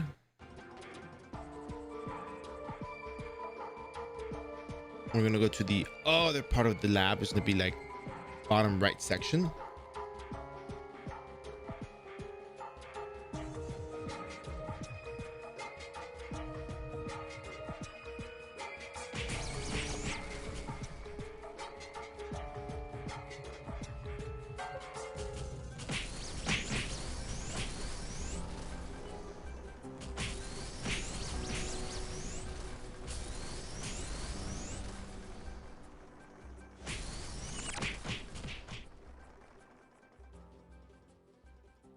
Technically, we don't have to go into these other rooms. We just have to go into the bottom right ones. We have to clear the gases from there.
All right, now we're gonna go back up after we defeat the gases.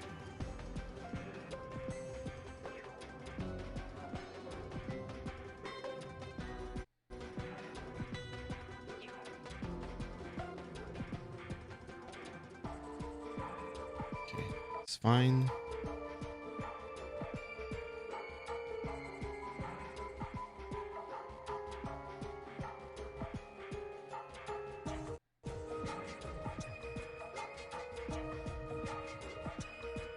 Okay, done here.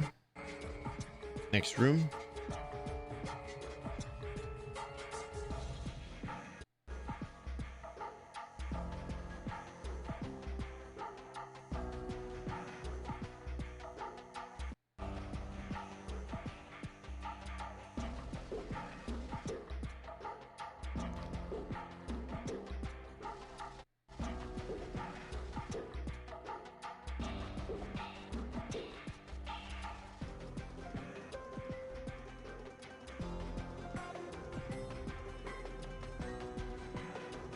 Okay.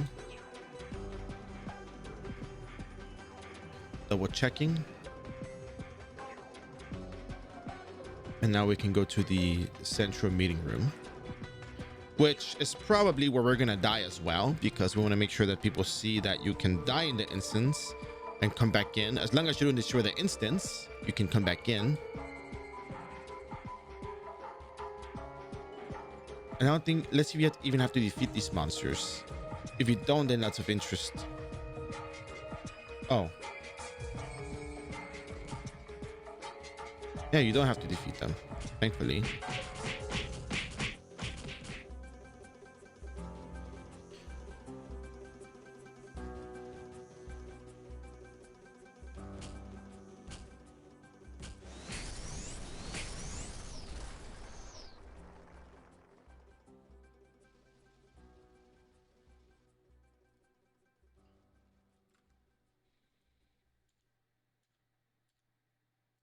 All right. So we are going to die here. There's no question about that. We're still going to give it an effort, you know. We're not going to just drop it. So you talk to this panel.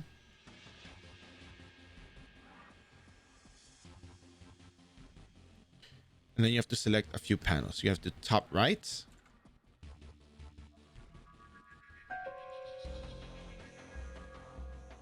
Blue button. And then you go to bottom left with the red aura, red button. And then bottom right panel.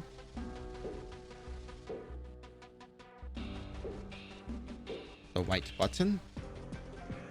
And then controller besides top left, yellow aura, yellow button.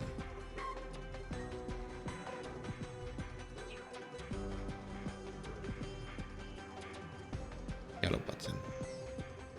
So now you have to fight that thing. It has 3.4 million HP, but it's fine. Here's why. Because you can still come back in even if you die. So you can just rolling cutter and all stuff, but again, we're still gonna die here. Don't worry, we're not gonna kill it entirely. We're gonna just, you know, drop its health a little bit. Like we do 44,000 damage, we're not gonna kill it. So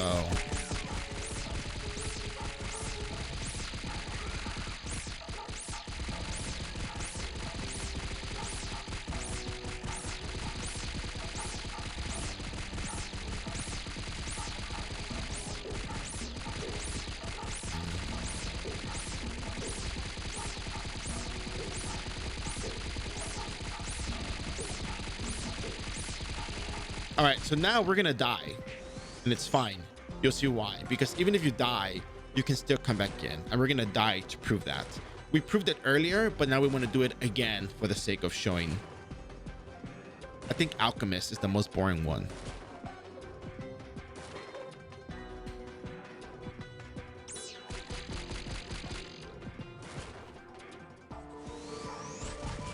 Oh no, I died. The humanity. What am I gonna do? Do not destroy the instance. Do not destroy it. Just let it be there.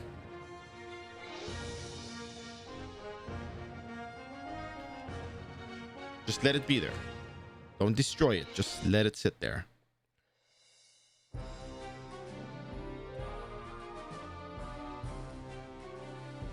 You You got 5 minutes, you go back in. 5 minutes is plenty of time.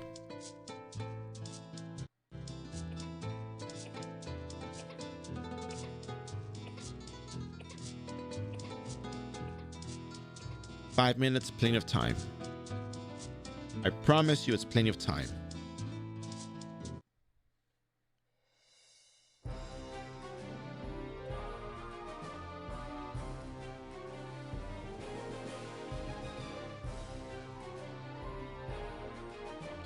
Not really using the venom knife at this moment, so all right, so we're gonna go back into Reagan's turn. Remember, do not destroy. You destroy it, the instance will reset.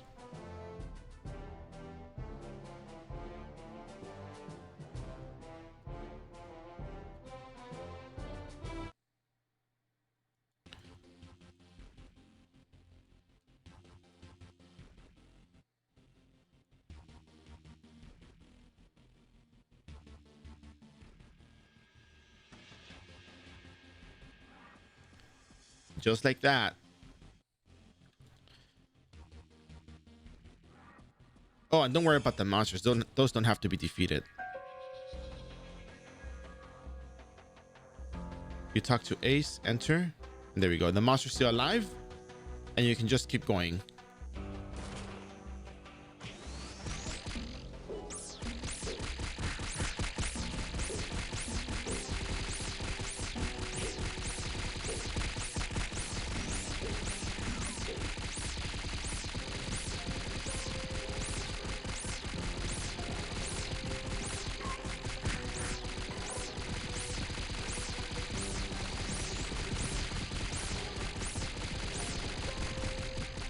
Just like that. Simple enough.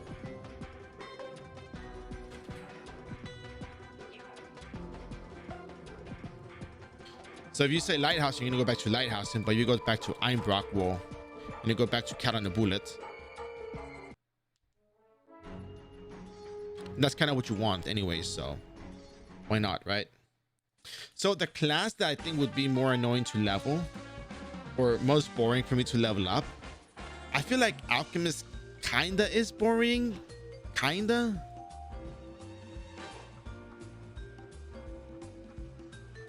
There you go. Got a good amount of EXP, and I think we're now going to be starting investigating Reckenbear. So we show what happens when you die inside the instance, what happens when you restart the instance. It restarts the whole thing, of course, clearly. So yeah. So investigating Reckenbear. At this point, we can kind of stop for just a little bit.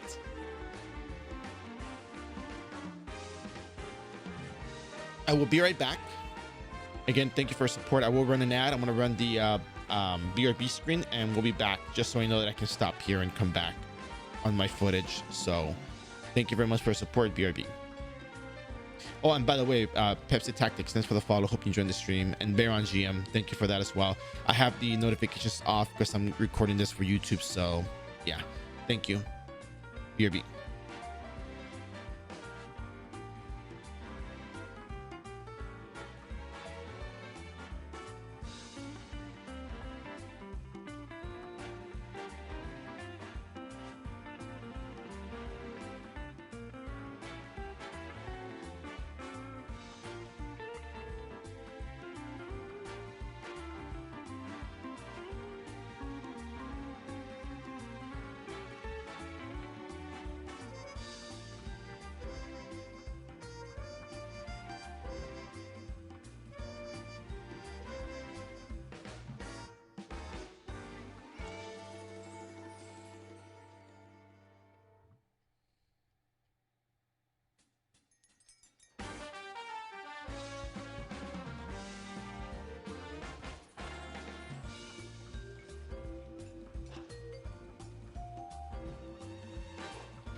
I'm still here because I'm checking YouTube stuff, but yes, that's why I turned off the chat for that. I just want to have it clean. I want to have the screen clean for that. So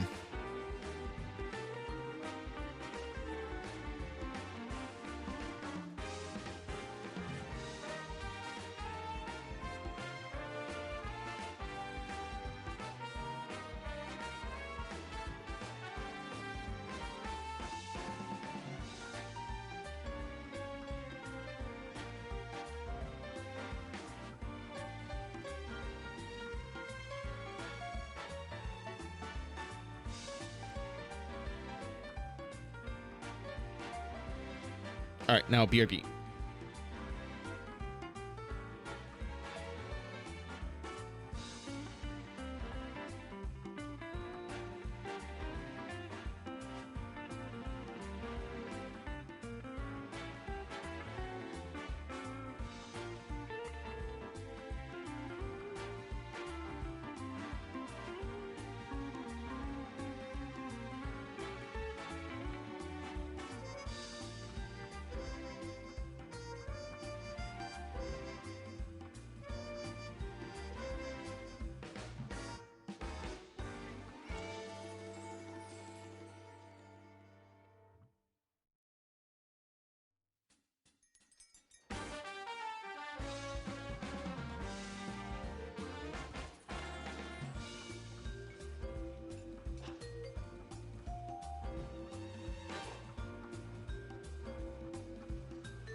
All right, I have returned.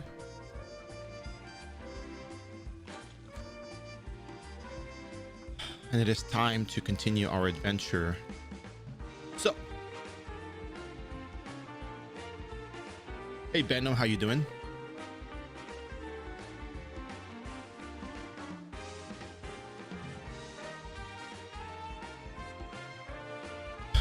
Let's see.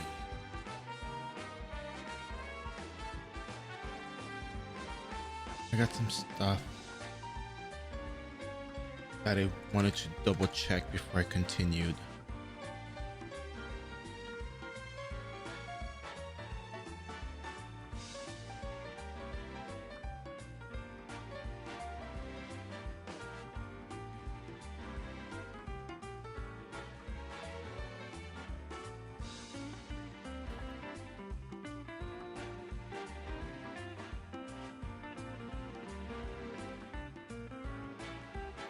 Okay, so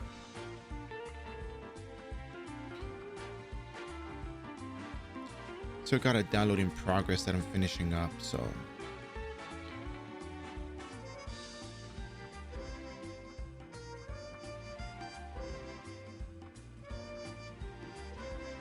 I feel like this is the same VOD. No, hold on a second. That's the same one.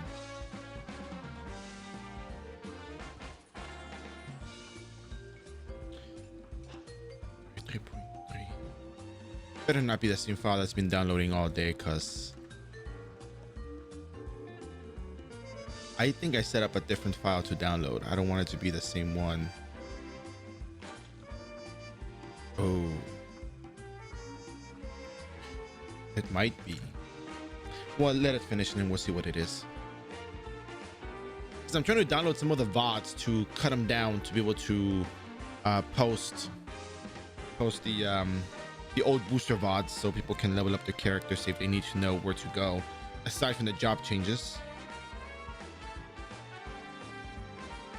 But yeah. All right. So next part of Illusion, we did the Regenstrom. So now next part is investigating Reckenberg, which is pretty much just going back to the Regenstrom building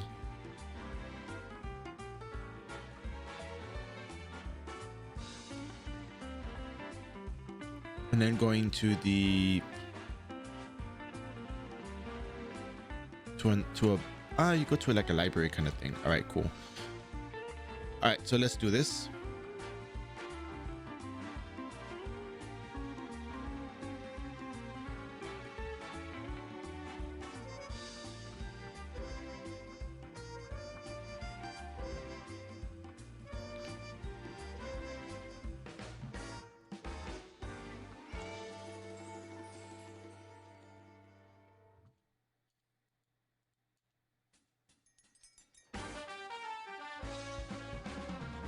And they're gonna talk for a little while.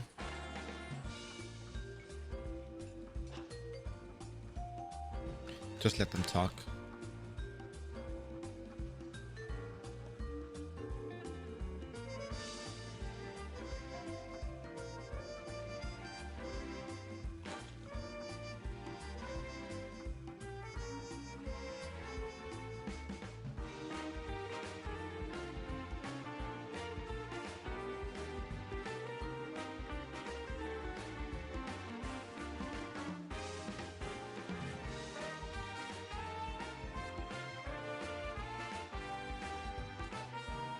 You just have to spam enter here. There's really not a whole lot. I mean, you can read it on your own time, of course, but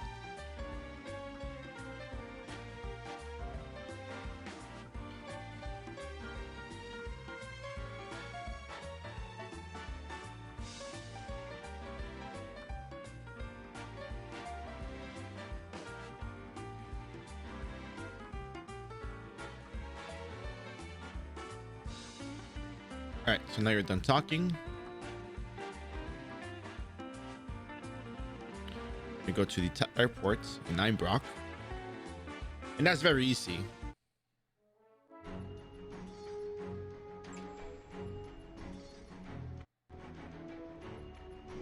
I mean, we could probably take the donkey, but we'll just show where it is. We'll just walk, take the leisurely route. Why not?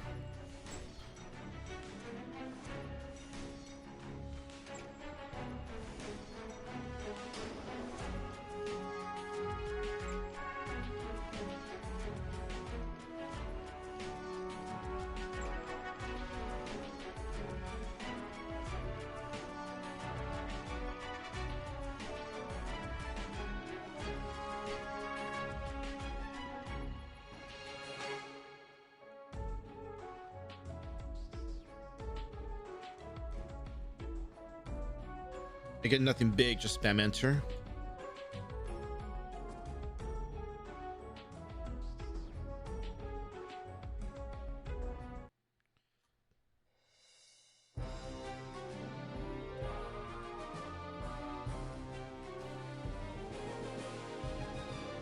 And up we go.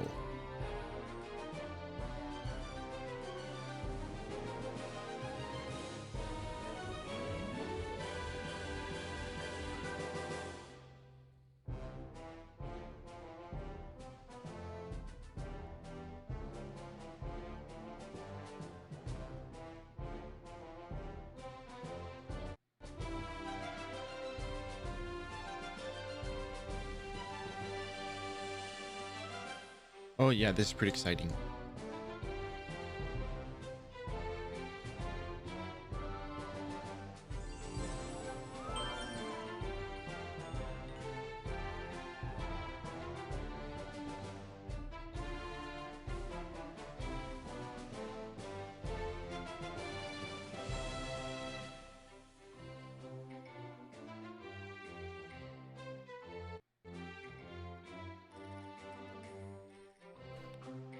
We get the directions of where to go, thankfully.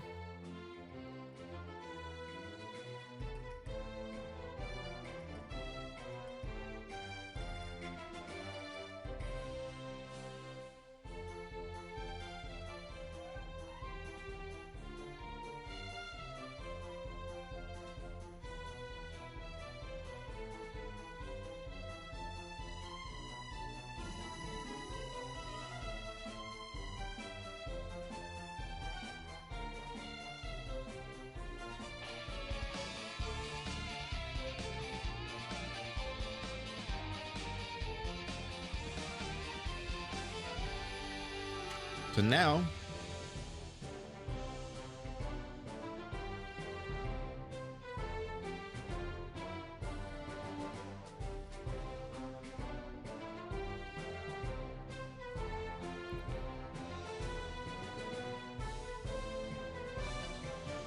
okay, this is the part where I'm not sure. I know we have to go into Lighthousing first, and then into the building first, then to Regenstrom. So we go here. Correct.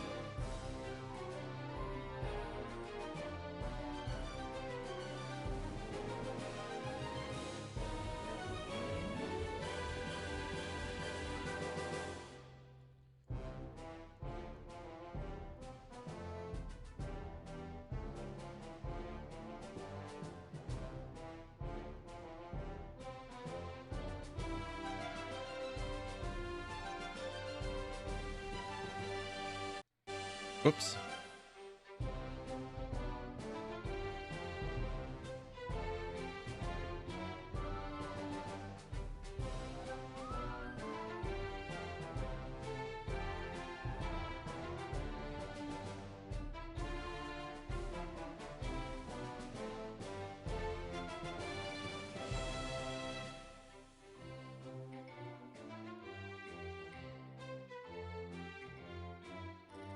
All right, so now you're done there, you're gonna be leaving.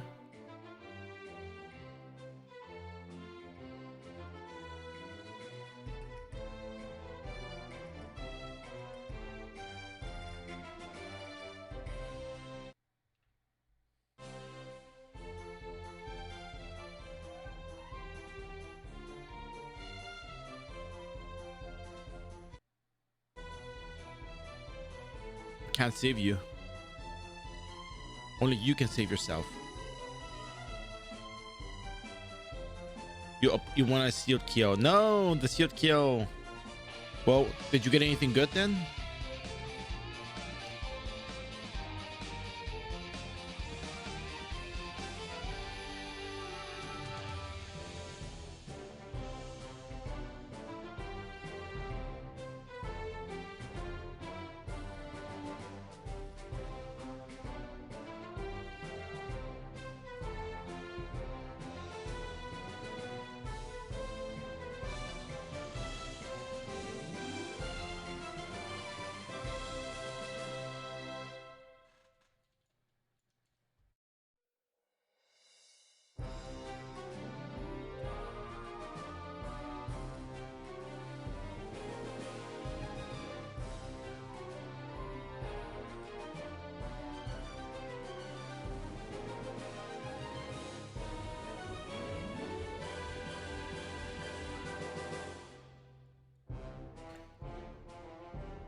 Well, clearly we need to go to Einbrock for this, so we're not going to exactly walk from here, because if you were to walk from here,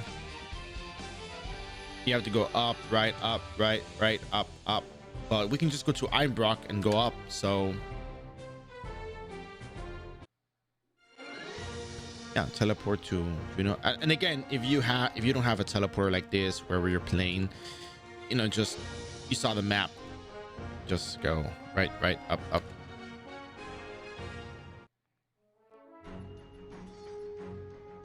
Now, without the teleporters, you know, it makes the quest make a lot more sense in terms of how lengthy the quest really is.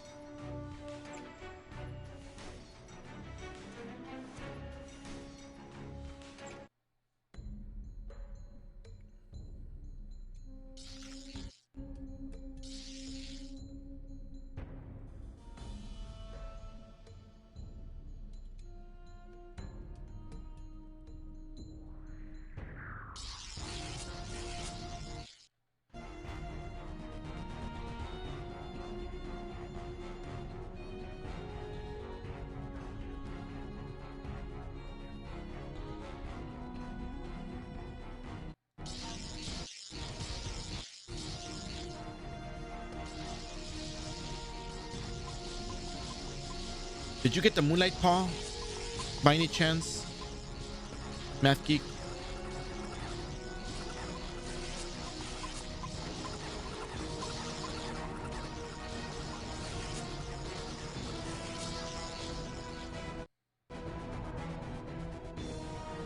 Hmm.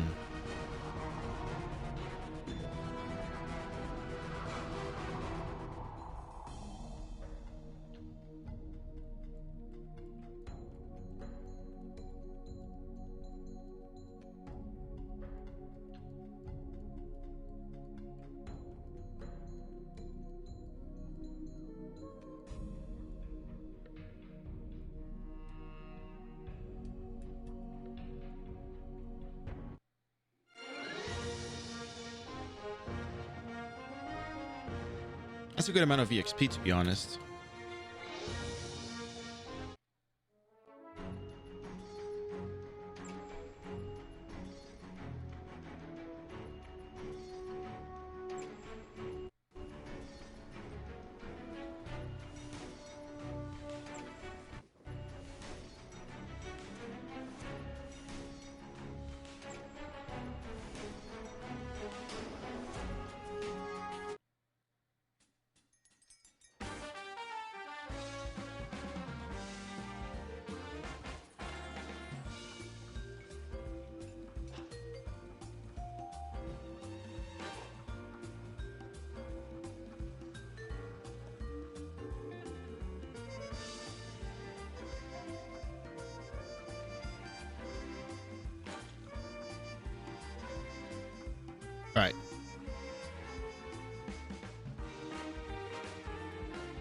Let me check the file that I just downloaded. Oh, it's the same one.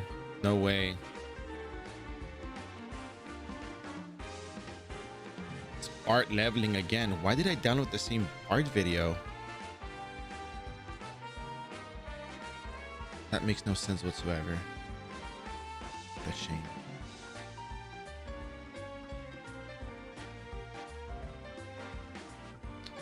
Okay, well.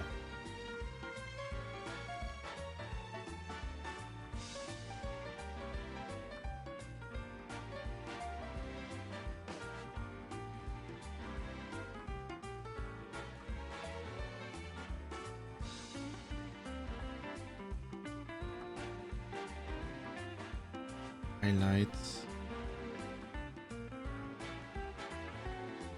Booster Rogue. Yeah, that was 13 hours.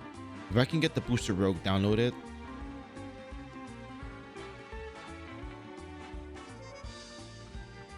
Okay, that is a different file. Cool. 3 hours left. Oh, that's fine. As long as I can get them, download them, cut them up, make them 12 hours. That's good enough for me to be able to upload to YouTube in a single video. What I don't want is 6 different videos of the one class that I'm trying to level up. That's gonna be too much.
All right, let me check something else real quick before I continue.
Okay.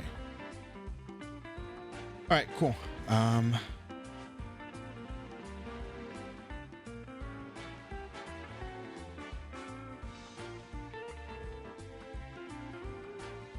Guess we're good to continue now. So next part here is not investigating recovery. It's old memories, which is now the going to the rebellion, getting through the portal to core, and then after that, it's pretty much just helping the workers, and then capturing Illuminat. Capturing Illuminat, that's the end of episode 17.1, which follows into episode 17.2. So yeah, that's pretty exciting actually, because I think we collected all the information we needed for this particular storyline. There's really nothing out of the norm, nothing particularly outstanding aside from the instance that we have to show that if you die, you can come back in, which is what we did. And I think that's really valuable.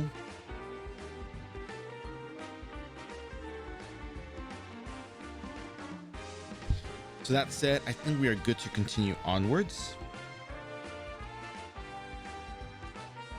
If you have any questions, comments, concerns, you're more than welcome to ask. I will be reading the chat. I will answer what I can.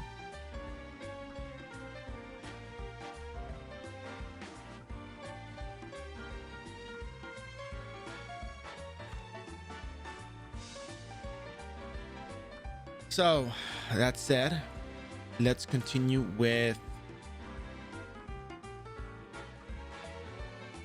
old memories. That's the next part of this quest, old memories. Which, for what it's worth, I think we're doing oh, I just copied the S. Here we go. For what it's worth, I think we're doing relatively well here.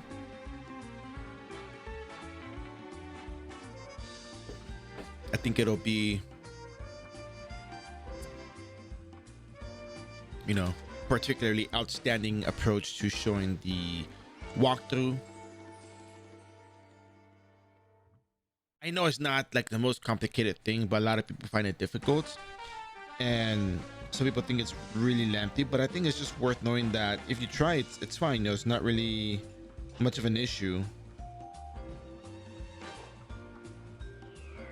It's just a matter of knowing where to go, what to do, getting rid of that fear of, you know, what to do when you get started, because a lot of people get kind of caught up in that, like, oh, I don't know what to do, I don't know where to go, so I'm not sure if I can really do it. So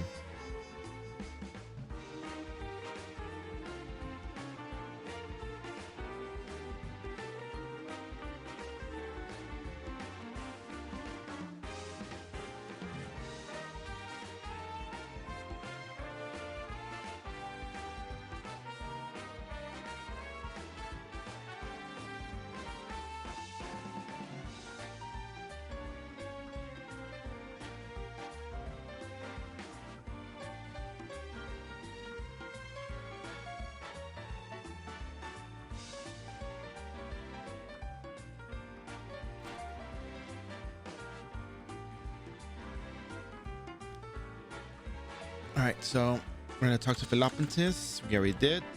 And all right, let's head on out. Let's go. So we're gonna do the instance with the, you know, blue RSX, you know, the one Illumina build, because, you know, every masterpiece has a cheap copyright.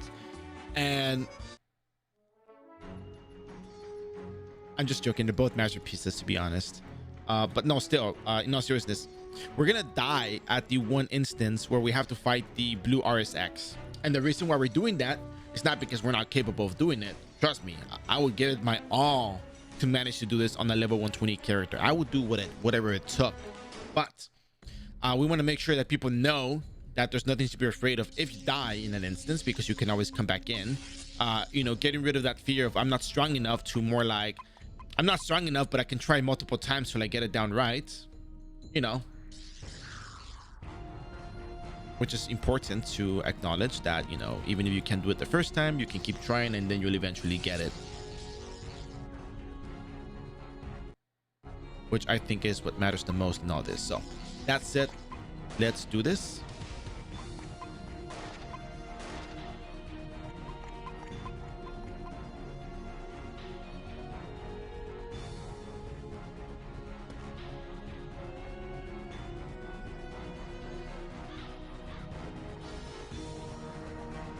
Scout the area. Don't get hit by those little teddy bears. They will curse you. Nothing out of the ordinary. There's a pitman over there outside of the mines. That's not unusual. Okay. There's a bunch of little teddy bears running around with hammers, I think. Oh, they don't have hammers in their hand. Oh yeah, there's a hammer.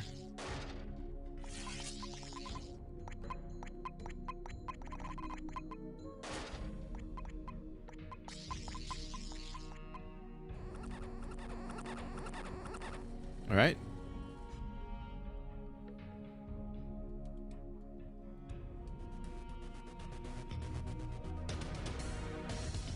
Open the gates and enter.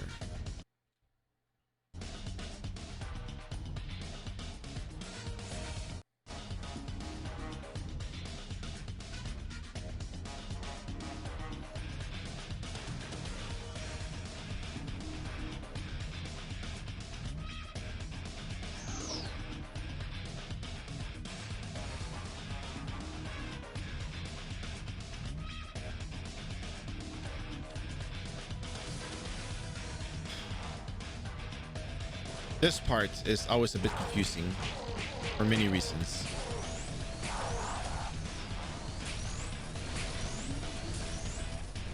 But they tell you to turn off the machines. All right.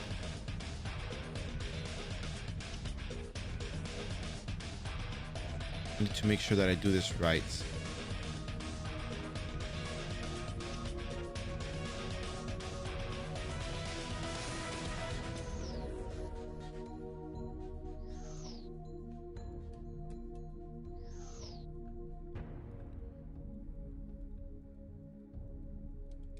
Come back down.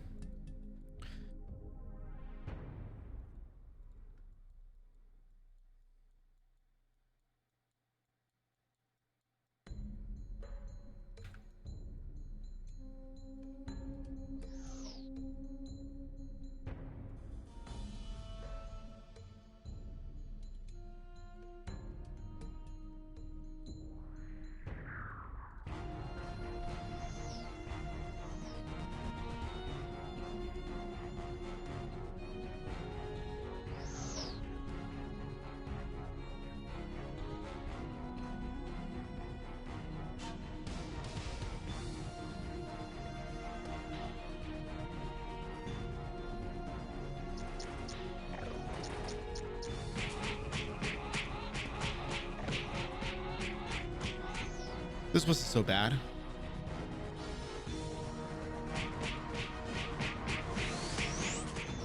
Now, I wonder if you can get through without defeating the monster. So let's spawn them.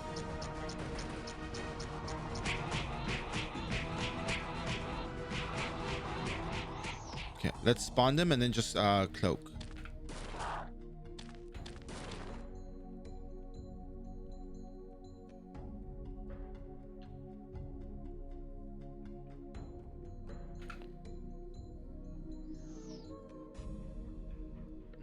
Interesting. You don't have to defeat them.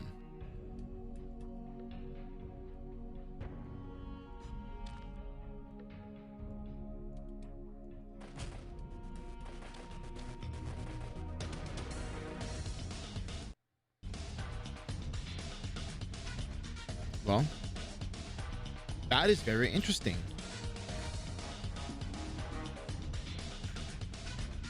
I really did not know that you didn't actually have to, kill them off, so you can just skip them.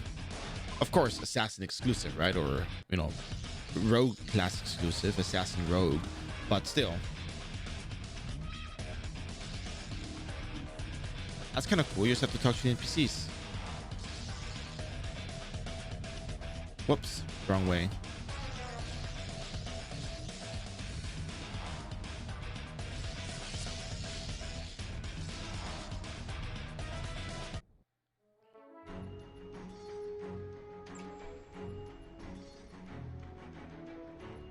Funny because even though it says, oh, pick up the thing that you didn't want, so old memories just as to the cat on the bullet, but you really have to go back to The rebellion base.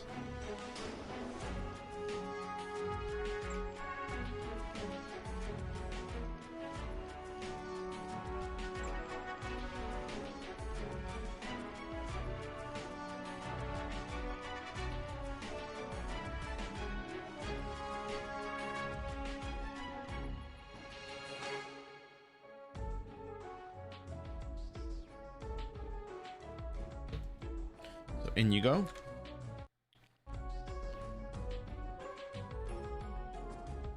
And now this is where it gets tricky, because if you, oh yeah, you have to talk to this NPC first.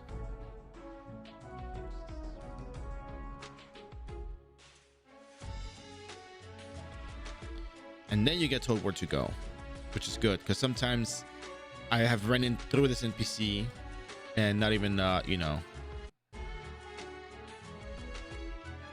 got in the box available. So yeah, there's an envelope. Examine it. Don't forget to take it. What a nice picture. All right, so don't forget to take it. You have to take it. Again, let me get your attention by doing this. Take it. And then you go back to the location where you were at right now. You can just teleport back to Einbrock and do all that good stuff, but for the sake of, you know, being chill and having a good time here, we're gonna walk it.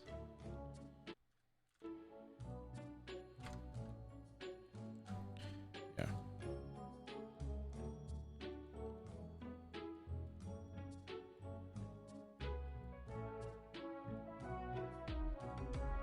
The reason why I run episode 17.1, 17.2, 16.1, 16.2 often is because a lot of people feel as though doing the quest storyline is too much. But you actually get EXP as you do this quest. It's actually convenient for you. It's actually benefits. In iRO, at least, you can exchange the honor tokens and the Schwartz honor tokens for +9 Noblesse and Imperial and get yourself, you know, safe certs. However, when it comes to the Grace equipment, there's a nuance there. It's not going to be Grace equipment for everyone. It's not going to be the 17.1 equipment for everyone. So you have to be very careful with that.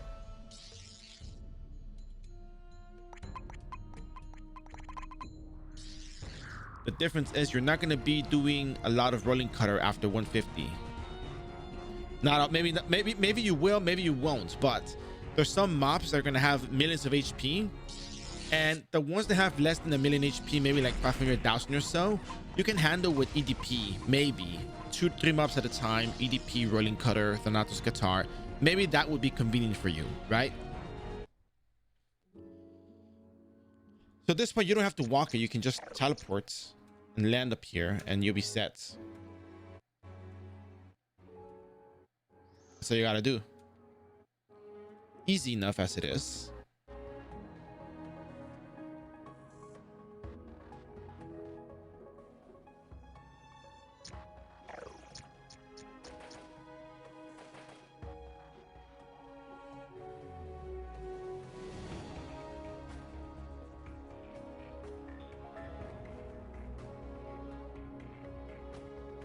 Can't drag it out.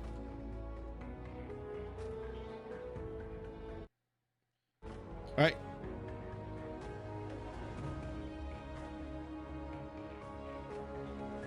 Now this is the OS occupation, and there's gonna be like a little standoff here. There's gonna be a lot of shooting going on.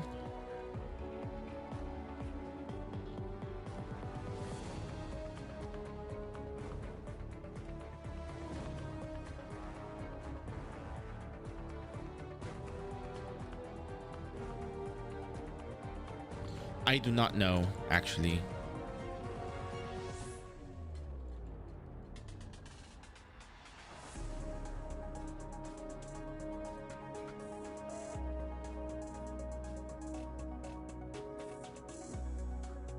I am not well versed in the Nyang Vine market.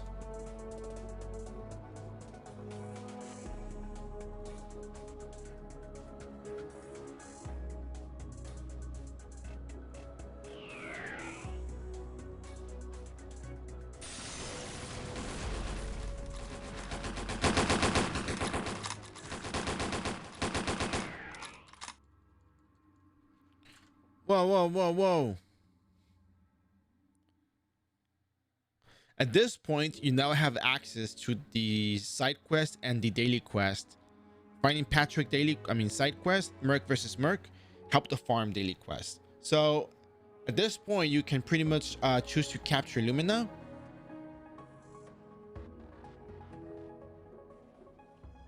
And we can move forward with this. Whew, goodness.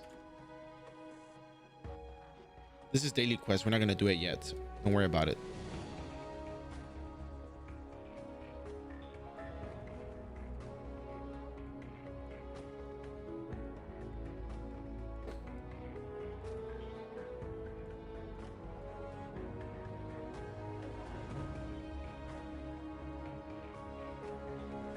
Yes, yes, yes. Okay. Okay, so we're going to talk to her real quick.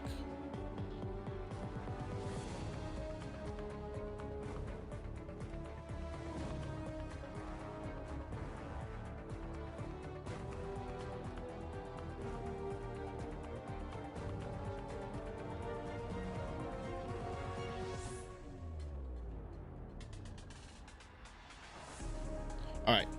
So now this is where it gets good, because now we have access to the daily quest, to the side quest, but we're actually going to go do the capturing Illumina. We're going to leave the side quest and the repeatable quest for later. I think what matters at this point is just getting the stuff for the story sorted out, figuring out where we have to go, what to do. And yeah, so let me just make sure that this doesn't have any particular details. So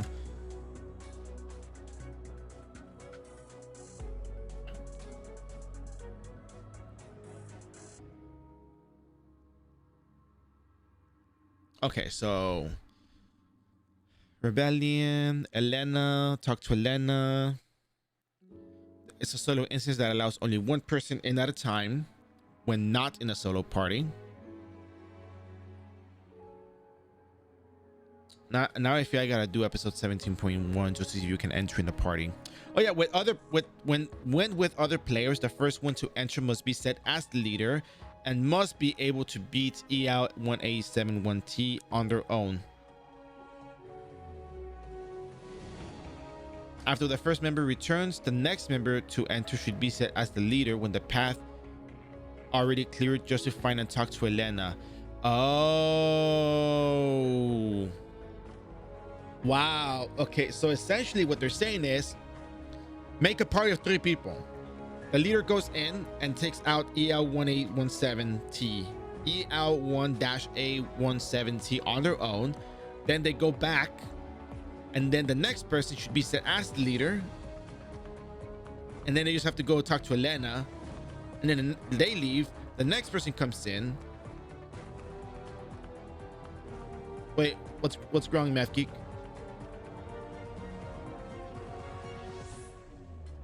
Please elaborate.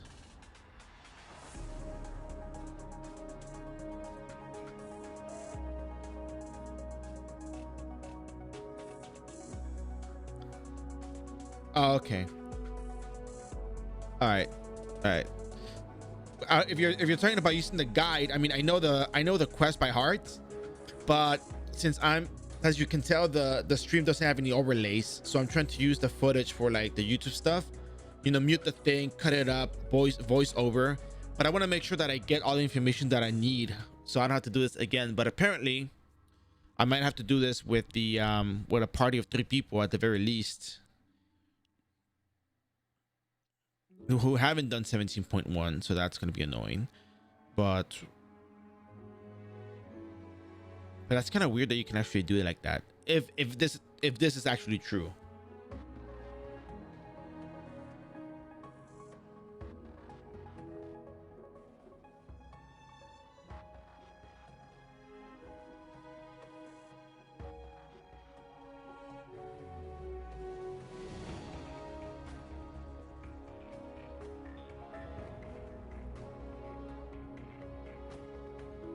Okay, so we're gonna die at the instance right now, just so you guys know, so there's no concern of like, oh my gosh, bear, what happened? No, we're doing this on purpose.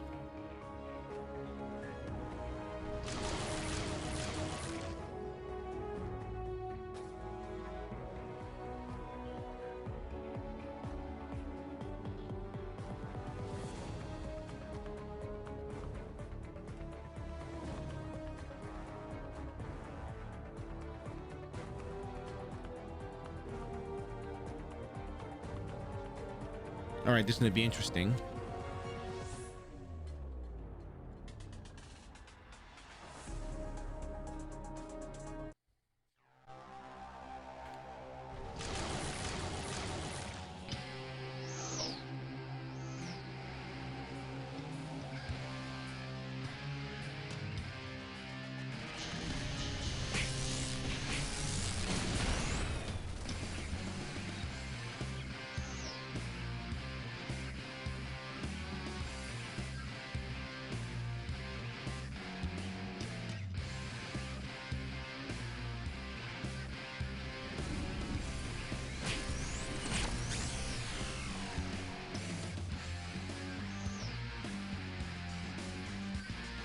All right, so we're gonna pretend that I'm trying, okay? Actually, it might actually die if I actually do try. So let's go in. Let's be like, oh, I'm gonna fight you. Oh, I'm so strong. I'm fighting you. And then suddenly I end up dying because for whatever reason I just lacked skill or something. I don't know.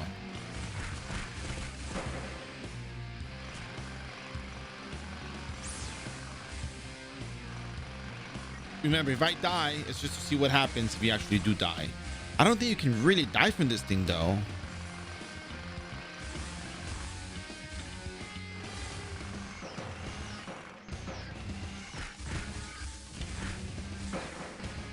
Okay, here we go. We can die now. Okay, let's die and see what happens. Oh no, I died. Skill issue, skill issue. All right, let's see what happens if we leave and try to come back in. Can we actually go back in, or are we screwed for the day? Because if we're screwed for the day, that's fine.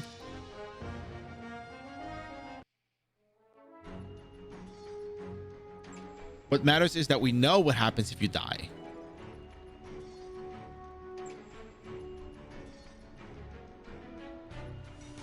That's what we care about the most here. What happens if you die inside the instance for whatever reason?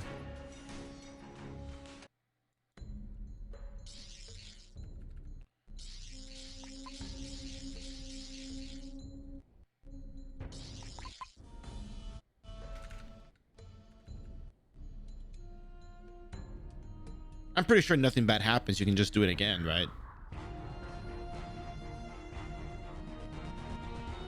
I mean, that's what I'm hoping.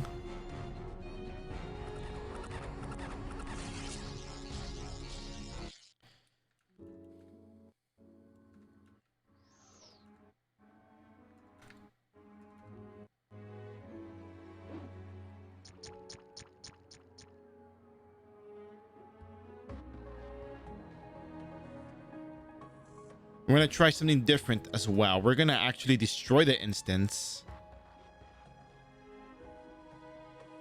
in case you don't make it back within the 5 minutes. Can you remake the instance and go back in, or are you pretty much screwed for the day?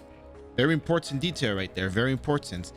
My theory is that you can go back in because the NPC is not the same one from the instance that you do normally. That's my theory.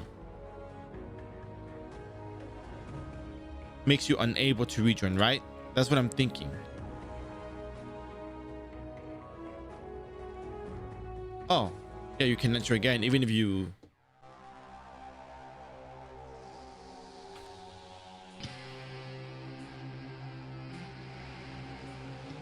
Yeah, you can just go back in, right? Like, look at that. Where am I? I'm so lost without the little markers on the map.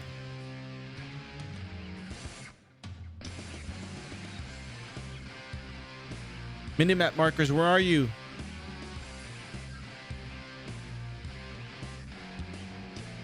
Oh yeah, it's right here. Okay, cool.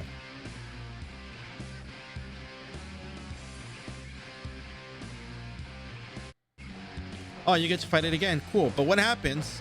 Skill issue, and you die. But you destroy the instance. What happens if you destroy the instance? Now that's something to think about. What if you're just not good enough to actually complete it because skill issue, as the kids say these days? What if? Well, let's find out.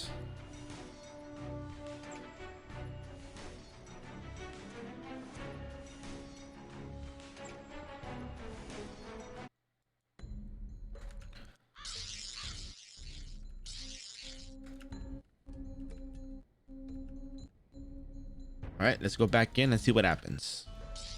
And again, we're dying on purpose. We want to find out what happens because a lot of people are probably afraid of dying and not being able to clear the instance. And we have to acknowledge that we're not all gonna be perfect every single time, and we have a chance to try again. And hopefully this is one of those cases where you can try again after not making it. So let's just suppose, hypothetically, you get a phone call. I mean, not that you wouldn't get a phone call normally. What I'm saying is, hypothetically, let's say you get distracted from running your instance and you don't come back within the 5 minutes that you have to rejoin. And you're like, oh crap, you know what? Oh, I didn't make it. Wow, what am I gonna do?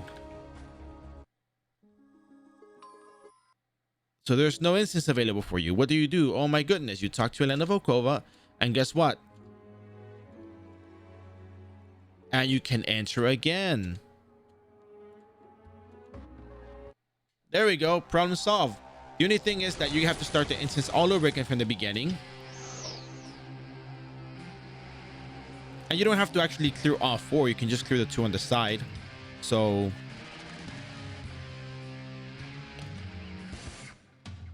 if for whatever reason where you play doesn't let you proceed after defeating just the 2 of them, just go clear all of them, no problem.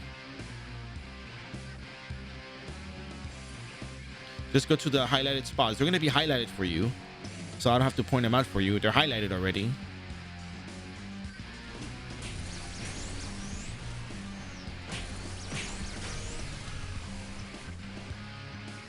So yeah, so as you can tell, even if you die, you can come back in. If you don't make it within the 5 minutes, you can still remake the instance and come back in again. So there is no problem if you cannot complete the instance the first time around. It's fine. You'll be perfectly fine. There's no issue with that.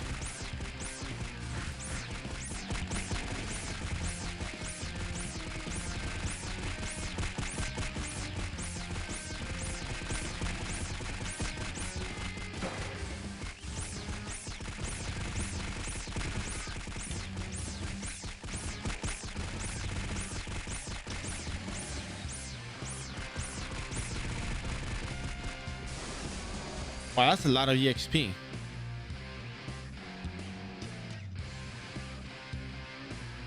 You killed them, you murderers, monsters.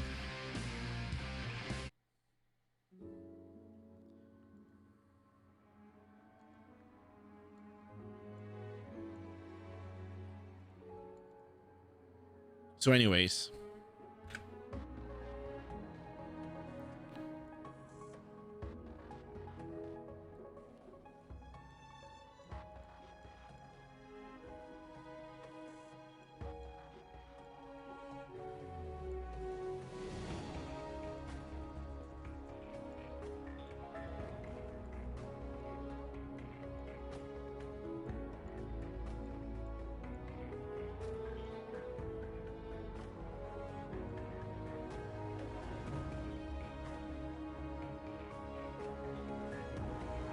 you go to the top right.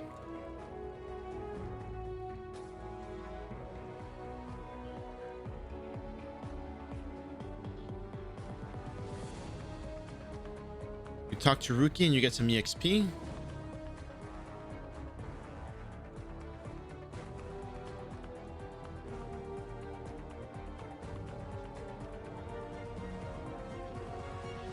Earlier we got some EXP from Secure Lumina. And Innocent Truth quest was deleted.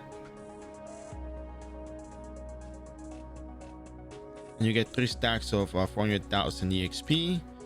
You also receive job EXP as well. So yeah. Okay, cool. I think we're good here. I think this next talk with Rookie is going to open up the next episode 17.2. So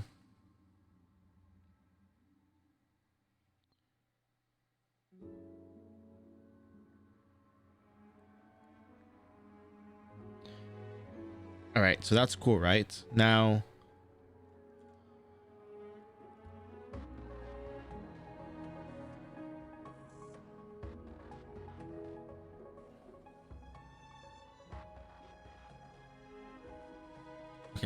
So I think we're done here because we talked to him and got the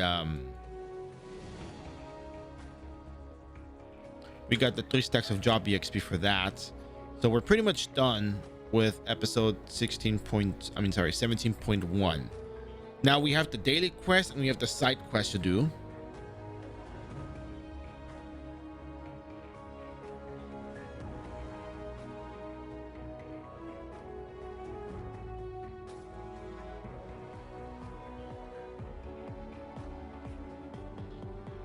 All right, so we're gonna leave it at that. Now, one question that I do have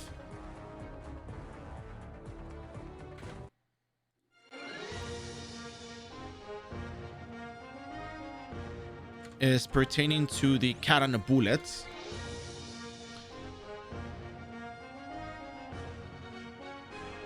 Because I remember people talking about the teleport service that you can get from Mage Nilam.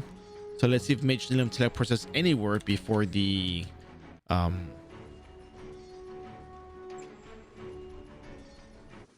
Sage's Mansion. Let's see.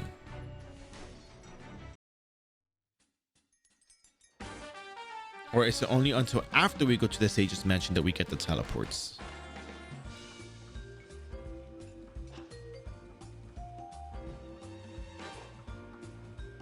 Oh, okay.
All right. So we're going to do the side quest in a bit.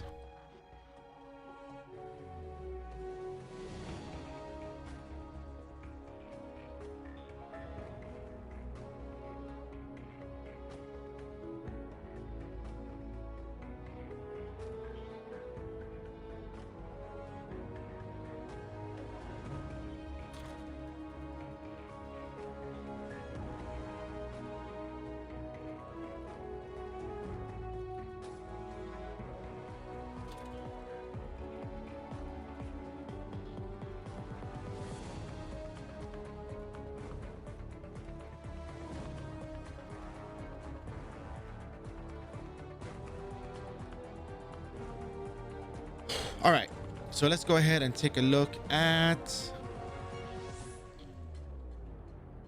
side quest. Side quest. I think side quest is the easier one to start off with.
All right, cool.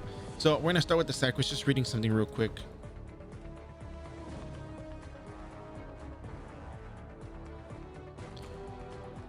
All right, so there's only one side quest really, finding Patrick. I think that's the only one that you have as an actual side quest, which then becomes a daily quest. Well, you also have OS Occupation. That's a side quest that becomes a daily, if I'm not mistaken. So yeah, I guess those two are the side quests that you have. So let's start with finding Patrick Kaufman. If you don't know, then this is it right here for your information.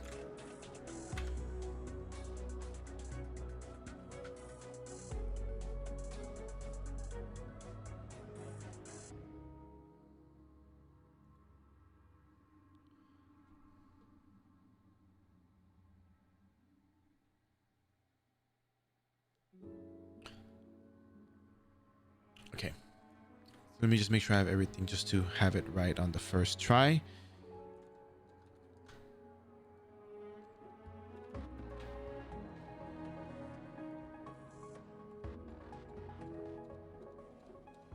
All right.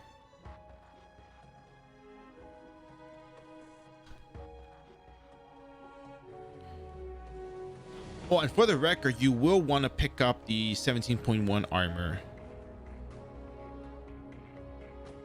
You are going to use it for the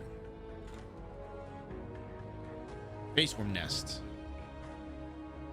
You're going to use that. You're going to put an Evil Druid card into it. It'll be very useful. You might, however, you might want to reevaluate that statement though. I'll tell you why. I'll give you the answer in just 1 second.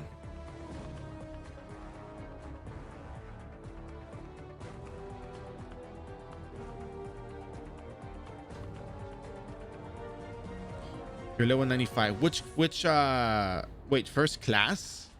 You're not second class?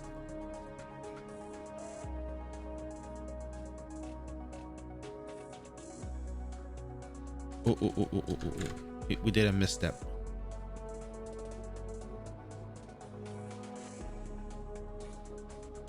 Okay, we have to go back. We have to go back.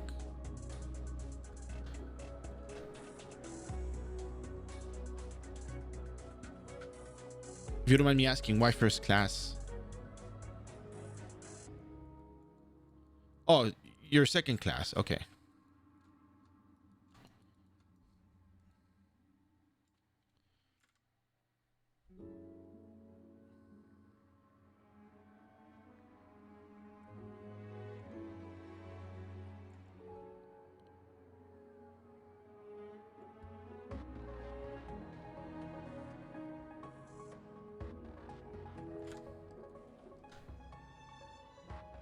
It's very weird. It's not giving me that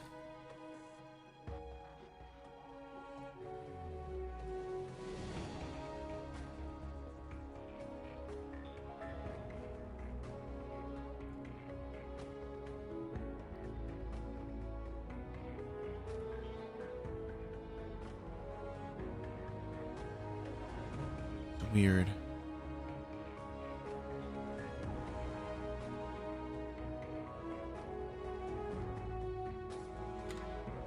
Okay.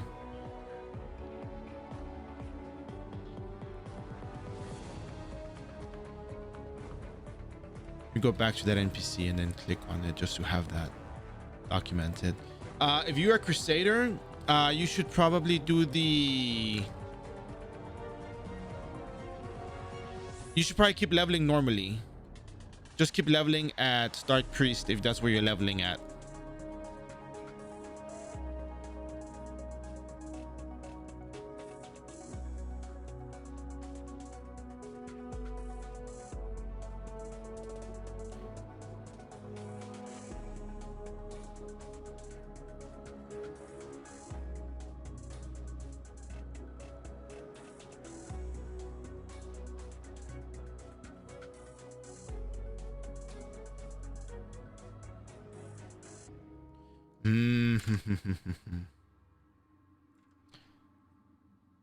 Okay, so I got it wrong. I actually did it in the wrong order. I was supposed to talk to this guy first, and then this worker. And then this over here, you have to go over here then. Okay, my bad, my bad. Yeah, keep leveling at Dark Priest if that's where you're leveling up at.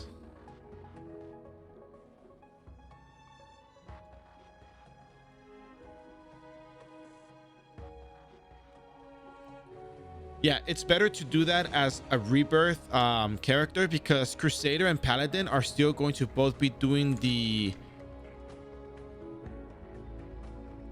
same kind of damage. You're still going to be doing the same damage whether you're a Paladin or Crusader. So it's better for you to use the EXP quest as a Paladin, so that you can skip the 95 to 99 part, because that is more tedious than a lot of other, you know, than the previous EXP table. The non-rebirth EXP table is easier. The rebirth EXP table is a lot more difficult.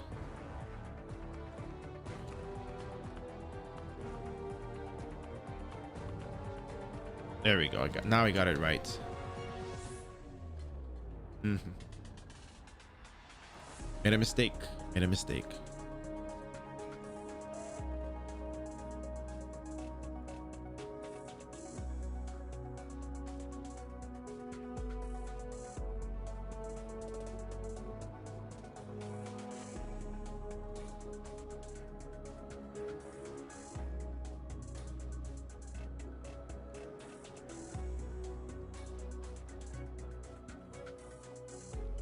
Now we gotta go to Rudis.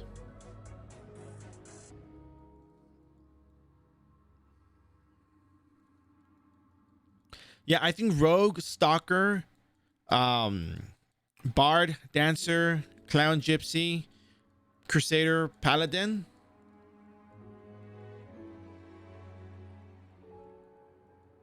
They're gonna be doing the same damage whether you are, you know, rebirth or non-rebirth, because you're still gonna be using the same skill. Nothing really changes for you. Now, if you are a wizard, you have to do the quest, because as a high wizard, you can actually one-shot the Dark Priests with Nippon Vulcan. Alchemist, Creator, Scholar, Sage, Blacksmith, and to some extent, you know, Mastersmith, they kind of deal the same damage whether they change or not. They don't get any extra damage skills. Yeah, I know you get card termination on the Mastersmith, but it's not really that much better, because you're spending more Zenny using it than you are getting the benefit from. So you're still gonna be like auto attacking or card revoing the ruins. So all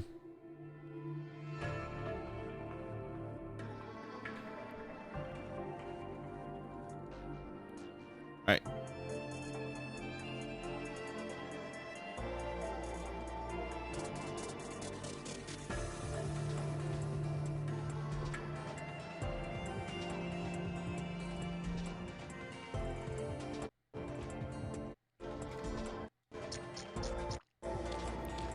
Whoops, I landed there, but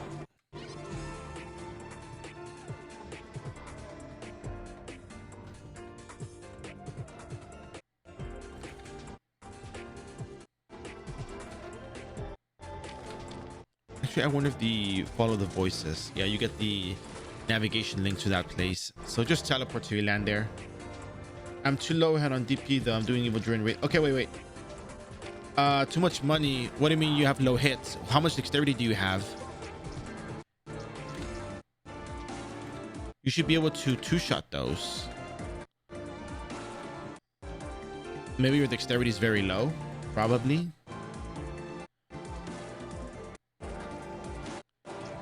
Actually, again, I have to teleport around a lot.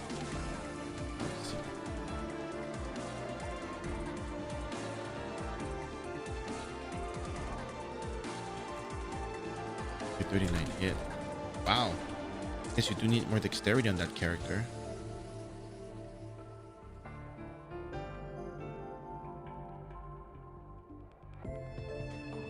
Wow. Okay.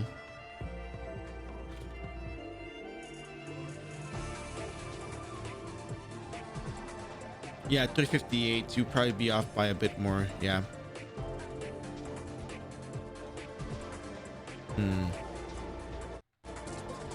All right, I have to figure something out for that when I get to it.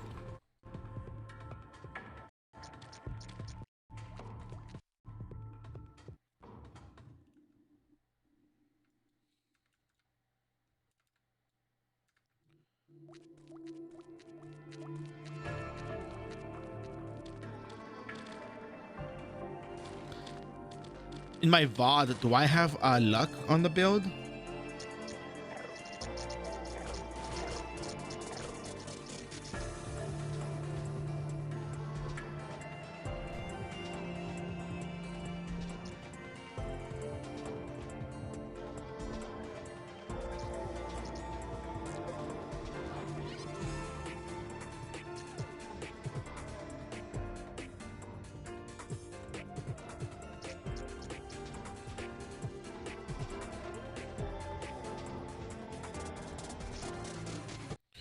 You gotta go to all of these spots over here and check them out.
Unfortunately, this is just a lot of teleport.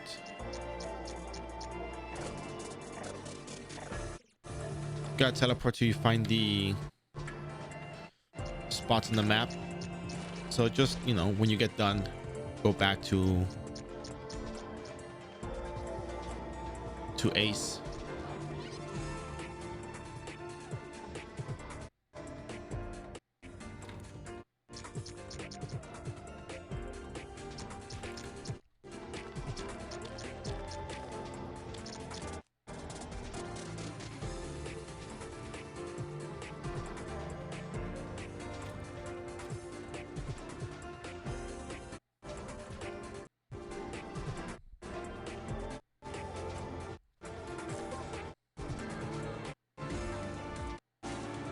Here we go. Oh, you got the bracelet. There you go. Now you gotta go back to Kaya Toss, which is going back to the entrance.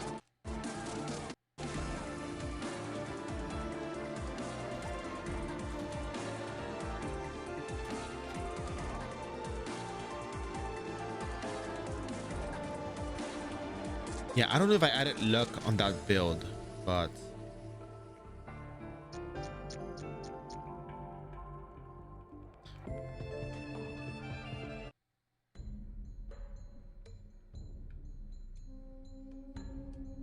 tough business. But yeah, I guess that's gonna be the spot for you, Evo Druids and Raids.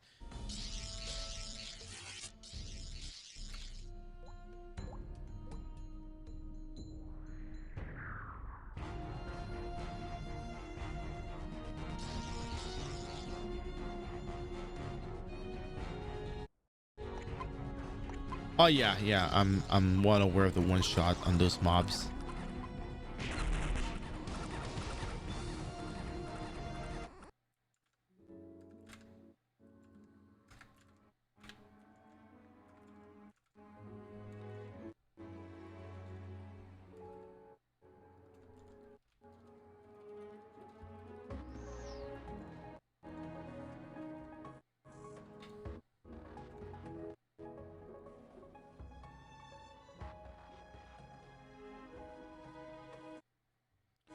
Then you go back to Kayatos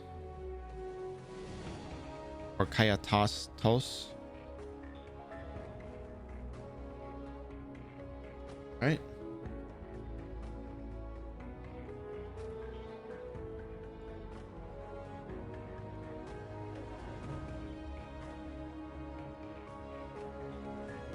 All right, so you get some EXP for that, which is nice. So now you finish the Patrick Kaufman side quest. That is the one side quest. There's gonna be a daily quest after this, but we're doing the side quests first.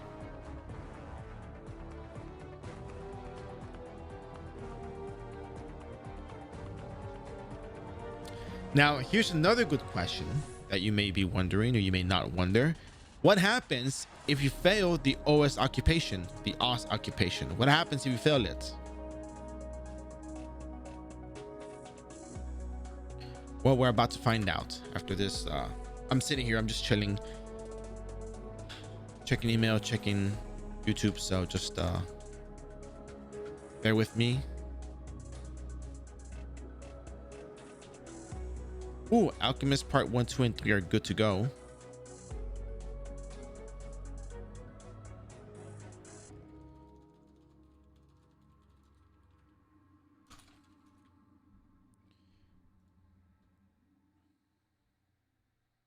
Okay, so let's release those. Let's put them out public.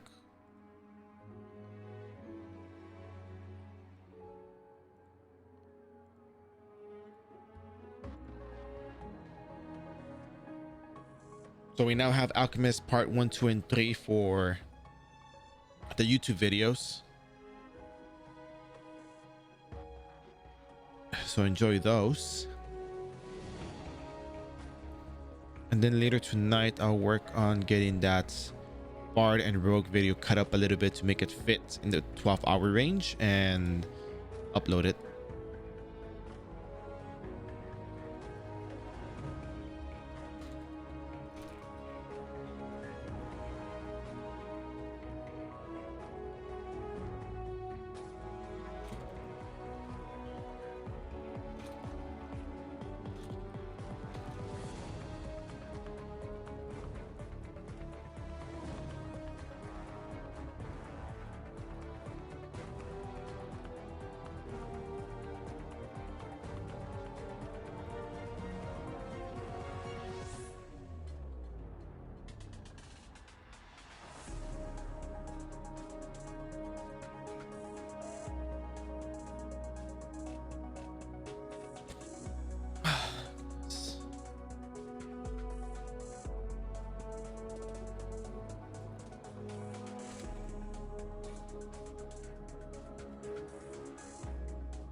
All right.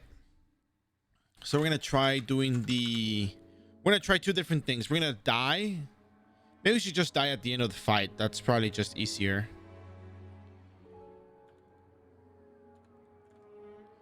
All right, let's try it out. So remember, we're going to die here on purpose to see if we can actually complete the storyline or not.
Yeah, I have a feeling you can actually come back in. I feel as though it's not the end of the world if you die. Because they do 1 damage. Like, it's supposed to be beginner level instance just to help you get through it. So it's intended for you to clear this.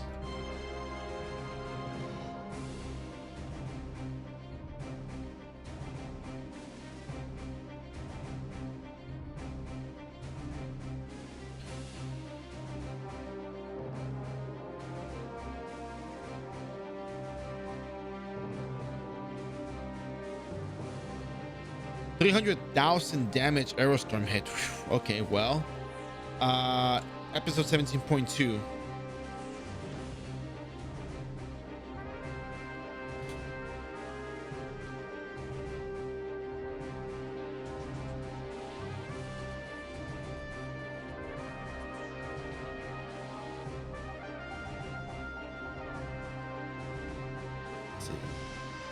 Where else can you even level up at? I guess you can also do the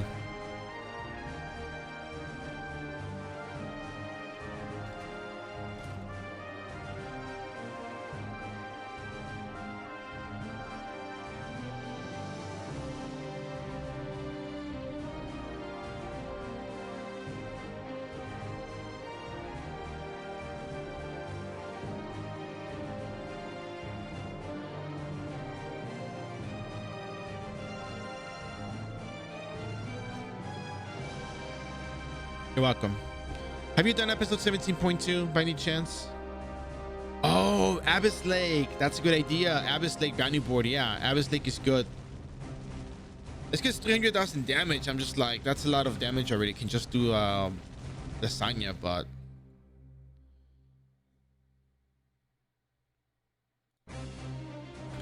all right.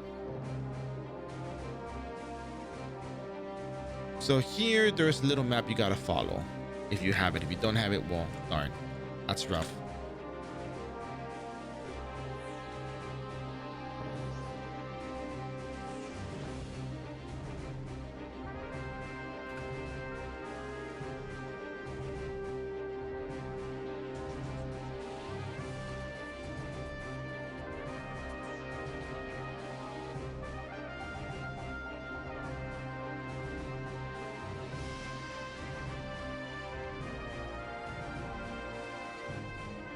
A little bit lost here.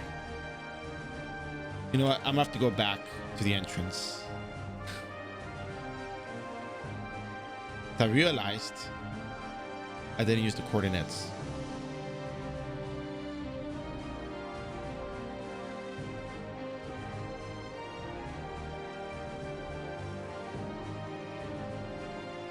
For which instance?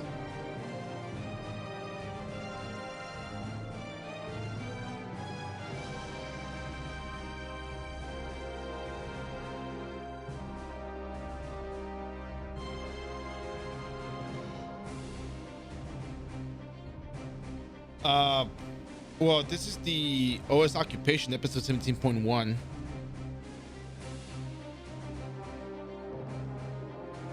Oh man, the directions are really fun here.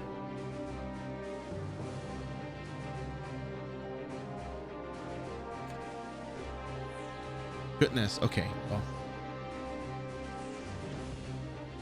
Yeah, I'm looking at the link. I'm looking at the link with the map on it.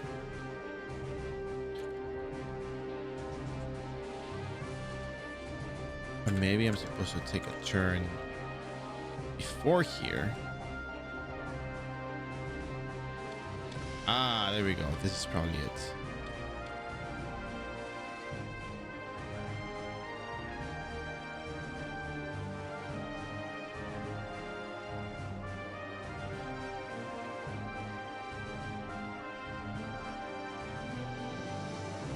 But wait, they're not doing that. I'm the one that's doing OS Occupation.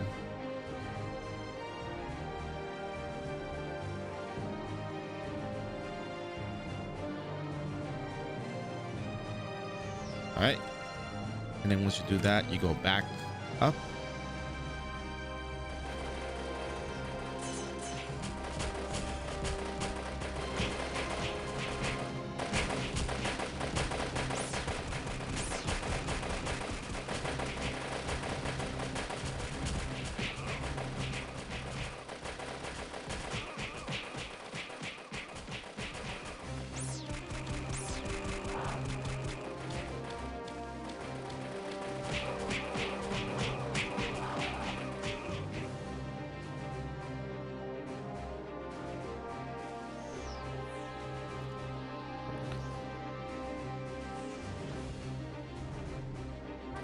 we're going to be going down this way.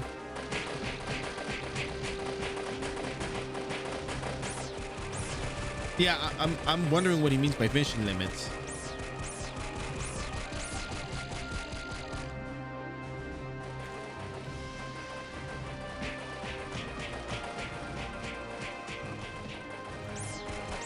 Oh no. He's not he's not talking about that. We're not talking about Gramps. We're talking about Abyss Lakes, like the actual Abyss Lakes. We're talking about if you go to Hugo, there's bounty boards there.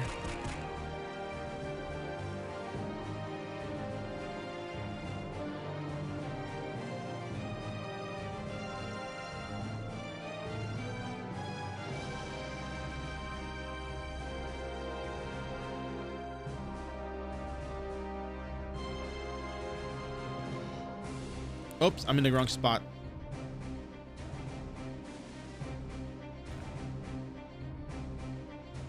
Where am I supposed to be at? Oh, it was this thing right here. Well, it's fine.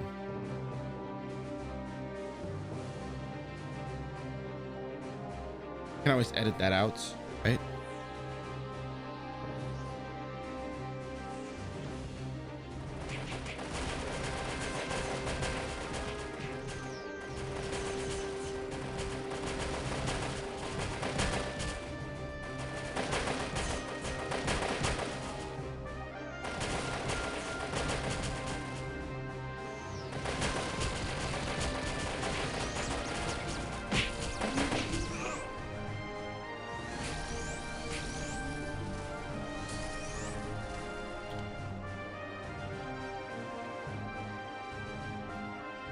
Actually, here, I'll get it for you.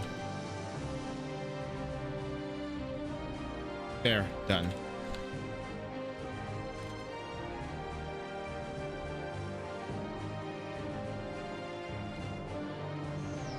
All right, now the question is, what happens if you die in this instance? Questions that have gone unanswered for a while now that people may or may not know.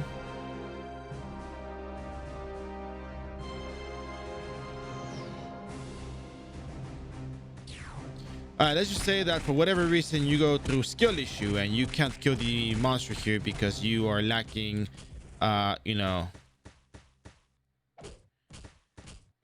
the capacity to actually defeat the monster. For whatever reason, under any condition, let's just say that you can't do it.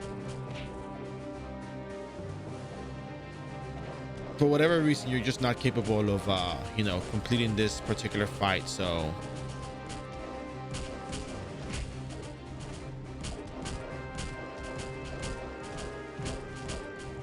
let's just say you just couldn't do it. You just couldn't cut it for whatever reason.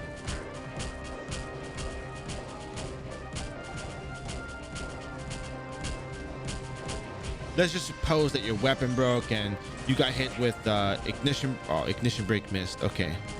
Let's just say you died in the beginner level instance. Okay. Let's just say you died. Oh no, I died to Miguel. What am I going to do? Can I come back in here? Well, guess what? We're about to find out. And I removed my weapon. It didn't break. I removed it on my own. So don't worry.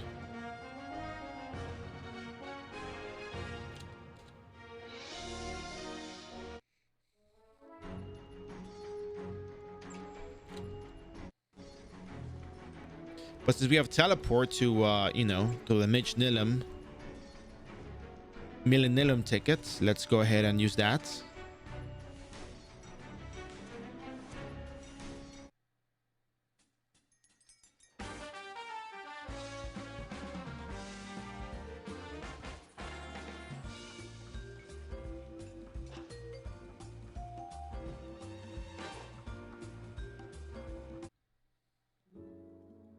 All right, we're back. So what happens if we decide to go in again?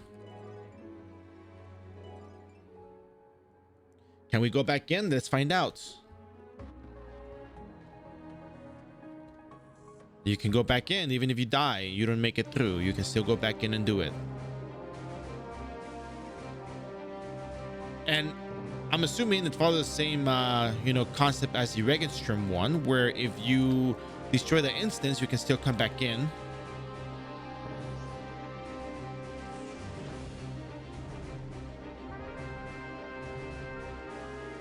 All right, so for the sake of doing this right, I'm gonna redo this one because I screwed up the order, and editing wise I could probably edit it and whatever, but I want to do it right. One time, one try, not have to edit as much. So we're gonna destroy it and we're gonna be going back in. Why? Because it's kind of lazy, man, honestly. I don't want to, you know, go through the footage, cut it up and be like, whoops, if you screw up, just go back, you know. Just do it right the first time, you know. What, the second time? But that's the beauty of it. Like, this is just telling me that regardless of how strong you are, you can... Oh no, I didn't break any. So regardless of your strength, you can still go back and complete these instances for 17.1. Maybe people don't know this, but the game is very forgiving in that particular aspect in the storyline quest. I'm pretty sure that even at Biju, the main storyline Biju, you can do that. Yeah, the normal one will destroy you, obviously, yeah. But the story one is good because you get some tokens out of that, some things, right?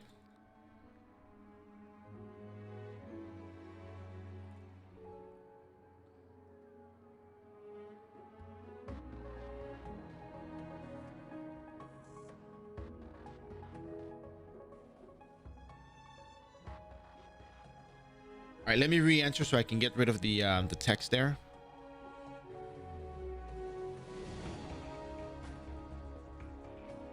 You know, this was actually very educational. Oh yeah, the Heart Hunter ward base has no cooldown. No, it does have a cooldown. If you die in the Heart Hunter ward base, you can't come back in. I've died in it before and I could not come back in. I died on Ranger and I couldn't do it again. I promise you.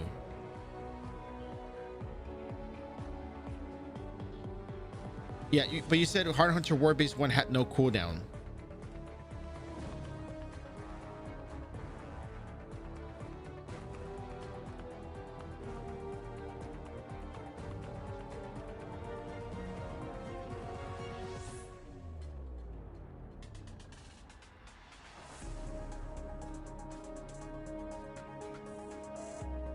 Oh, if only. Oh, gotcha.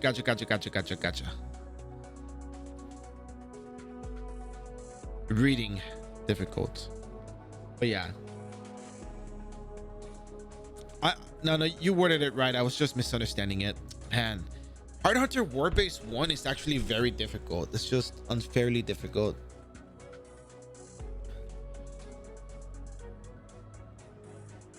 And actually, it's actually kind of sad, to be honest, because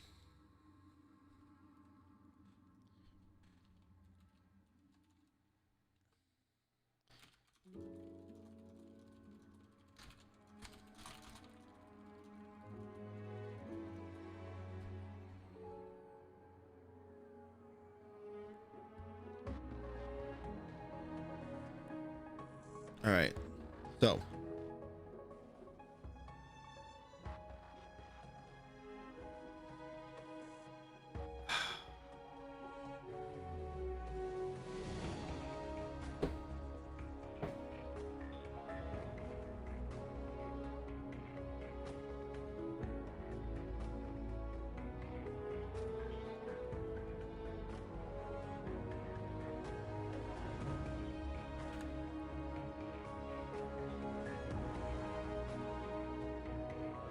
all right, so let's go in and let's do this right the first time.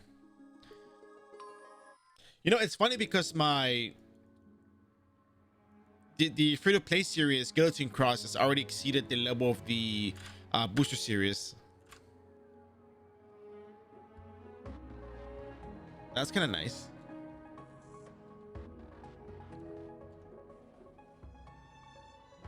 I can do this right the first time. I can do this right the first time. I can do this right the first time. I can do it. I can do it. I can do it.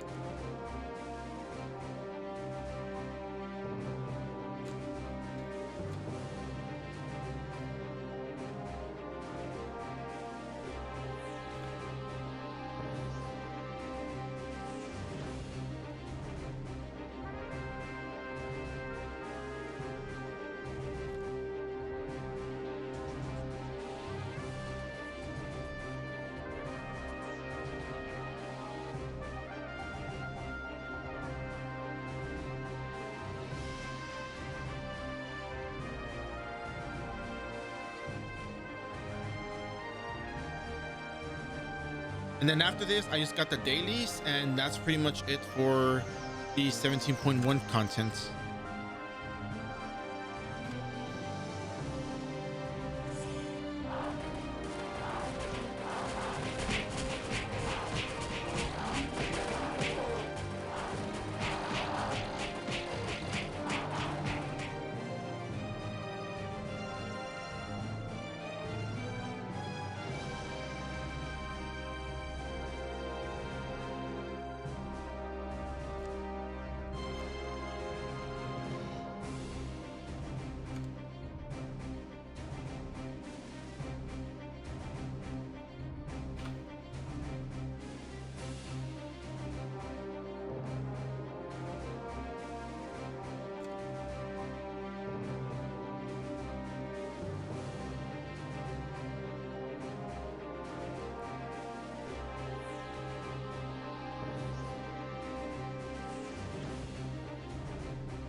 All right, I gotta do it right the first time.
All right, so these monsters don't do much damage, so really not a big deal.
Go down, and this time we fight Miguel, and we're gonna do it right. But now we have another mob to fight.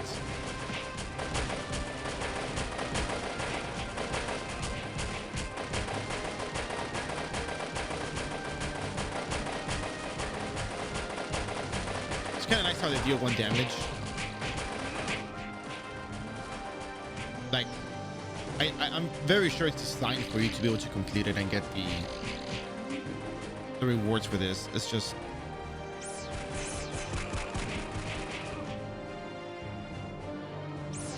Very straightforward.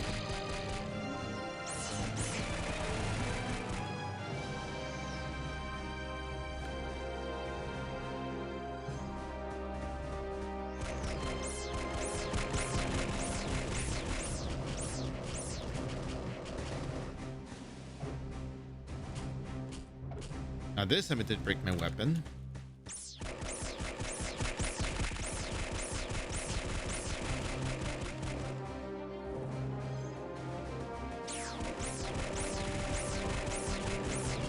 Now I broke my weapon again.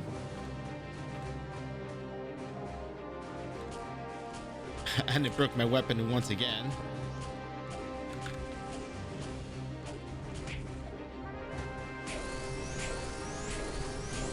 So struggle as you may, struggle as you should.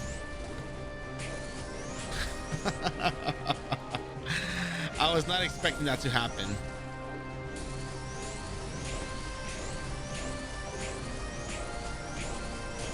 But again, we're prepared for this particular scenario because guess what? If you can't make it, if you don't clear the instance, you can always go back, get your stuff fixed, and come back in and finish the instance, right? That's the best part of this whole thing.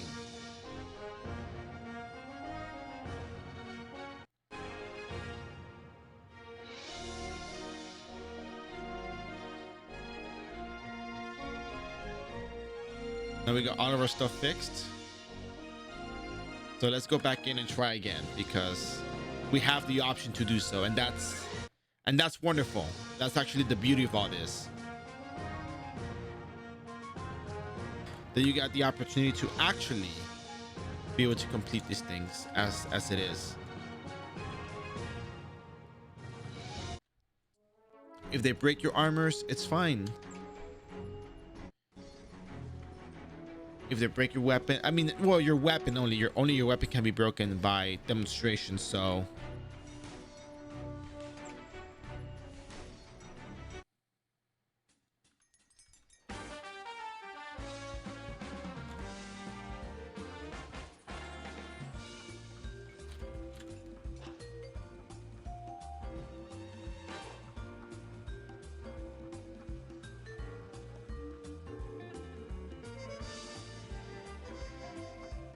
and guess what? Now you can go back. And I think it's good that the weapons broke because at the very least, it shows that if that was to happen, it's not the end of the world. Now, in the real instance, in the normal mode, yeah. Oh yeah, don't expect that to happen. Don't expect to get the second chance to go back in. No, your stuff breaks. Your stuff breaks. GG, it's over. Don't worry about it. Come back the next day. Take the L. It's okay. It happens. You're not gonna win them all.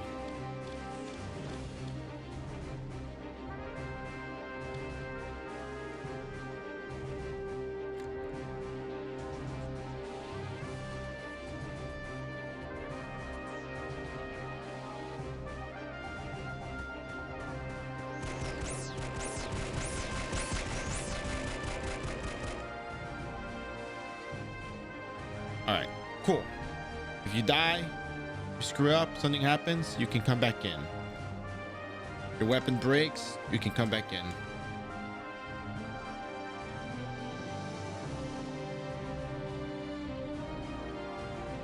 Wow, Uncle Miguel. Wow, that's pretty dark. Ask about Miguel. I don't want to talk about him right now. Oh, well.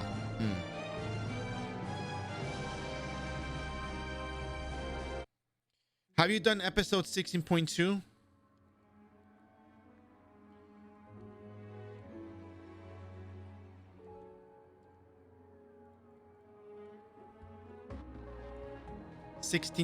Yeah.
All right, so we finished the.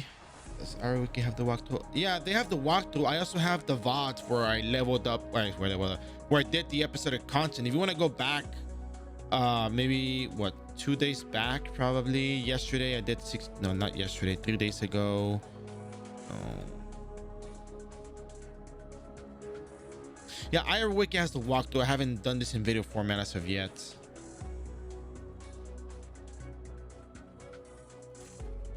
I mean, I done it on stream, but it's kind of cut up into long sections. So here, get the Royal Banquet, get the Terra Gloria.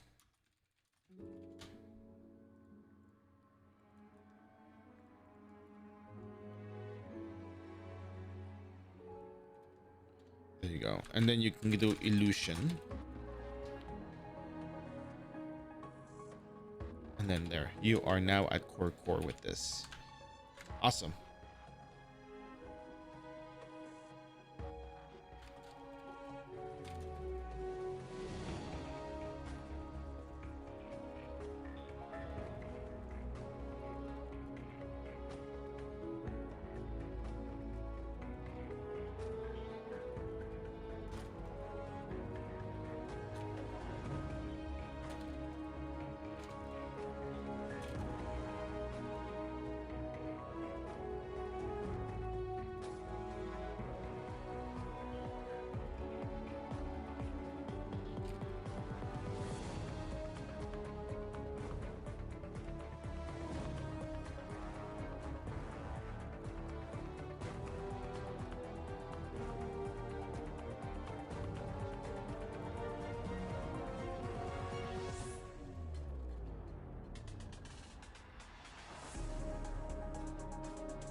Mm-hmm.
All right, let's see what we got. Oh yeah, I remember now. Nah, not really.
I'm looking at something over here regarding the investment stuff.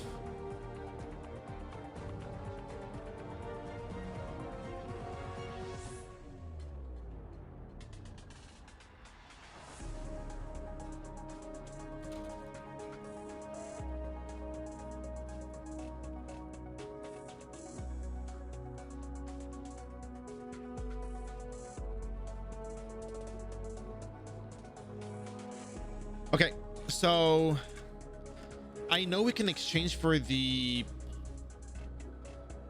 illusion armor at the moment, but I'm gonna hold off on that because I want to complete the other quest. So we did the side quest. Finding Patrick Kaufman is one of the side quests. The other side quest is the OS occupation, which now becomes a daily quest, which is actually pretty difficult. In case I didn't show it earlier, I should have probably shown this, but you get a lot of EXP from completing it, and you get a damaged weapon as well. So, and now if you want to do the illusion daily quest, well, here's a list. You got My Name is Morning, Merc versus Merc, Tarudas, Help the Farm, and then your dailies become Core Memorial, which is actually pretty difficult, and second OS search is actually very difficult. So yeah, I'll probably have to use other higher level characters to clear those for the footage, but yeah.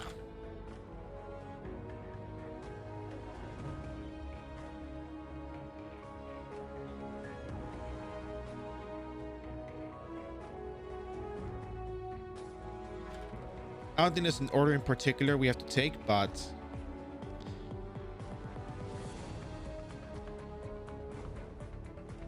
I'm gonna do it one by one. I'm gonna start with My Name is Morning just because it's the first one on the list. I will comment on how you can actually go back and talk to Morning and whatnot. So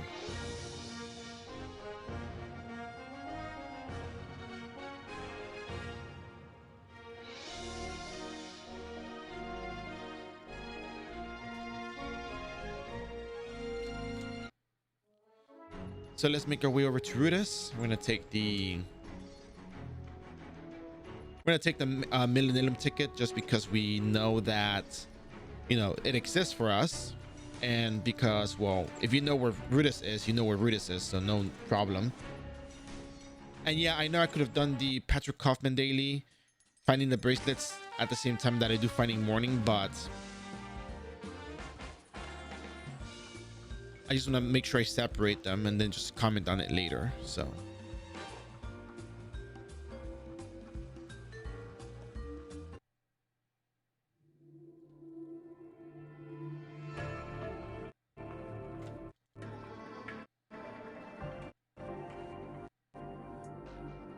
and by the way, I still have some quests that I need to do. I need to do the illusion of Frozen.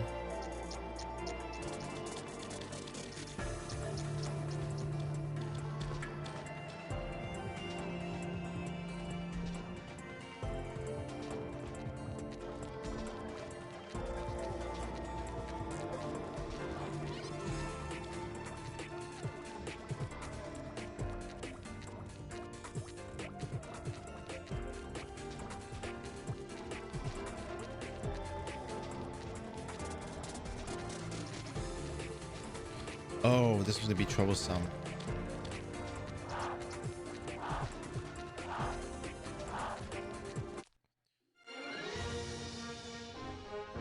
It's got 10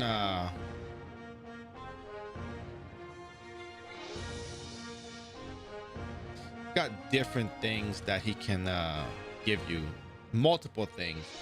So I might just have to use my other characters and run the quest off stream and just record what I get. But I do have to do this daily because I'm trying to get the armor and the garments, as garment and armor provide a good amount of attack. But not only that, you also get to enchant those. Even at +7, you get a decent amount of crit damage, so it's worth doing.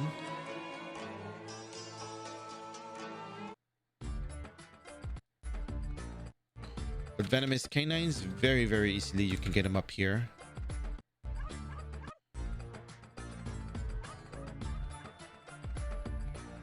Man, it's been a while since I've been here.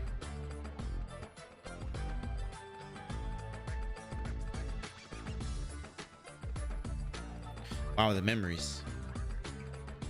Anyways, here we are.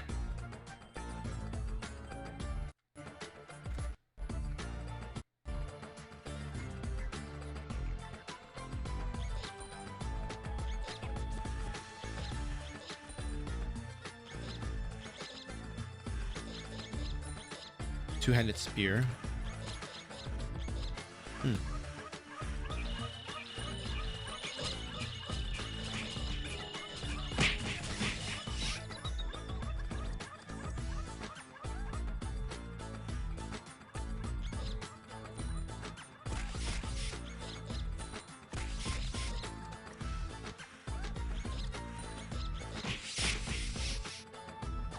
right, we got 10 venomous canines. Let's go back.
We have 4.6% EXP or so, 600,000 EXP.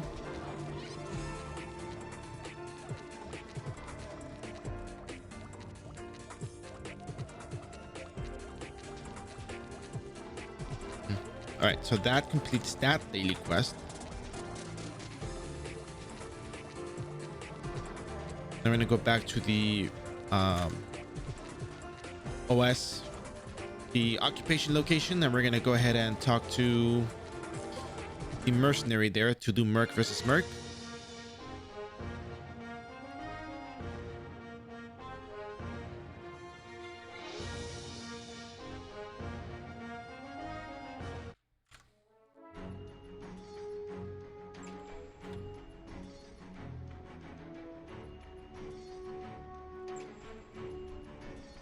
Yeah, but I need them. So if I was gonna buy the equipment, I need to, you know, cough up a little bit of Zenny for that. Actually, it wouldn't be such a bad idea, but it's gonna be like a lot of Zenny to get one of the items. I can get one. I can get the armor, which I think is the most important one, but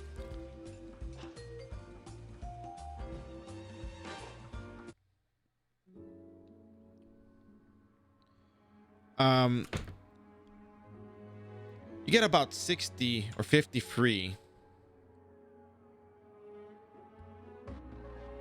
All right, so let's go ahead and do the mercenary versus mercenary. You find yourself here. You go over and talk to the NPC located right here.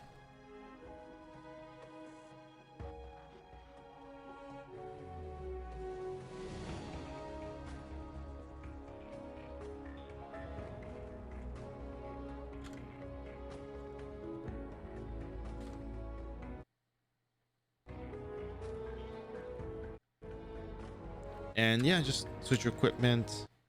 We're gonna invest in more luck. You can just rolling cutter little by little. You don't have to like go out of your way to, you know, go super crazy on them. If you want, you could.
I completed one. Now we just need the snares.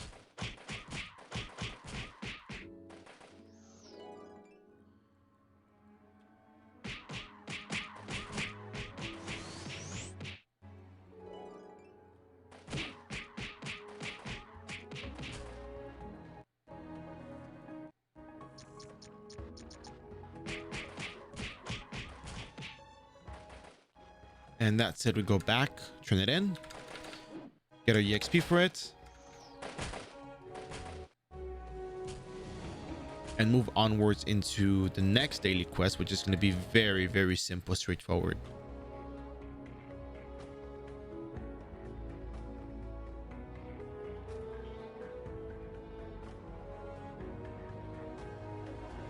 Okay.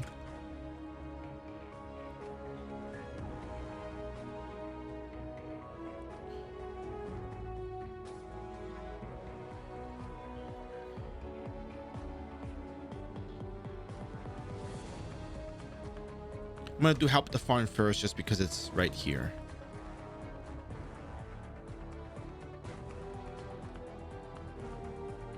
So, you gotta pay attention to what he says.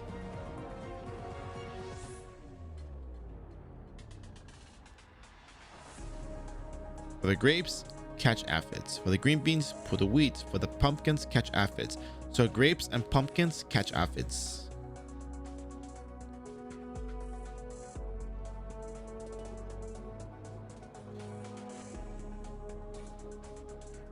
But it even tells you here too, so you don't know what it was. These pumpkins, aphids.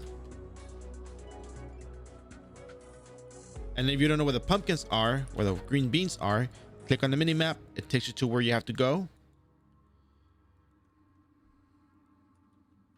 Green beans, pull weeds.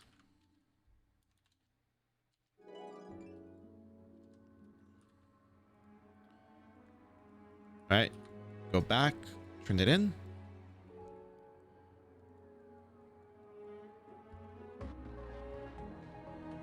Oh.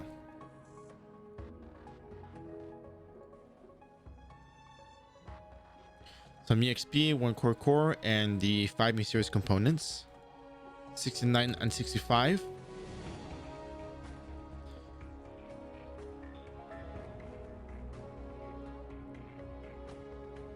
And then last but not least, we have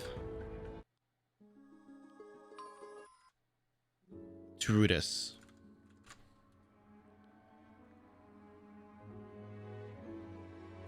Actually, let me redo this part.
All right, so next set of quests is going to be to Rudis.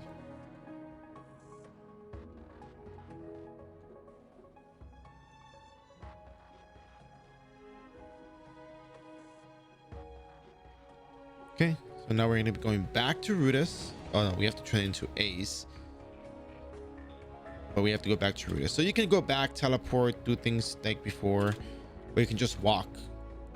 Might just walk because I guess the footage is gonna just cut off to me being at Rudis and doing the kills and getting the stuff. So and I don't have that many butterfly wings left. Maybe I should.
Yeah, because I'm thinking about what I need long term, and I think Angeling card might be a thing I'm gonna use for Odin Temple. But then again, I know that Evil Druid card is not exactly the winning card for so troublesome. There's just so many options.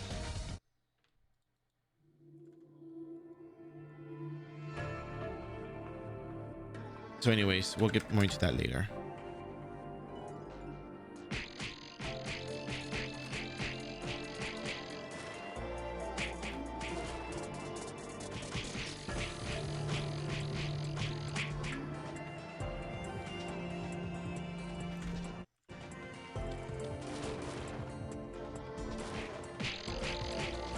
So all we're doing here is just defeating Dolores, and you get the subject identification card. So you have to defeat them to get it. So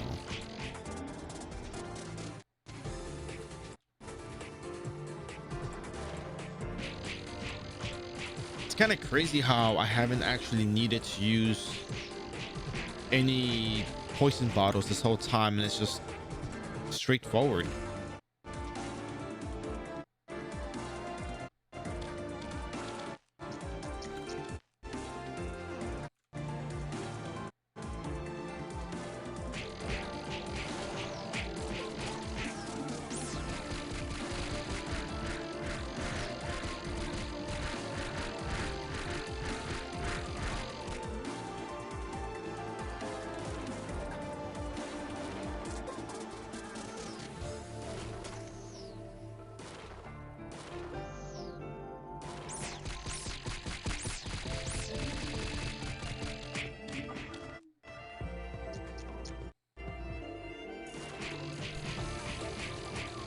Oh yeah, I heard.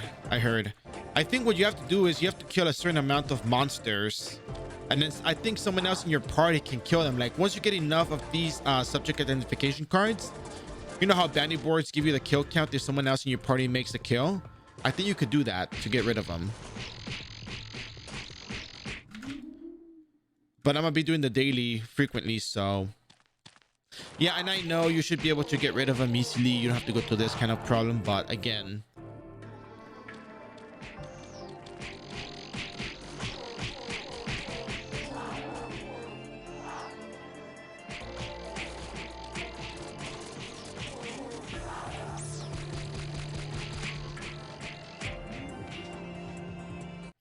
So now I'm about to get 10 subject identification cards, and I got my 20 kills already. So there we go. No problem.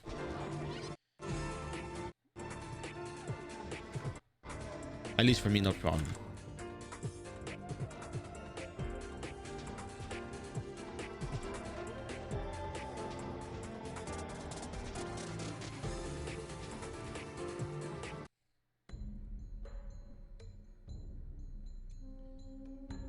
Item that lets you 7x7 cross impact. What do you mean 7x7 cross impact?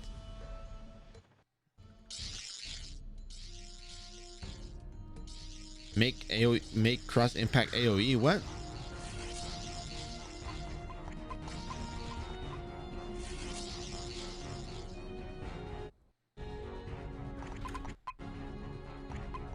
You can't AoE cross impact. No. You're probably thinking of something else. Oh, look. They're fighting each other. Oh, beat him up.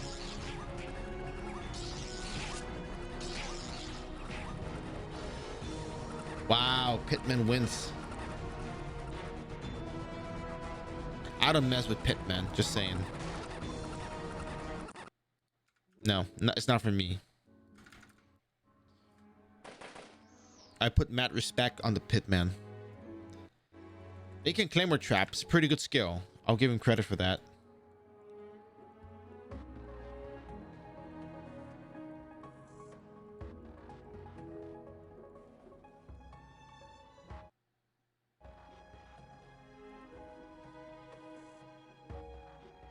Return to Ace.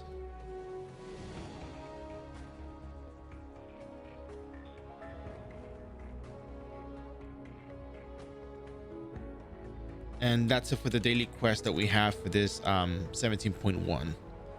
So with the exception of Core Memorial and second OS search, which we know is very difficult,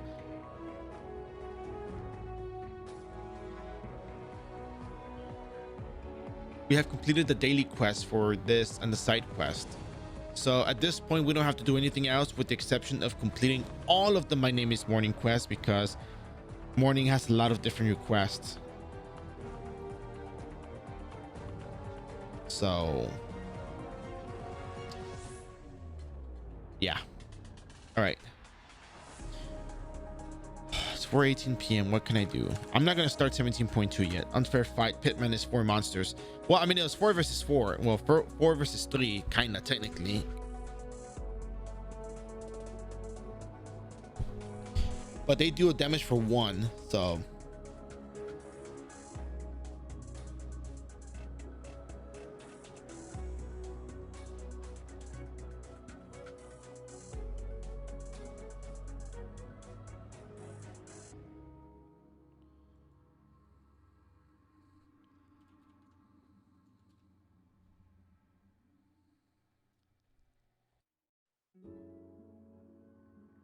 So let's see. I know we have Illusion of Frozen to do as well.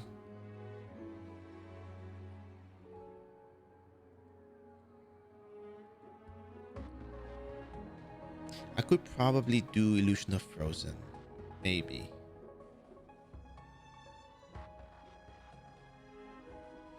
Perhaps.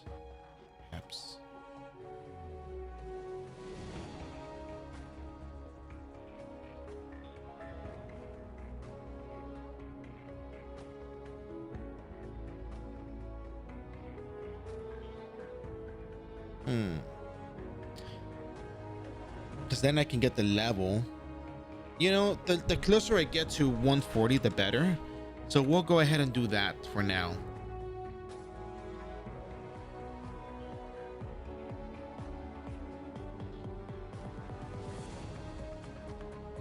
All right, let me get a drink of water before I continue, just to do the last part, because Illusion of Frozen isn't difficult, but I'm a little thirsty. So BRB, and as always, thank you for your support.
All right, I think at this point we're gonna run Illusion of Frozen.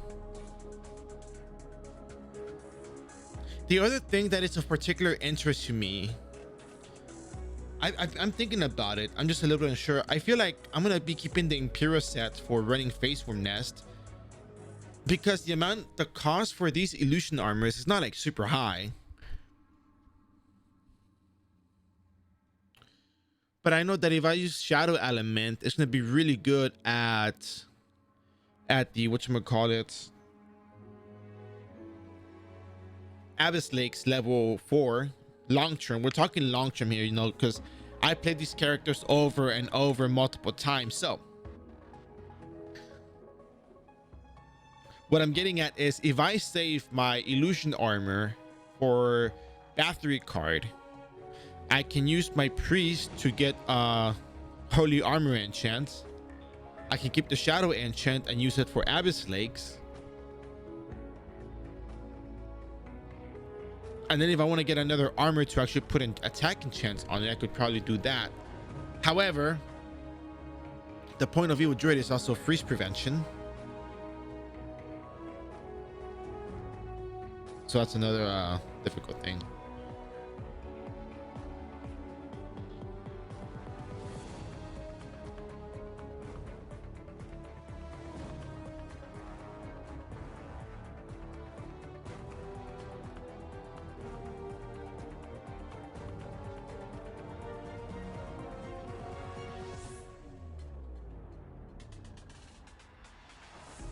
All right, so what do you guys think about the stream so far? I know it was a little bit slower today. I know I focused more on the instances. There was memory stealing, ghost palace stealing, airship raid stealing. I think the airship raid one is well justified. I think we're also gonna have to start working towards a custom headgear, because the custom headgear is going to give us more exp for monsters that we kill, and it's going to come in extremely handy when we run face from nest hard mode. Now I thought about going with the rolling cutter EDP, but meteor assault is better burst damage. But I think even if you use rolling cutter, the face will start spitting poison at you, so making your Evo Druid more effective. But even then, it's not like we need to do more damage to beat them. We can just go with, you know, almost bare minimum in a way.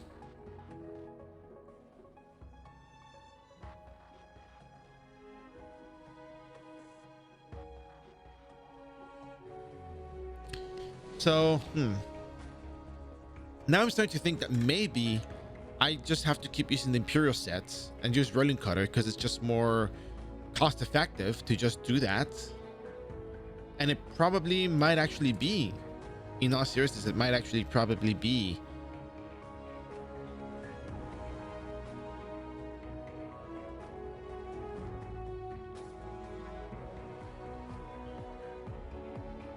Yeah, Pitman fight was insane. I that's one of the things I love about the game. It's just like Sanctuary, Claymore Trap, and any other ground targeted skill used by a monster that is kind of just there. It's gonna cause a fight between monsters, and I'm here for it. I truly am. As harsh as it sounds, I'm here for that. It's insane. It's one of the greatest things I've ever witnessed in Ragnarok Online. Yeah, so basically what I'm getting at is, instead of buying myself an illusion armor from the NPC, I could just save these and, you know, get the, it's gonna sound weird, but get an Evo Druid card, not Evo Druid, get a Bathory card enchant.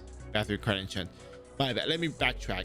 Get Bathory card and put it on my armor, because it's better long term versus the monsters in Abyss Lake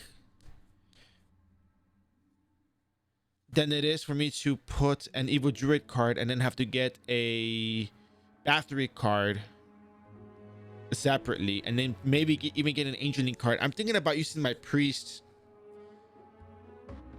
I barely hit the 17.2 content. My warlock had to. Oh wow, how's 17.2 treating you? Because it's kind of tough.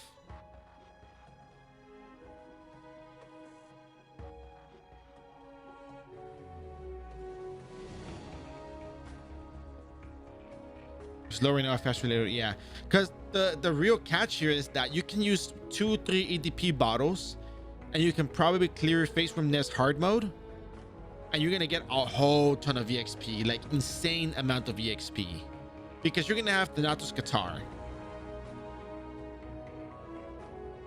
you're gonna have syrups, you're not gonna die to these monsters rather quick, you're gonna have SP, you're gonna get some HP leech. Maybe Hunter Flag card wouldn't be so bad on these things, but I want to see how well we fare without it. Wow, that's a big swipe right there. Big swipe.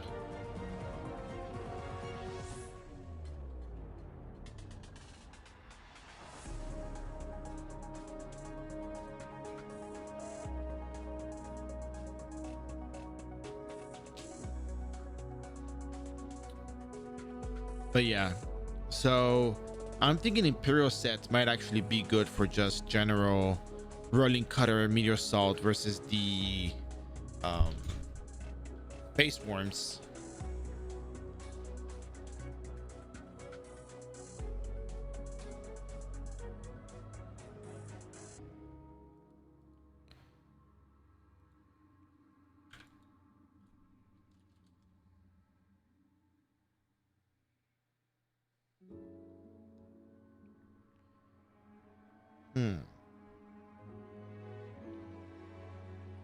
Yeah, I probably could do that.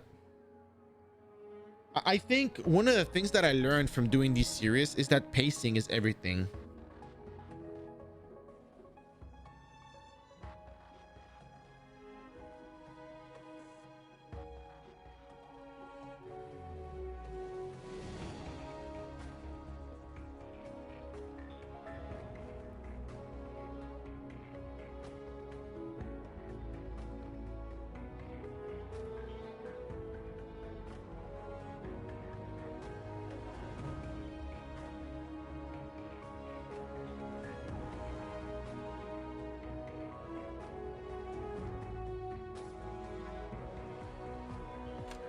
All right, let me go ahead and just jump into illusion of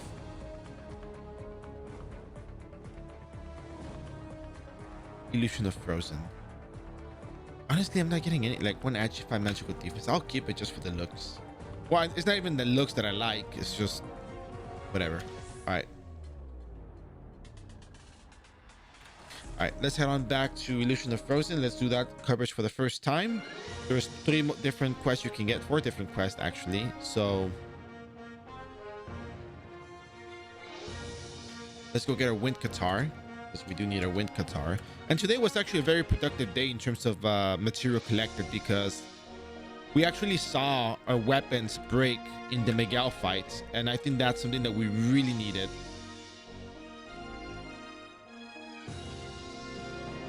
Why? Because it shows what happens if your stuff breaks. No need to panic. You can always leave the beginner instance, the beginner one, the easy mode, leave and come back and finish it.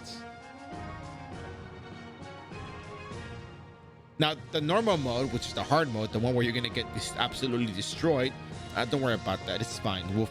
You'll figure that one out later. You gotta get strong though. I will tell you that you gotta get strong. There's no excuse for that one. There's no easy mode for that one. You gotta be good. You gotta get good, as they say these days.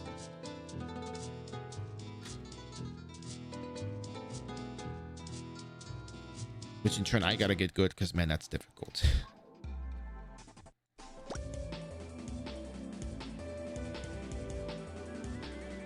Ah, yes. Illusion of Frozen. My old friend.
Yeah, because the other thing is you could just use an Archeop card, you know, or Archeope, however you want to call it, pronounce it.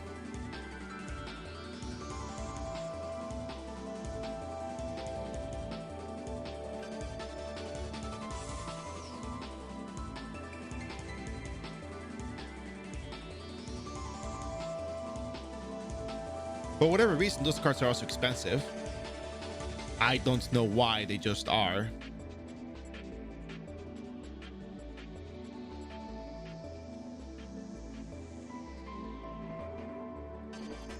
But yeah, just for the record, for those of you who don't know, I uploaded the Alchemist series 1, 2, and 3 for the booster series. So go check that out if you want to see how to level up an Alchemist with, again, card revolution and potion research level 10. It's very good stuff. It's gonna be very tedious leveling, but still it's well worth, to be honest.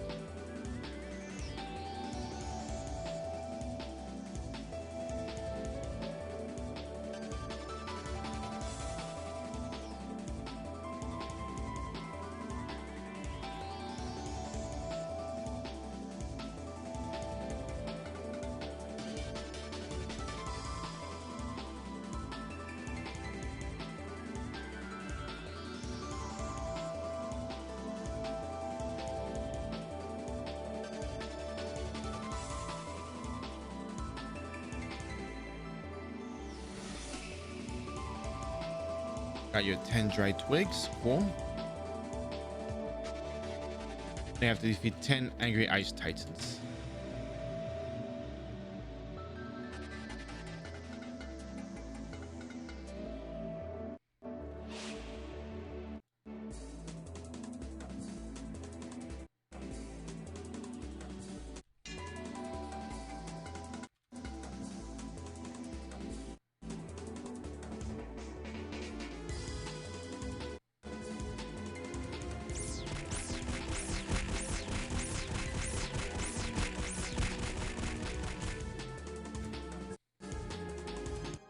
You know, to some extent, you might think, damn, I might actually need poison bottles. But guess what? You don't.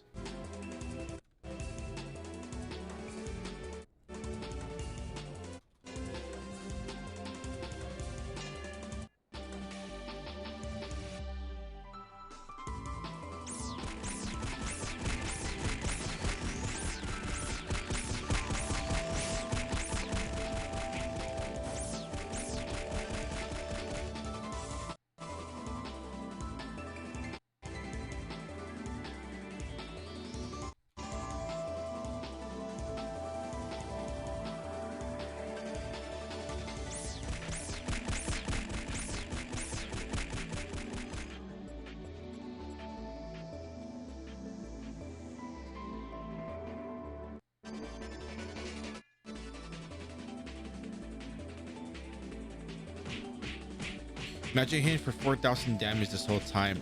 Nope.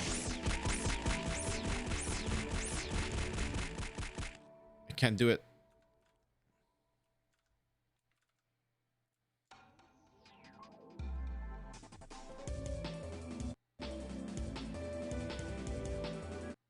GX is actually kind of fun. I mean,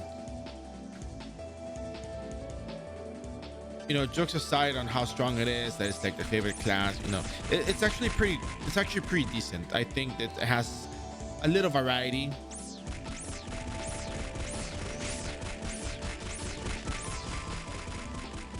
It works rather well. It's just a very well structured class. I know people may find that funny, but it's pretty well, again, I know people will disagree, but it's pretty well balanced in the sense that it has a really good HP modifier. It has good attack. It's missing a lot of hit though. It's missing that particular hit factor. For example,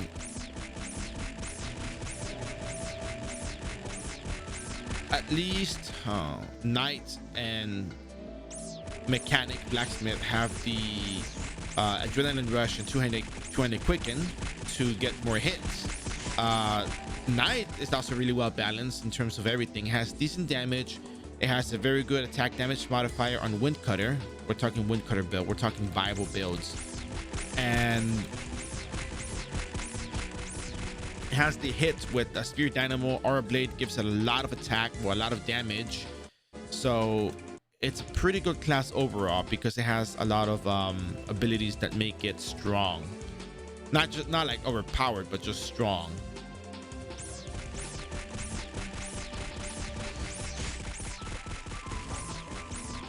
All right, now we completed the Angry Ice Titans. We come back. Weapon block is kind of interesting. I'm just not a fan overall. But now that they did that thing with Counter Slash, it's actually pretty cool, I would say.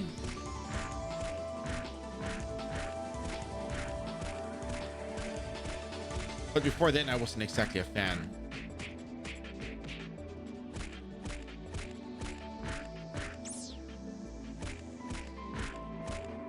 The worst part is I don't have my awakening potions.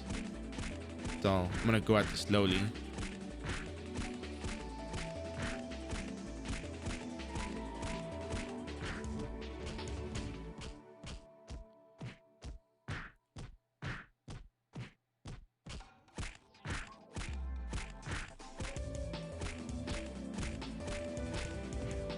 One more attack speed. Let's go.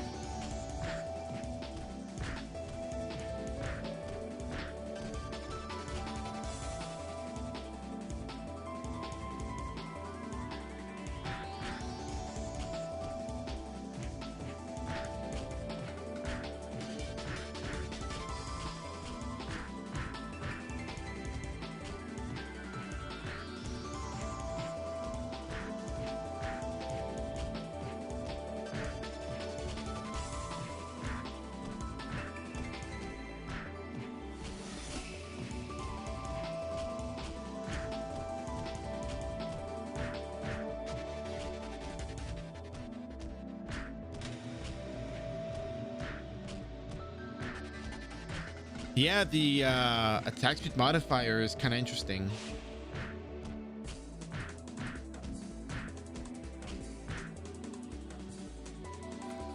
There we go.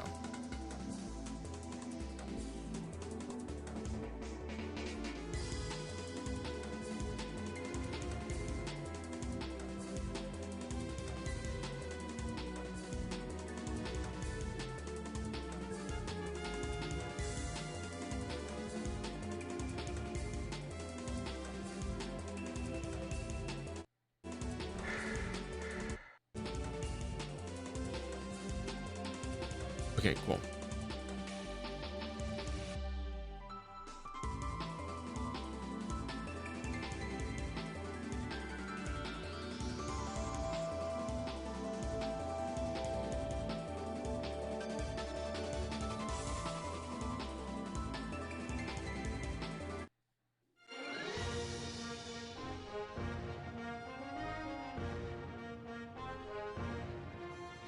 Yeah, that's one of the tough things when it comes to balancing out a warlock build. You are gonna have to make some sacrifices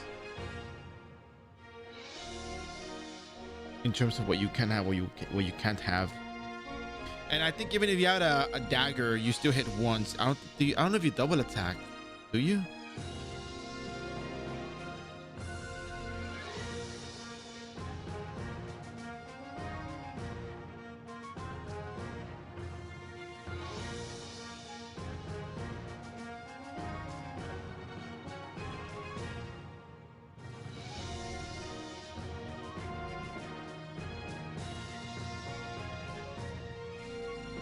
All right. I think I got time to do Illusion of Moonlight. Not that I really have to do it. No, you know what? Instead of Illusion of Moonlight, I'm gonna go spend a couple more minutes. We're gonna go farm some Illuniums.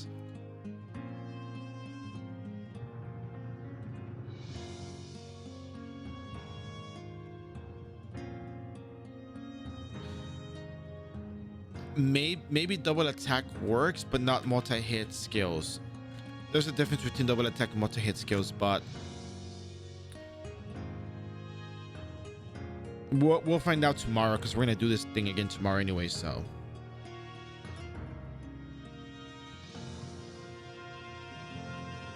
all right, let me see.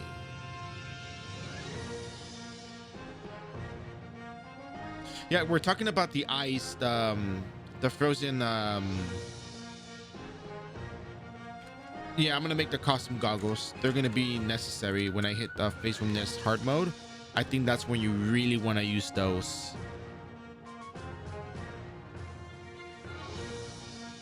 So I just go farm some Illuniums now, just like kind of like. I want to put the chat back on the stream because we don't really need to.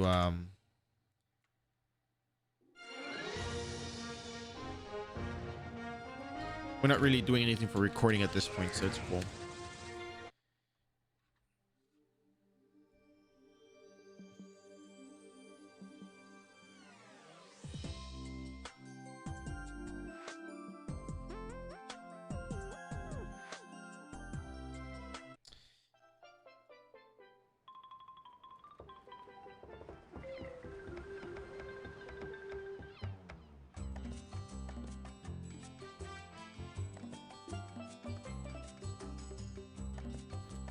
Yeah, Water Crimson Qatar will be worth it.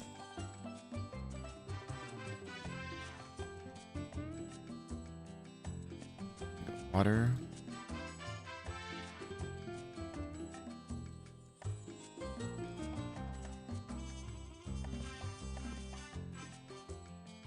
Yeah, I'm just thinking about the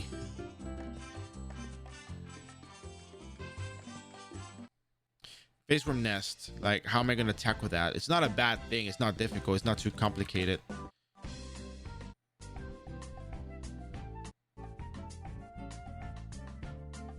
It's just more about if I put an Evil Druid card. Evil Druid card is not that expensive anyways. I can just drop it in the Imperial set and use that for Rolling Cutter.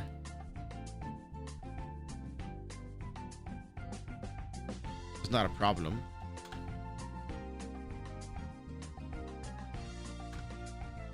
then use EDP rolling cutter or EDP MA. And that's kind of it. It's not really that much of a problem, not an issue.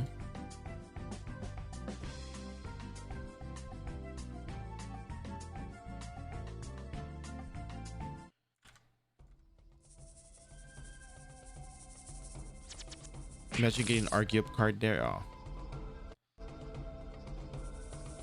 I mean, argue up card would actually be the same thing as Evo Druid. If not better. So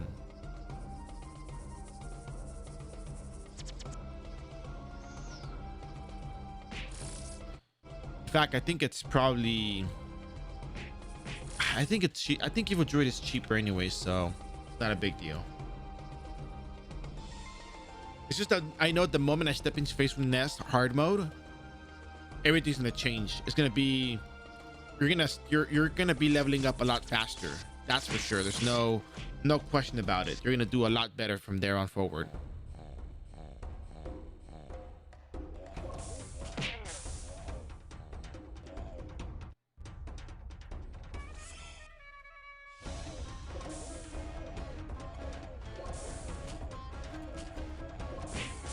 It's probably just easier to kill.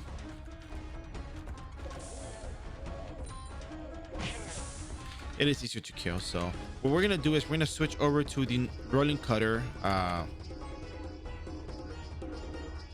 Sorry, so collecting Noblesse, which is gonna give us hopefully still one shot. Yeah, one shot still. And we're gonna have infinite SP basically.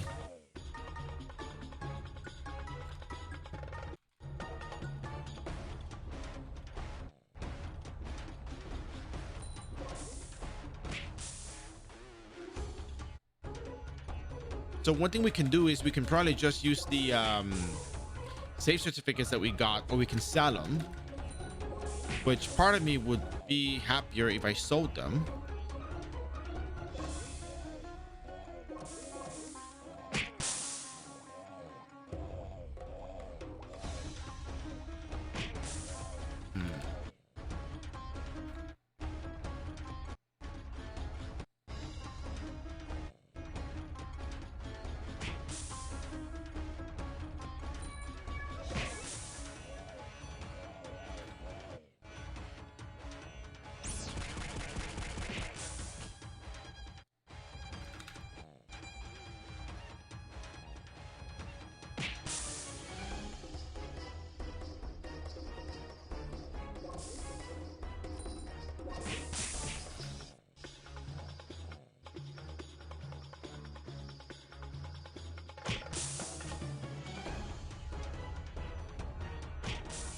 We'll probably collect another, 60 Luniums. And we'll see from there.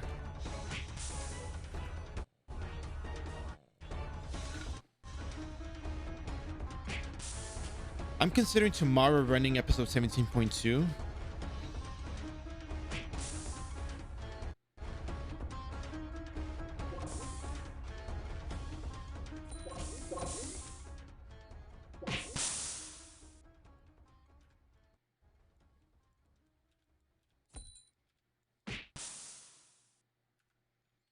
I think that might actually be worth it. So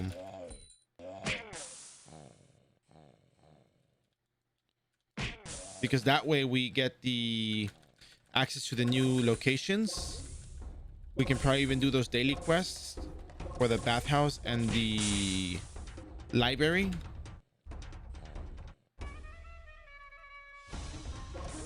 And by completing those, we pretty much, guarantee ourselves more EXP overall. It's just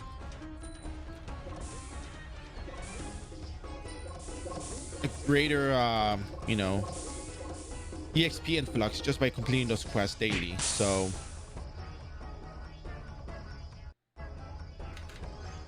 we still have the airship part that we gotta sell. So there's still, a decent amount of Zenny that we're making from that. Should we sell it, of course, right?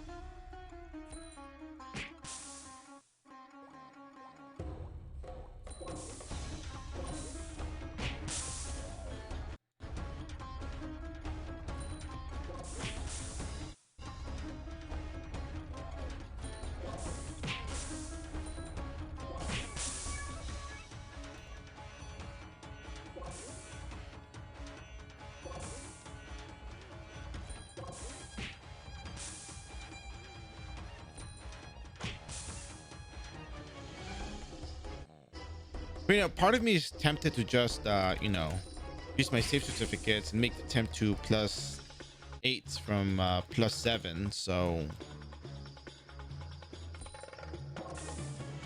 I am technically forfeiting some Zenny by doing that, but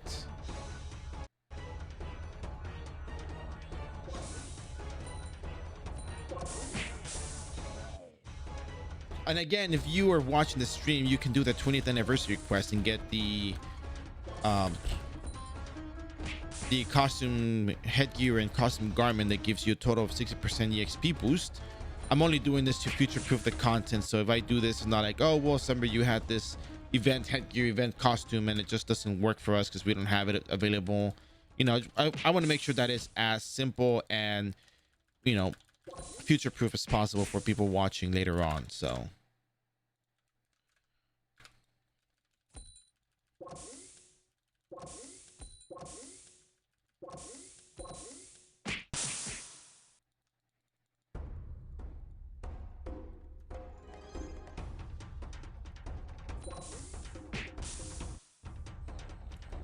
it's a lot of Benespat here. I can just,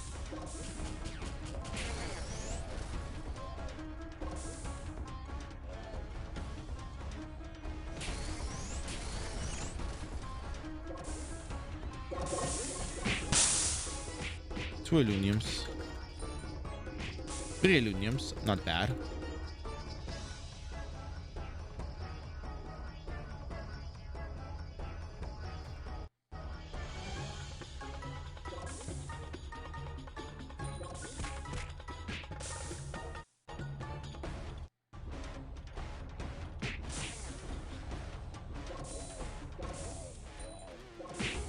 Oh yeah, tomorrow we have maintenance. That's right.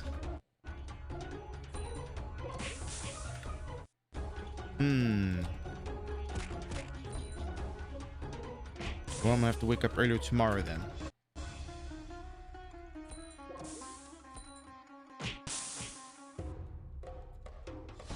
What a bummer.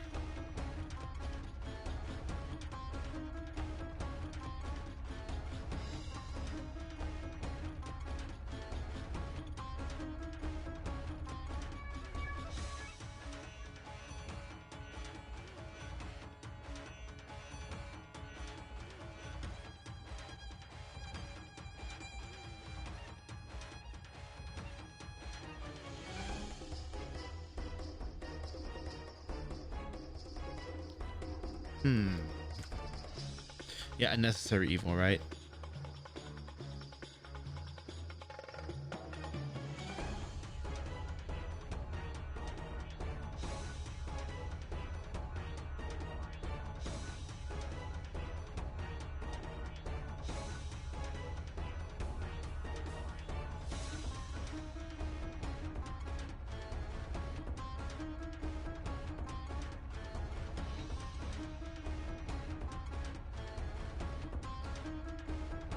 Yep. Let's see.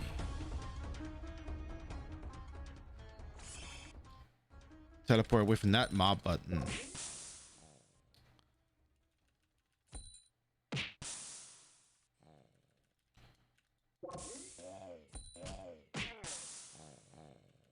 You know what, let's just try 30 Illuniums. Because I think I have some Illuniums in my storage, but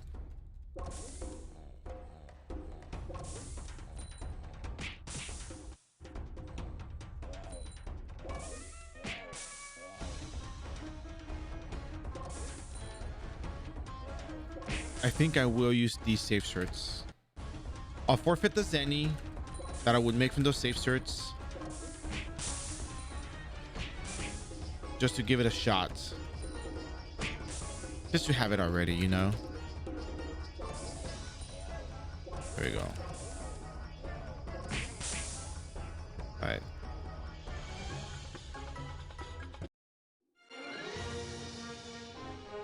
All right, let's see what happens here.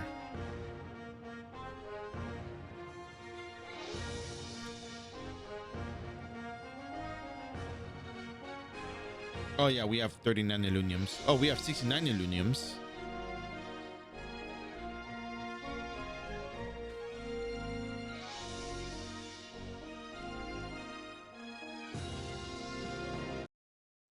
Let's see where this takes us. Let's see where this takes us.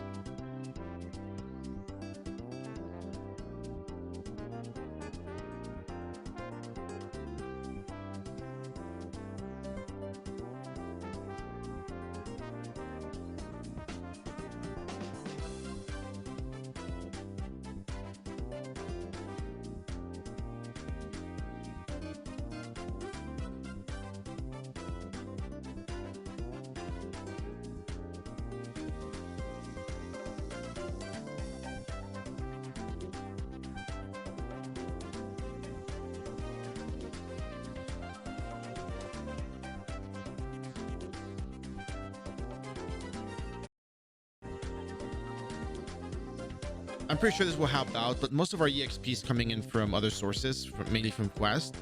So, you know, don't expect that this is kind of the thing to do.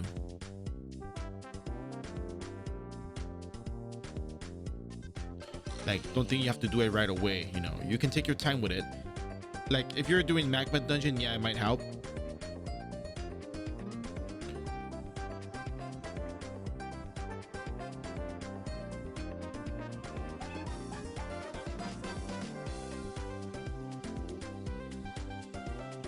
So 1, 2, 3, 4, 5, 6, 7, 8, 9, 10, 11, 12, and then 2 of them are going to be from save certs.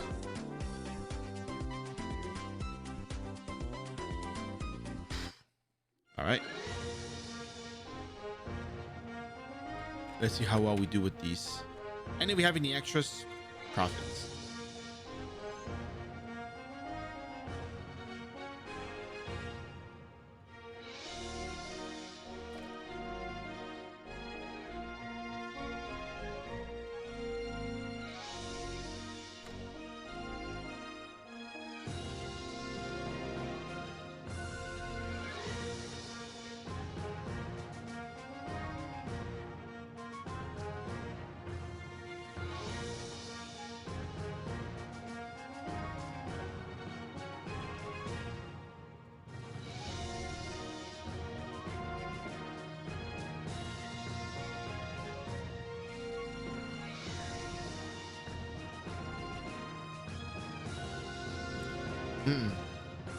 According to my calculation, we have about a 65% chance to make a poison bottle with these stats that we have at the moment.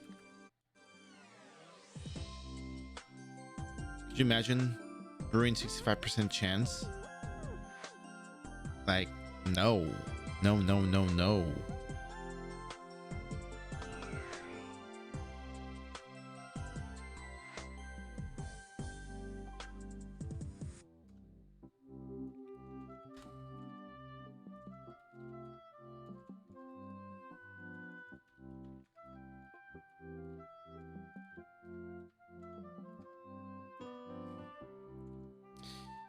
Insane. All right, so let's go ahead and not refine our Couture Academy hat. Let's refine two of these goggles.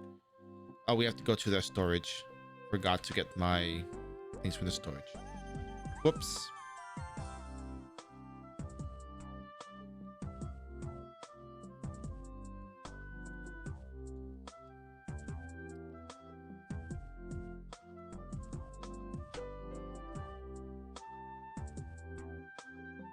Ah, yes, forfeit the 2 save to 7 armors. We'll save the other ones for later though, because I know we're gonna be getting a lot of honor tokens soon from doing episode 16.1 level 140 plus quest, but yeah.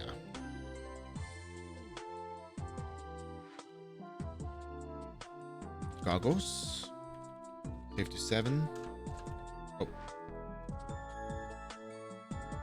I keep hitting the wrong option. I always hit the wrong option.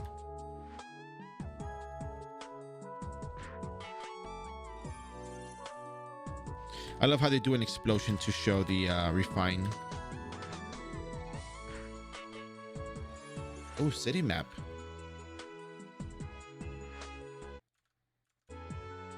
All right, let's refine.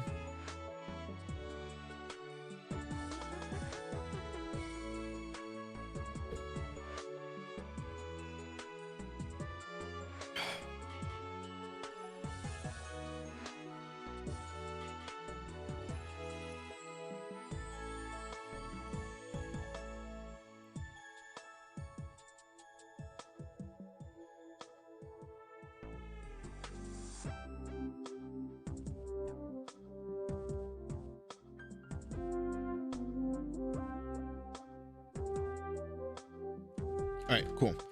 Let's refine and let's hope for the best.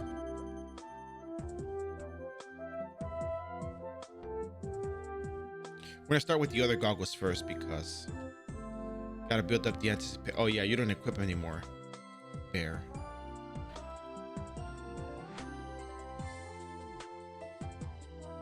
There we go. Oh, it looks better. So you don't even have to look at that stuff. All right. All +4s. And then all +5s and all +6 and all +7s and all +8s.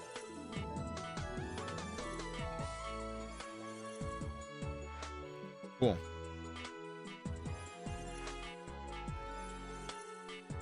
It's kind of funny how, you know, refining seems like really scary and all, but maybe the goggles, because they're, you know, non-slotted and we're breaking them on purpose to get to +8s. Maybe there's no fear over that, but usually refining is just very, very scary. But nowadays for me, it's just like you either refine it or you don't. You're not going to really, no matter what your percent chance is, you have a chance of failing. If you are above, you know, below 100% success rate, there's a chance of failing. And if it fails, it's okay because things happen like that. And it's not the end of the world. You can just try again. Of course, yeah, it'll cost you Zen, it'll cost you money, it'll cost you whatever, you know, consumables, resources, but being afraid of refining is just not, kind of silly. Especially nowadays, it's more like, oh yeah, you know, you can level up your character with ease. There's no you don't have to have a whole lot of equipment. It doesn't apply to all characters. We've been playing characters that have it kind of good. Guillotine Cross, Ranger, Brew Knight, they have it easy because they got high percent damage, they got self buffs, they got that kind of stuff that helps them. Other classes, they do have their good amount of damage, they have their, you know, their buffs and all, but these classes that I'm playing are very easy to pick up on.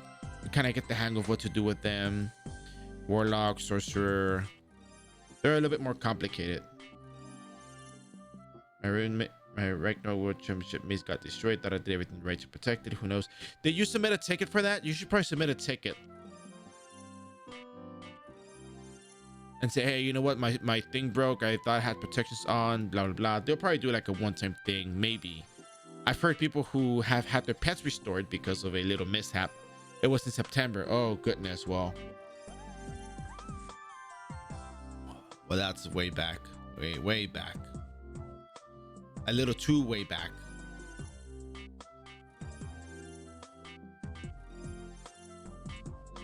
All right, so we got 1, 2, 3, 4, 5, 6, 7, 8, 9, 10, 11, and 12. We got 12 plus 4s. Okay. We got 11 plus 4s.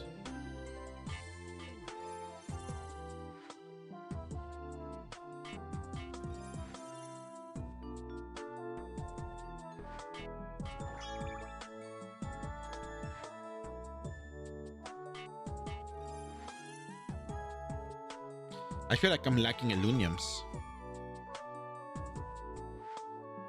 But they're all breaking anyway, so might as well. Oh, it's okay. It's fine.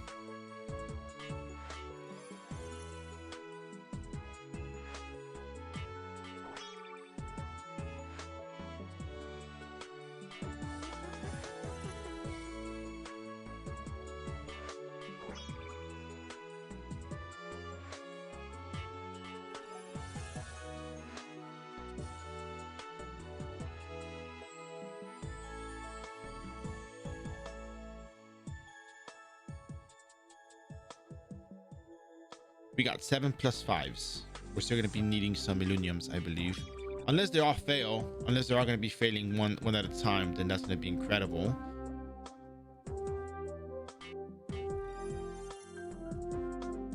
We're going to do all the non-certs refines first. So everything that was refined to Illuniums from +0, we're going to do first. Wow. We got 2 plus 6s, so we got our hopes up, kinda. Okay, we got, yeah, 2 plus 6s. We got 2 plus 6s and 2 plus 7s. Okay, we got 1 plus 6. And we got 3 plus 7s. Okay, cool.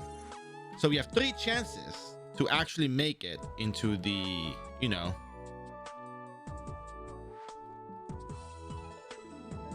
plus 8. 3 chances. 3 chances. Here you go.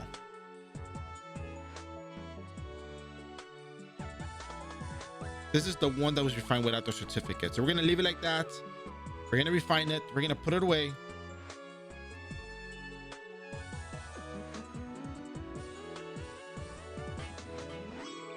Who wants to see? I think it failed. It failed. Of course it failed. All right.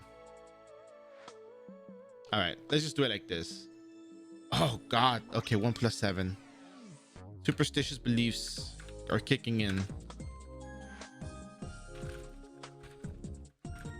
So you like spin for a while, and then you relog and you log back in, and then you cancel and you relog again, and you turn around.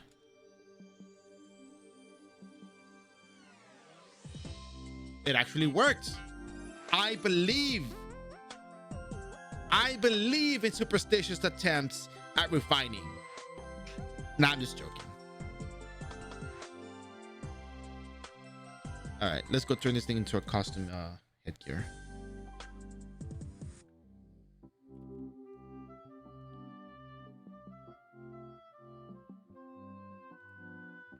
Or should I say I believe?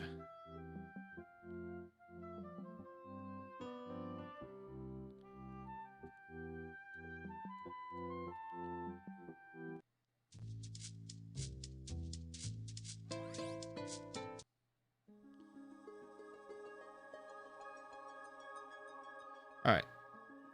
So now what you do is you talk to Alora. You say, I want to make a custom headgear. Goggles.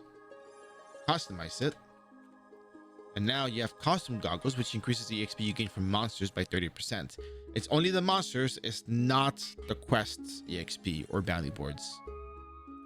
And it'll be a custom. It's not going to take over your slot. So if you are rocking that sweet Novice Criteria Academy hat, it will not take over that slot. You're good to go. There you go. Perfect. Easy. GG.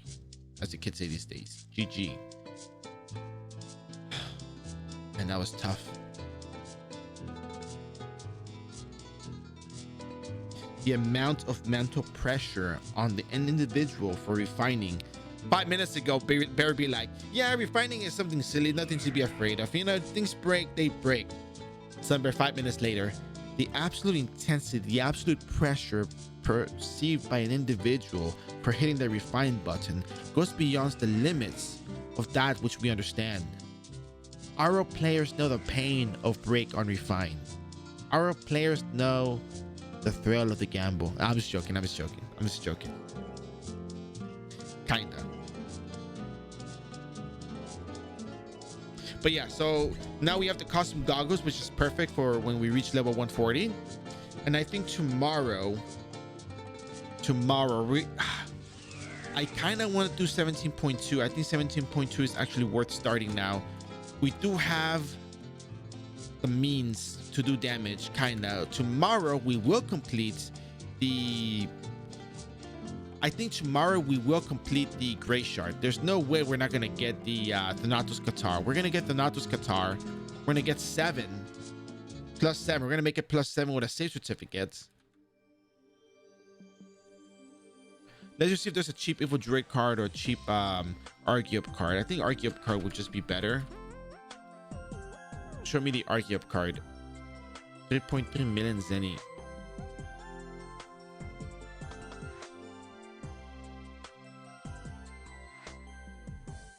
Wow, Evil Druid is cheaper. 66 Evil Druids, man. This person was living at the one place.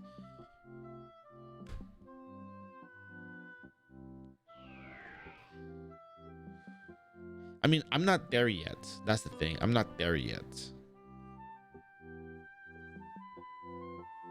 but it wouldn't be bad to get it.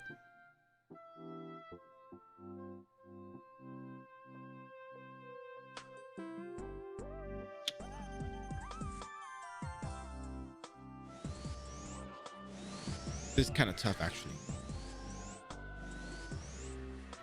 I'm actually a little unsure, to be honest with you. Yeah, I guess. I kind of wanted the Archeo, but the thing is, Evil Druid is going to go inside Imperial, though. That's the thing. It's going to go inside Imperial. It's not going to go inside the Illusion Armor.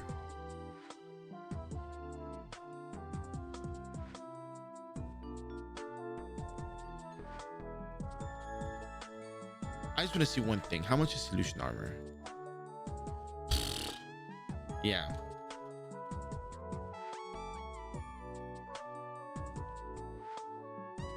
$500,000 for core. Yeah, it's kind of expensive. People are still selling at a decently high price. I guess people who make their character for 17.2 Barmios is probably doing this, so.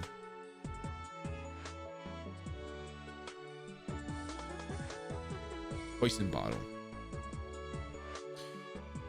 Okay, 100,000 is in it for poison bottles is still relatively high.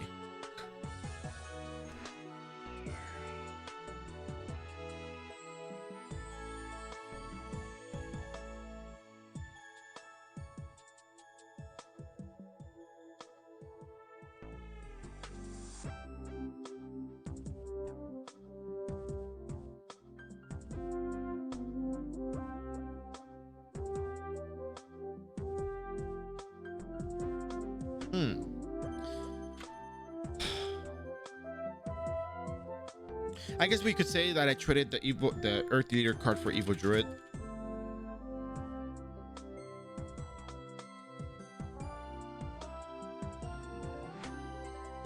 I mean, we could say that.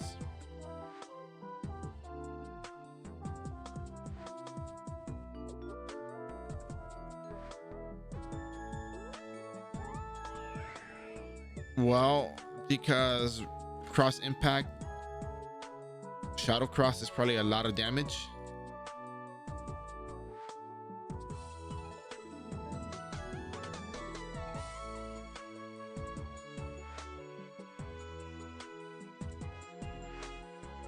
Well, I know it probably is, honestly.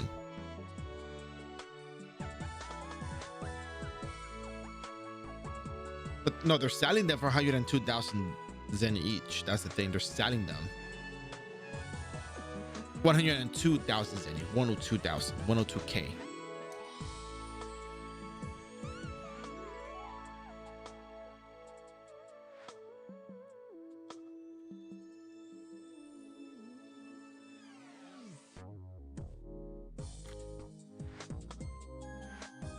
I won't need the poison bottles. Look at what they're buying them for. But buy one, then make a buy shop. Buy shop.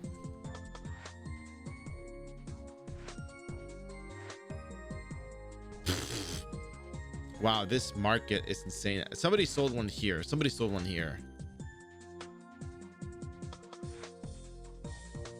Somebody sold one there.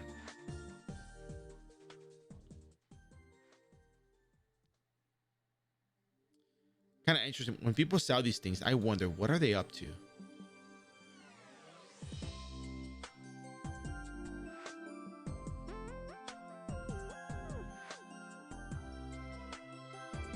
You know what? Screw it. I'll just make a buy shop for 80,000 Zenny. Oh, wait, I can't. Because I have this shop up. Whatever. I am defeated. Just can't win. Actually, is my airship part the cheapest?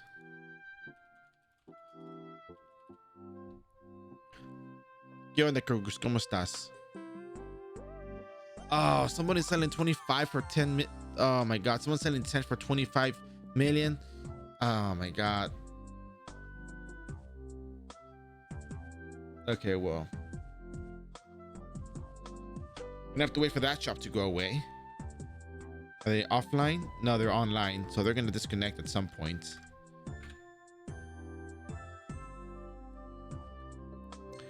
Anyways,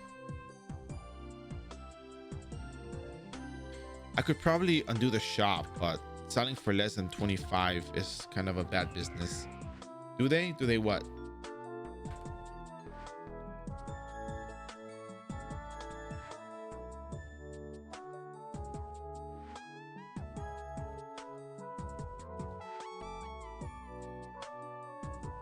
I mean, they weren't done earlier.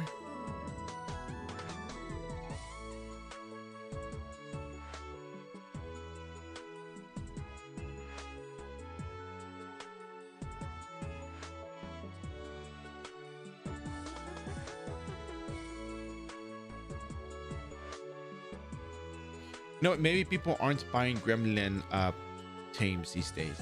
Maybe.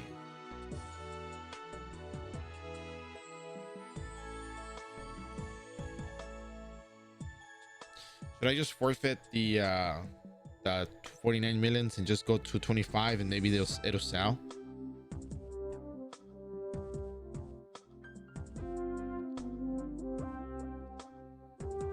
Because again, this is just me. Hey, I'm gonna get the Zenny, I'm gonna level up, and that's it. Like, that's all I'm doing. I'm not crashing a particular market. I'm not, like, you know, taking huge losses. Just like, hey, you know what, I'm gonna just do this, and that's kind of like no big deal. No. What do you think, Kirk? Should I sell that thing for 25 million Zenny as well, or?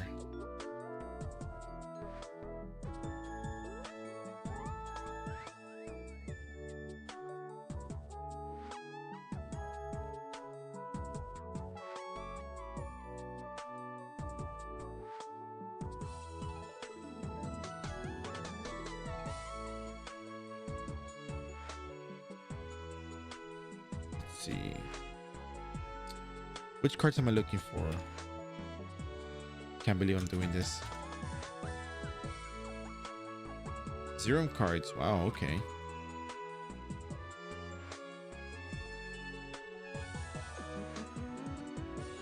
Oh no, you know what, I got a better one. Silversmith bracelet. Actually, wow, 40 million Zenny is just way too high. Okay, maybe I can run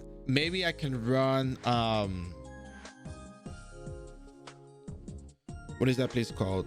OGH myself. I could probably run it and then get that because it's plus one both stats.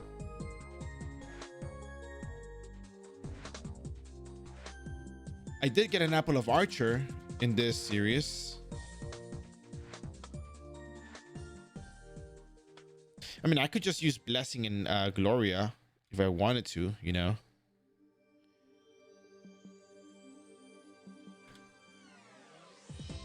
Like Apple of Archer, and then what? What else can you even equip on this character? Not much, right?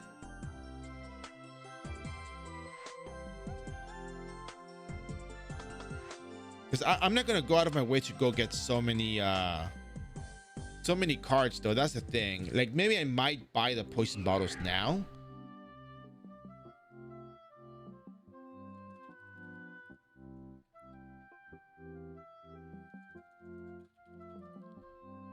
I think it's Baby Leopard, right? Baby Leopard. Oh, okay.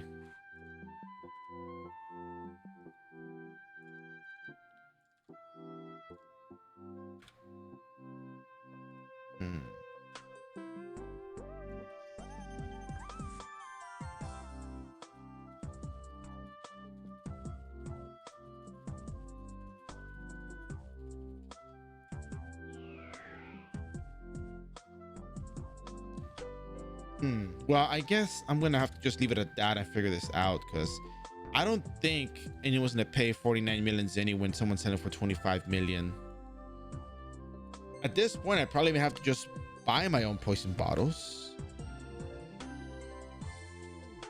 because I'm not at the production stage, as you can tell. So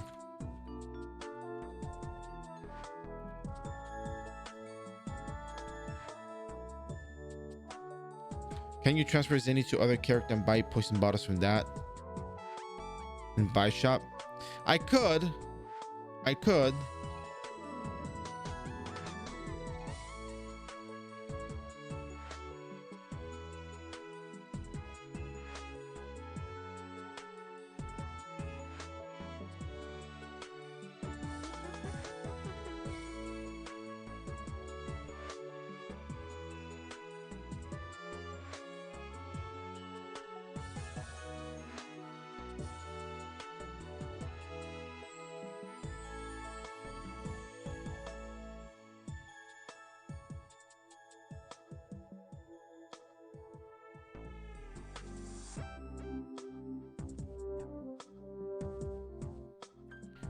I could probably do that. Maybe, perhaps.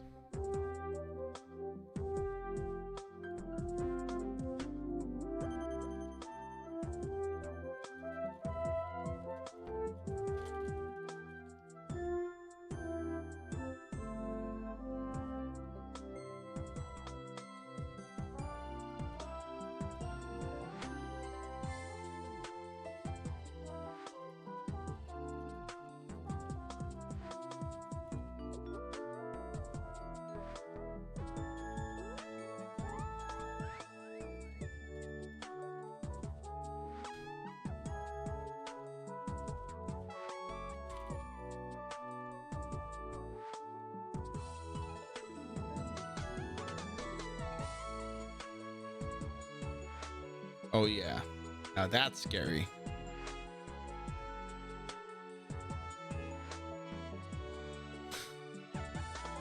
But yeah, I think I'll live life hard mode.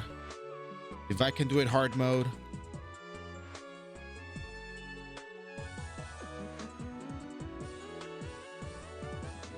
So can you, but I'm just worried about the shop, like this airship part. 25 million Zenny. I mean, I guess I have to compete with this. Am I gonna regret selling it cheaper? No, I mean, I have enough Zenny. Actually, I think I have enough Zenny to get to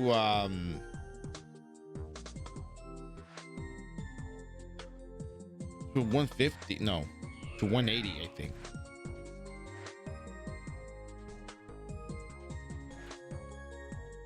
Because honestly, you just run dailies. It's just pacing yourself, and I don't think pacing is a thing that we talk about often in RO.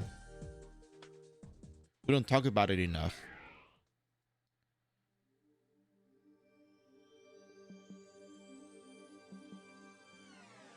But it's absolutely relevant.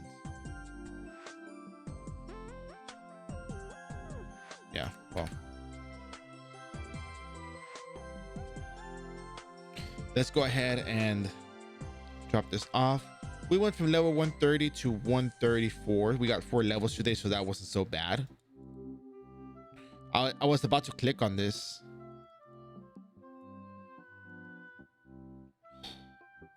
All right, so I'm gonna set it to 24,999,999. Oh, that's tough business, man. Tough business, but whatever.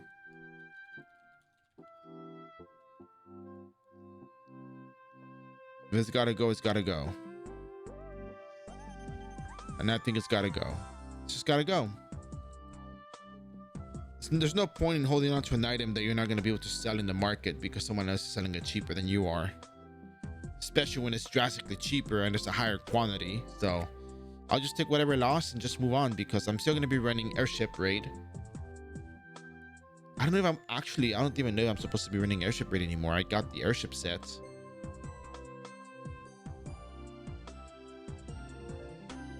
The amount of time I spend doing this is like, don't have to do it. I can just do Ghost Palace one more time.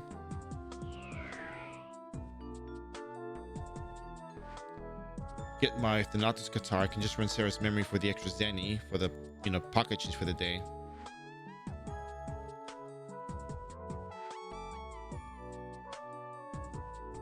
Isn't there a costume that drops what? Oh yeah. It's blue. It's blue. It's blue.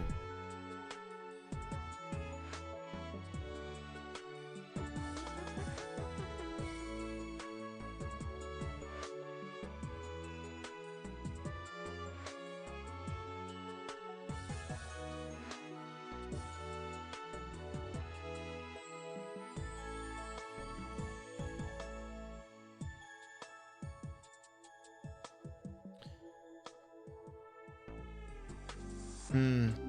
Yeah, it's not a bad headgear. It's nice costume though.